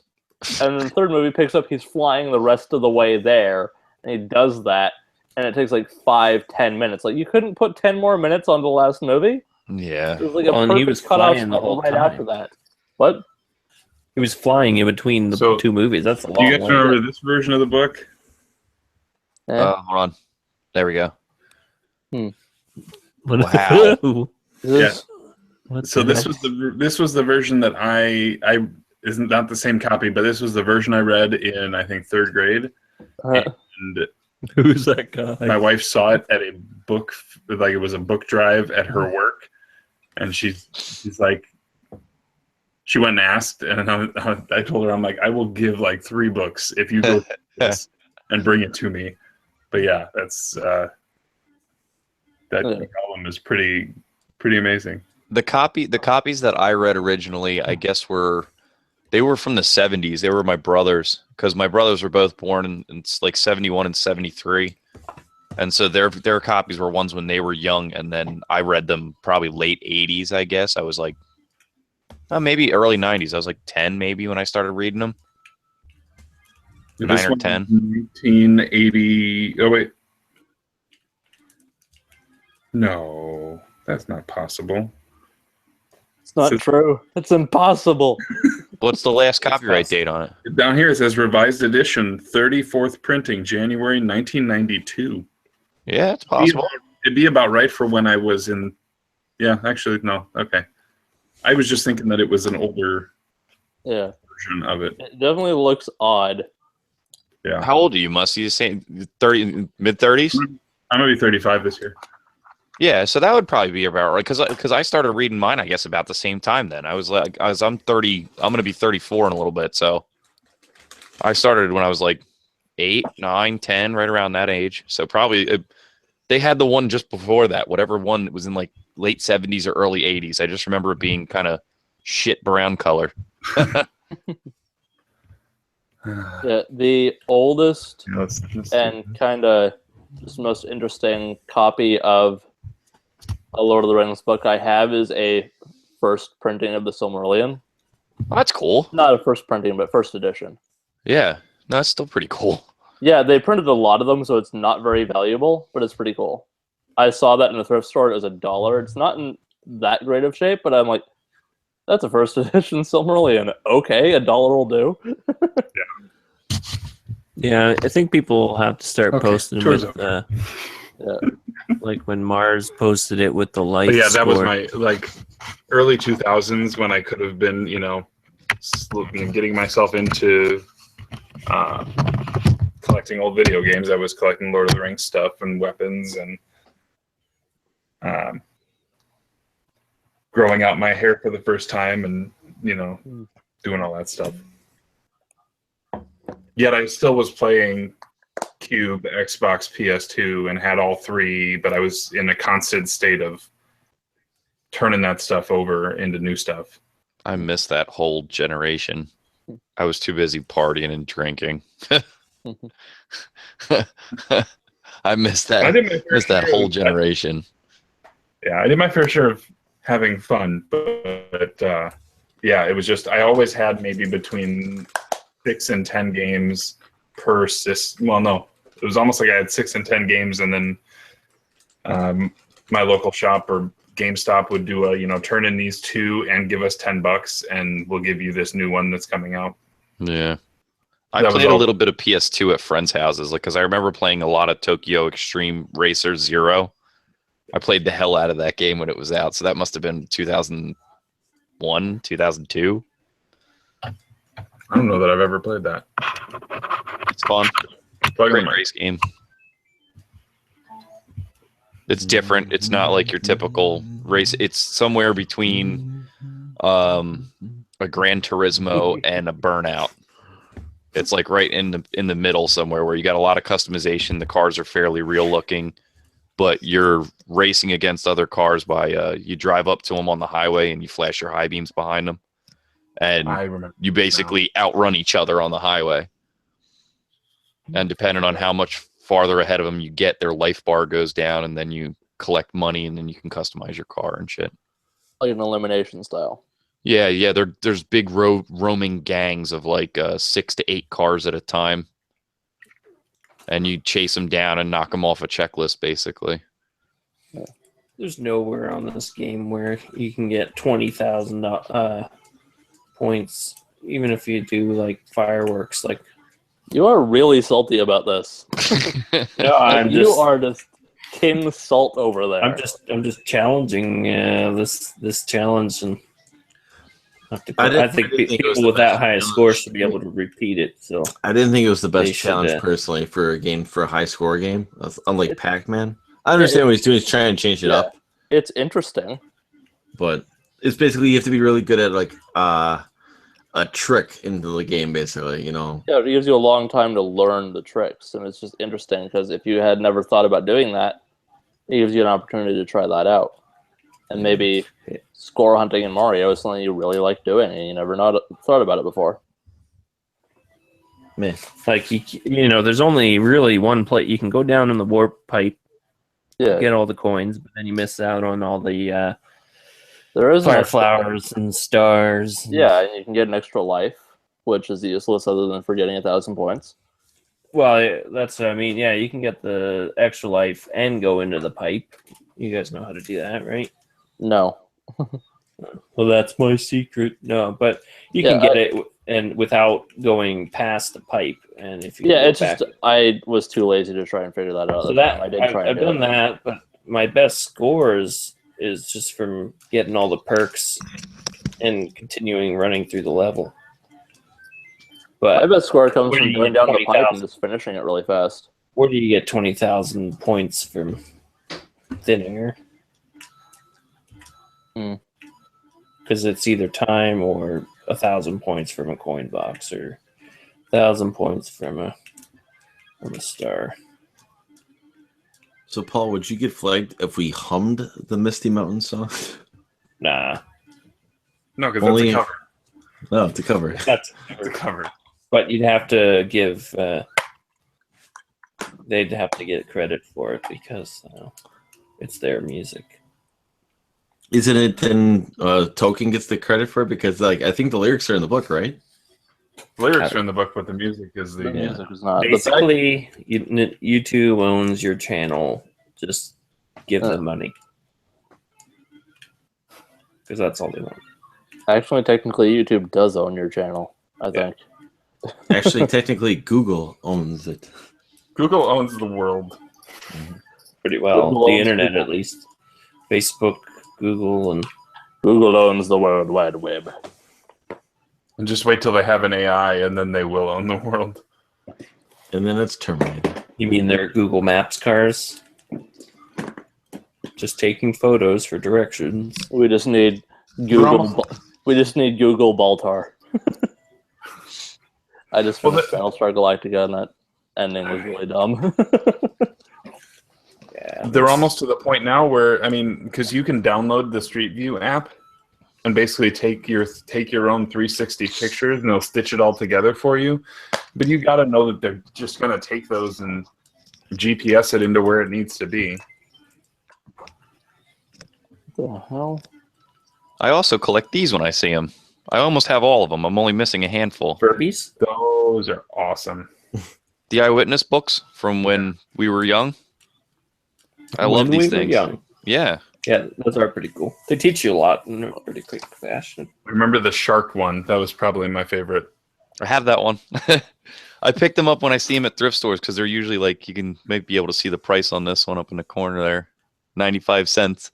I usually pick them up when they're like $1 or so, 50 cents. I'm missing like, I think 6 of them, 6 or 7. Are those Yoshi pajamas? Yeah, they're Mario riding Yoshi pants. Nice.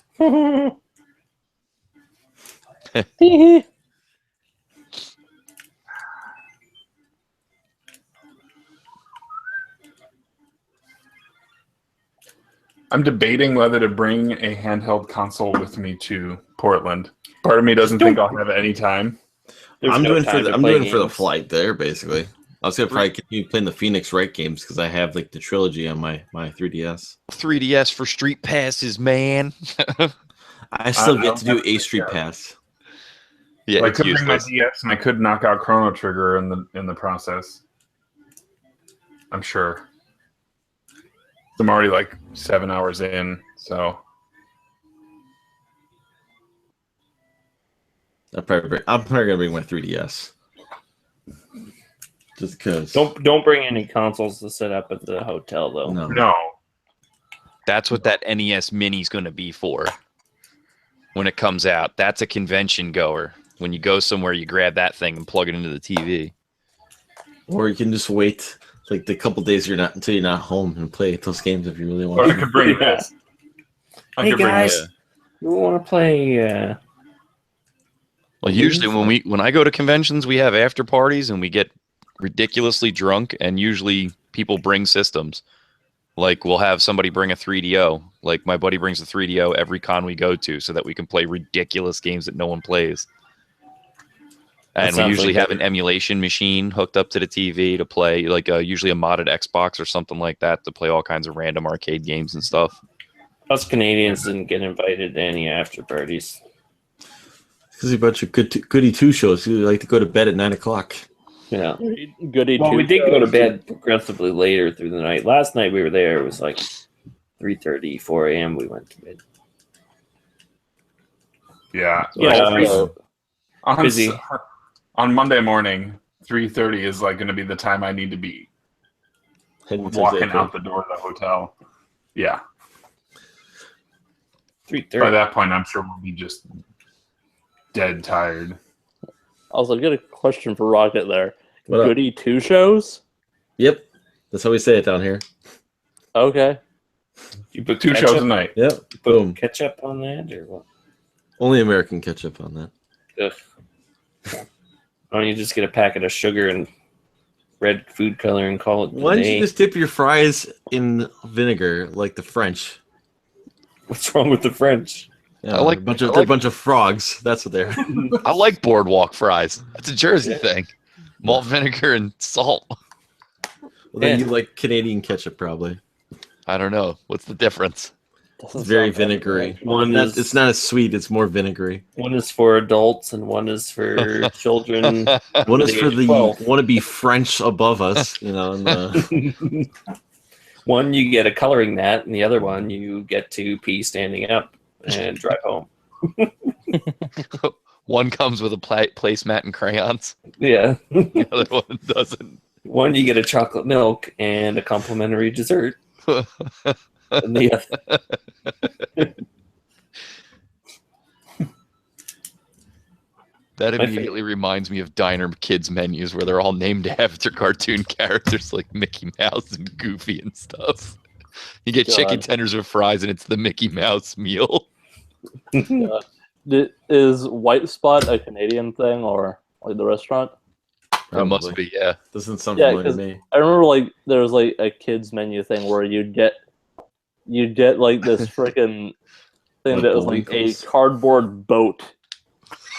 I'm like, what? You get that at Steak and Shake, actually. I don't remember if that was the menu and you like folded it into a boat, or if that's what your food came in. Steak and Shake has a little car. It's like a convertible Cadillac or something. We used to have like a place called Mel's Diner that was like that, where they would give you like if you got like a burger meal or something, like they give it to you like a cardboard like 1950s Cadillac or something like that, you know. I mean, like it was like this White Spot themed, just like cardboard boat that you only like. It's only there for your meal, and then you just throw it out because why would you keep that? It's just an odd thing that reminded me of.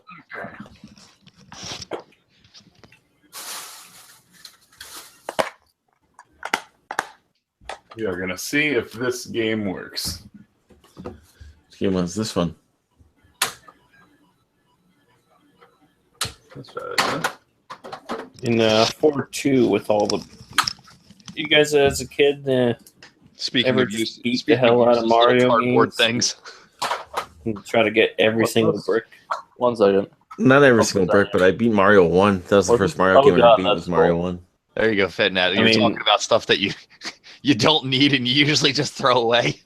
Yeah, but that's cool though.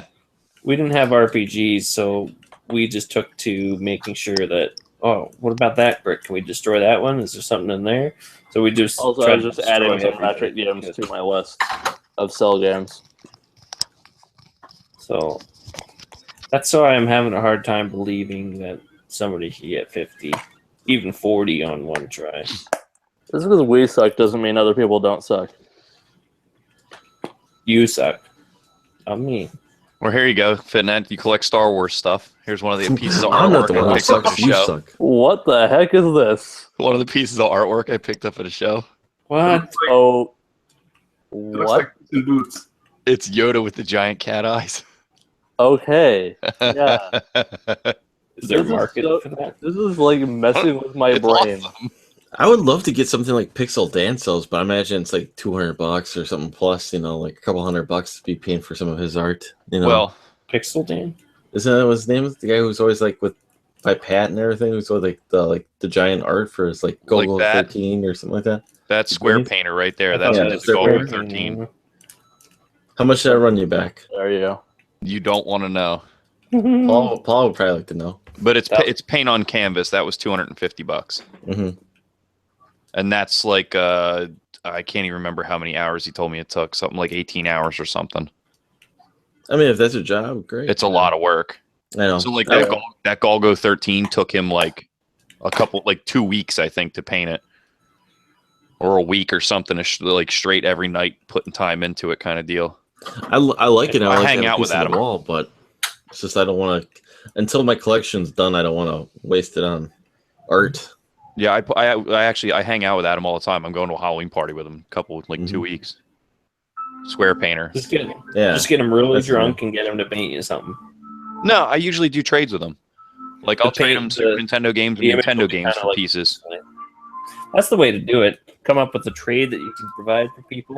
Yeah, I mean it's good It for doesn't him cost because you anything. yeah, he does. All he has to buy is the canvas and the paint. So he puts out maybe $10 in his time, and he usually gets $50, $60 games out of it, kind of deal. Yep. Yeah, Oh. flagged for music. I love that soundtrack. It's awesome, but yeah. Yeah, put music down. Remix. I'm just muting everyone until I know who it is. Oh, it's Musty.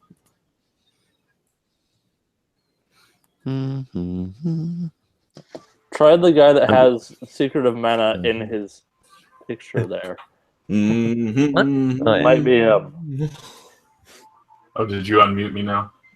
You're unmuted. You're unmuted. Do. Now I want to play Secret of Mana.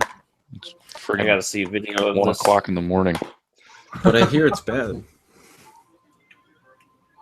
Divisive. Secret of Mana is not a bad game. Ask everyone that was on the Mana podcast for the Yeah, no, I know. I listened to the podcast. They even had a Pissed me off. defended one. They did a part 2 to it too. That's Because like, Yeah, that's but like the people- only one that's gotten a part 2. The part 2 was a terrible defense. They actually didn't make any good, valid points of why it was a good game. They just kept saying it's a good game. It's a good game. Objection. How many RPGs do you know are multiplayer? Defense, it are good. No, I mean, like, it does have a lot of good, solid points. I can understand the problem with combat that people have, where it cancels out hits if you hit at the same time. But that system also had never been used before in an RPG, so it's kind of understandable. Yeah, but you gotta remember the bros are probably more likely like the people who like to just play their RPG games where you take your turns. Yeah, Take but I your mean, turns, you can go get a pizza, take a bite to eat while the game's running its course and doing its thing. and most people that played it in the club that bashed it didn't play it when it was out. They played it now or a couple years ago. And going back at the mechanics now after you've played games that came out afterwards, like Secret of Evermore, yeah, of course it's going to be frustrating that there's some things like that don't work right. But that game was entirely groundbreaking. There was no multiplayer RPG before that point. nor was there an RPG where multiple characters hit enemies at the same time. Just mentioning the turn-based RPGs reminded me of this damn thing that happened when I was playing Lunar. Jeez, what's the PSP version called? Silver Star Harmony. Either way, it's like Silver Star Story, but it's remade. Pieces. Huh. Anyway, I preached that game.